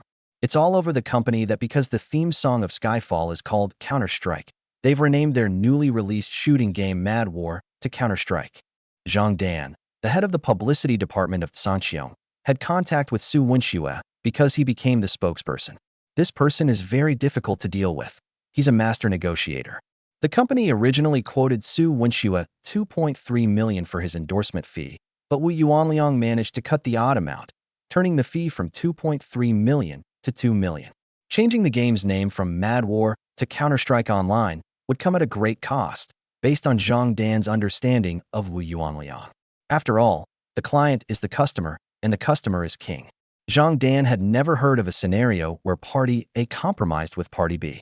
Chairman Sanxiong called me personally, and I just said a few words before he agreed, Jiang Yan said casually. It's that simple? Zhang Dan sounded surprised. Before Jiang Yan arrived, she had imagined a wonderful scene where Jiang Yan debated with the scholars and finally convinced the higher-ups of Tsangqiang to agree to the name change. It's that simple. Jiang Yan nodded. President Mu asked you this morning if you've come to the company yet. You'd better go find her quickly. I understand, Sister Dan. Jiang Yan went to the company today mainly to see Mu Qingya. Otherwise, he would have stayed home playing games. Creak. Jiang Yan didn't even bother to knock and just pushed the door open and went in. You're here. It's been so long since I've seen you. Have you been spending all your time with your girlfriend? Mu Qingya rested her elbows on the table, her palms supporting her chin, her expression melancholy, her eyes gently gazing at Jiang Yan, and said sweetly, Mr. Mu, I'm still single. Jiang Yan sat opposite Mu Qingya. No, you're not a single dog. You're my little puppy, Mu Qingya said, biting her lip. Who could withstand this? Jiang Yan deliberately avoided Mu Qingya's gaze, but couldn't help staring at those precarious peaks. Maybe it's because he wants to see himself? Mu Qingya looked exceptionally beautiful today. Her bodycon skirt hugged her round, soft legs, paired with black stockings and pointed high heels, making her look incredibly feminine. Golden waves cascaded down her back naturally. Mu Qingya wore a white V-neck t-shirt under her suit instead of a shirt, a look that was both sexy and just right, drawing men in to explore further. Why did you stand up again? Mu Qingya's smile was intriguing. My back has been bothering me lately. The doctor said it's caused by sitting for too long, Jiang Yan said. Oh, I see. You need to take your back seriously, or your girlfriend will look down on you. Mu Qingya tossed her long, golden waves. I will strengthen my lower body training, Jiang Yan said earnestly. Then I'll check on how effective your workout is in a while. You are welcome anytime. Jiang Yan became bolder. Just like when he entered Mu Qingya's office without knocking, since they were already so familiar with each other. If she drove, he would drive too, and they would see who drove faster. Okay, it's all your fault, you little puppy. I almost forgot to get down to business. Mu Qingya put away her playful smile. I hope you will step out from behind the scenes and into the spotlight, Mu Qingya suggested. As early as when Mu Qingya participated in the Future Rising Stars concert to sing Love You, many people had already noticed the lyricist and composer Jiang Yan. Red-clad woman, broken bridge, and lingering snow, daytime doesn't understand the darkness of night, and reverse war, which climbed to 10th place on the new song chart yesterday. Singers are certainly important, but without lyricists and composers, even the best singing skills are useless. Browser searches for Jiang Yan's name have reached millions, yet very little information is found. There isn't even a photo of Jiang Luoli's younger brother, an artist signed with Dongsheng. Many netizens find Jiang Yan mysterious and are full of curiosity about him. Mu Qingya hopes that Jiang Yan will appear in the public eye as a lyricist, since his fame is no less than that of a second-tier singer. Let's wait a little longer. Jiang Yan refused. Is it because of your voice? Mu Qingya asked softly. She was a smart woman and had never asked Jiang Yan about his throat before. Is it because of a damaged voice that she feels inferior? Mu Qingya looked at Jiang Yan with heartache. Yes, and not entirely. Jiang Yan checked his reputation points last night. They were 800,000. He was still 200,000 short of purchasing the heavenly voice. He figured it wouldn't be too late to reappear in the public eye once his voice was restored. Working behind the scenes is fine too. That way you'll have plenty of time to spend with me. Mu Qingya quickly ended the topic. Little puppy, I bought a JK uniform and a traditional Chinese costume online. Which one do you prefer me to wear? After finishing their business, Mu Qingya started flirting with Jiang Yan again. Wearing JK uniforms in the first half of the night and ancient costumes in the second half. Jiang Yan was making lewd remarks. What a greedy man. Buzzing. Mu Qingya glanced at the phone on the table. Old man, all you ever do is hold meetings. Mu Qingya buttoned her suit jacket tightly, her expression instantly turning cold and her aura powerful, transforming her into the high-ranking general manager of Dongxing, no longer the sexy and mature older sister who used to seduce Jiang Yan. Old man. The person that Mu Qingya refers to as an old guy must be Chairman Dongxing. But the chairman of Dongxing doesn't have the surname Mu.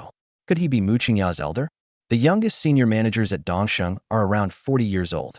Mu Qingya was parachuted into Dongxing at the age of 25 and was directly appointed as the general manager. Jiang Yan did not believe that this had nothing to do with the chairman. Seeing Jiang Yan deep in thought, Mu Qingya smiled. Don't even think about it. The old man and my father had a life-or-death bond. The reason I became the general manager is that the old man wanted to use me to disrupt certain balances in the company. Little puppy, let's talk about it in detail after my meeting. What should we wear in the morning if we wear JK uniforms in the first half of the night and ancient costumes in the second half? Before leaving, Mu Qingya didn't forget to continue teasing Jiang Yan. Disrupting certain balances within the company? No wonder Mu Qingya was so unhappy with the chairman, calling him an old man. It turns out she was being used as a pawn. As for what kind of balance to strike, that's not something Jiang Yan needs to consider. Mu Qingya is right. What should I wear when I wake up in the morning? Chapter 49. The group is gone.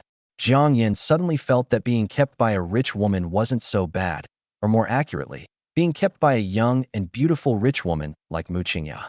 Who could resist a rich woman who would grant their every wish and let them wear whatever they wanted? As Jiang Yan walked out of Mu Qingya's office, he noticed an unfamiliar face. He was in his early 30s, wearing a black tracksuit, with a stubble beard, and looked unkempt. The man sat blankly in the corner, staring at the computer screen. Xiao Jiang, let me introduce you. This is Director Xiang. He will be our colleague on the 20th floor from now on. Zhang Dan stood next to Xianxia and said, Hello. Jiang Yan greeted him politely. Hello. Xianxia nodded mechanically with an empty look in his eyes. Sister Dan, why does he look so listless? Jiang Yan went into his office and turned on the air conditioner. Jiang Yan had heard of Xianxia's name. The recently popular film Thriller Wave was directed by him. The critical acclaim for Thriller Wave can be described as explosive, and it is also the only horror film in recent years to reach 500 million at the box office. Especially at the end of the movie, the protagonist's family is on the verge of despair and preparing to commit suicide in the face of the monster. For gunshots rang out, his wife and children died before his eyes, and the protagonist wanted to understand his own life. The gun is out of bullets. A twist occurs. The rescue team arrives in time to save the male protagonist. But for the male protagonist, living was worse than dying. Artists are more or less reclusive. Zhang Dan explained. Xianxia's lack of fame can be described as tragic. He couldn't make anything worthwhile, and his directorial efforts were all unsuccessful. Thriller Wave only came into the public eye because of word of mouth, and even Dongxing did not expect the box office to be so good. Xianxia was the person Mu Qingya specifically requested, and it is said that Mu Qingya had a big argument with a senior executive in the company because of him. Thump, thump, thump. Please come in. She'll opened the office door, clutching a pink thermos cup tightly in her hand. Give. She'll placed the thermos on the table. Have you been sick these past few days? I haven't seen you at the company, She'll asked with concern. Yes, I'm sick. I can't sleep because I'm thinking about you. Jiang Yan unscrewed the thermos and took a sip of monk fruit tea. That's the taste. It's both sour and bitter, and even more invigorating than coffee.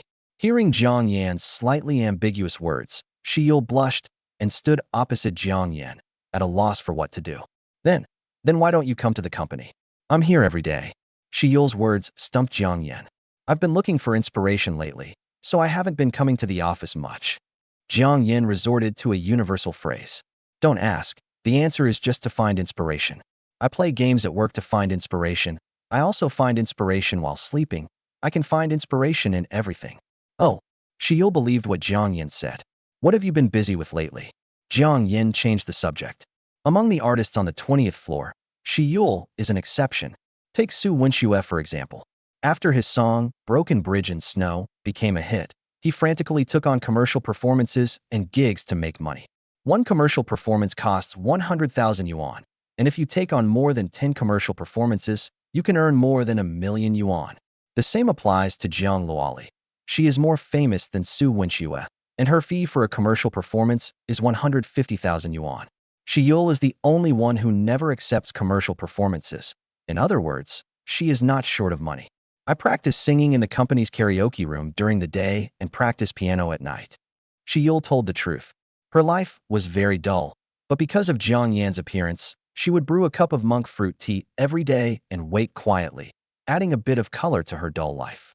Let me treat you to dinner this weekend. I know a restaurant that has pretty good food. Faced with a shy and timid girl like Shiyul, Jiang Yan naturally wouldn't go overboard with his advances. A steady and gradual approach would suffice.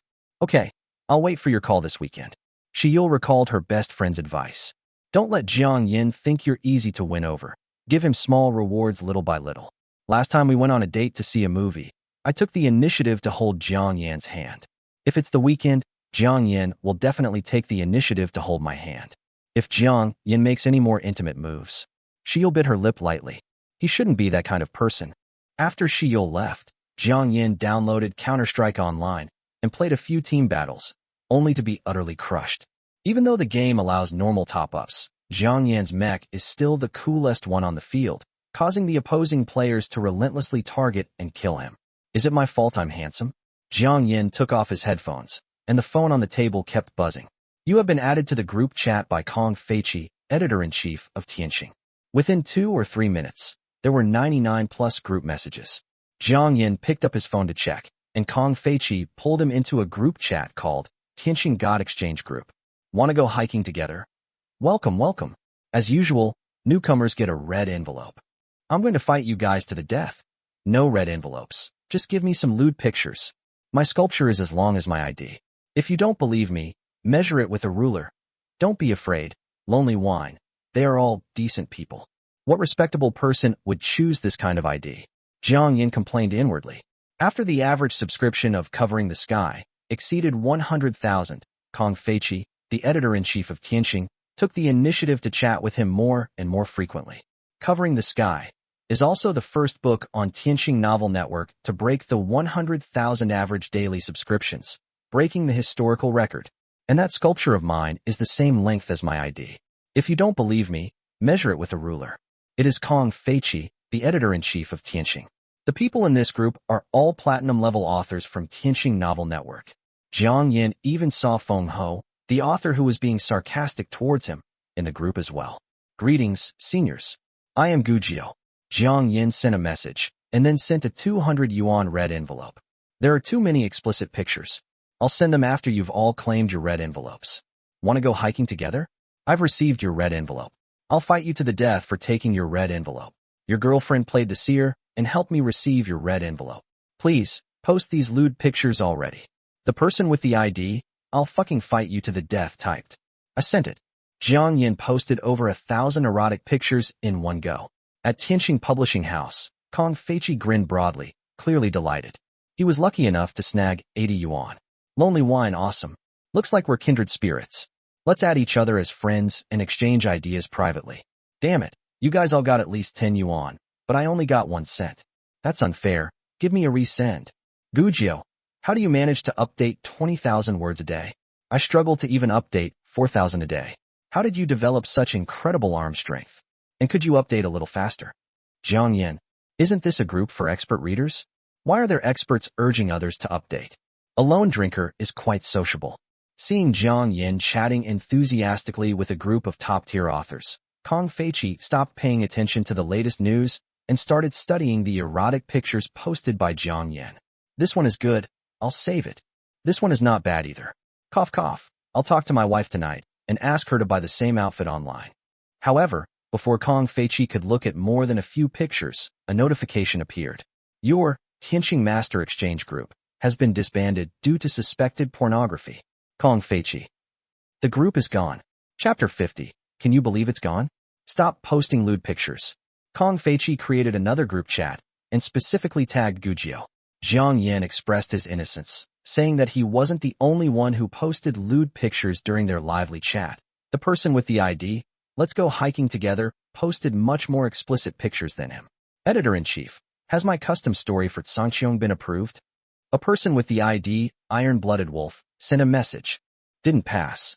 Kong Feiqi sent a shrug emoji. Does Azure Sky refer to Azure Sky Games Company? Jiang Yan typed a question. Iron-Blooded Wolf is a top-tier author on Xianxia Novel Network, specializing in science fiction, and was also the one who was most enthusiastic about posting lewd pictures just now. That's right, Sky Company has launched a new game called Counter-Strike Online.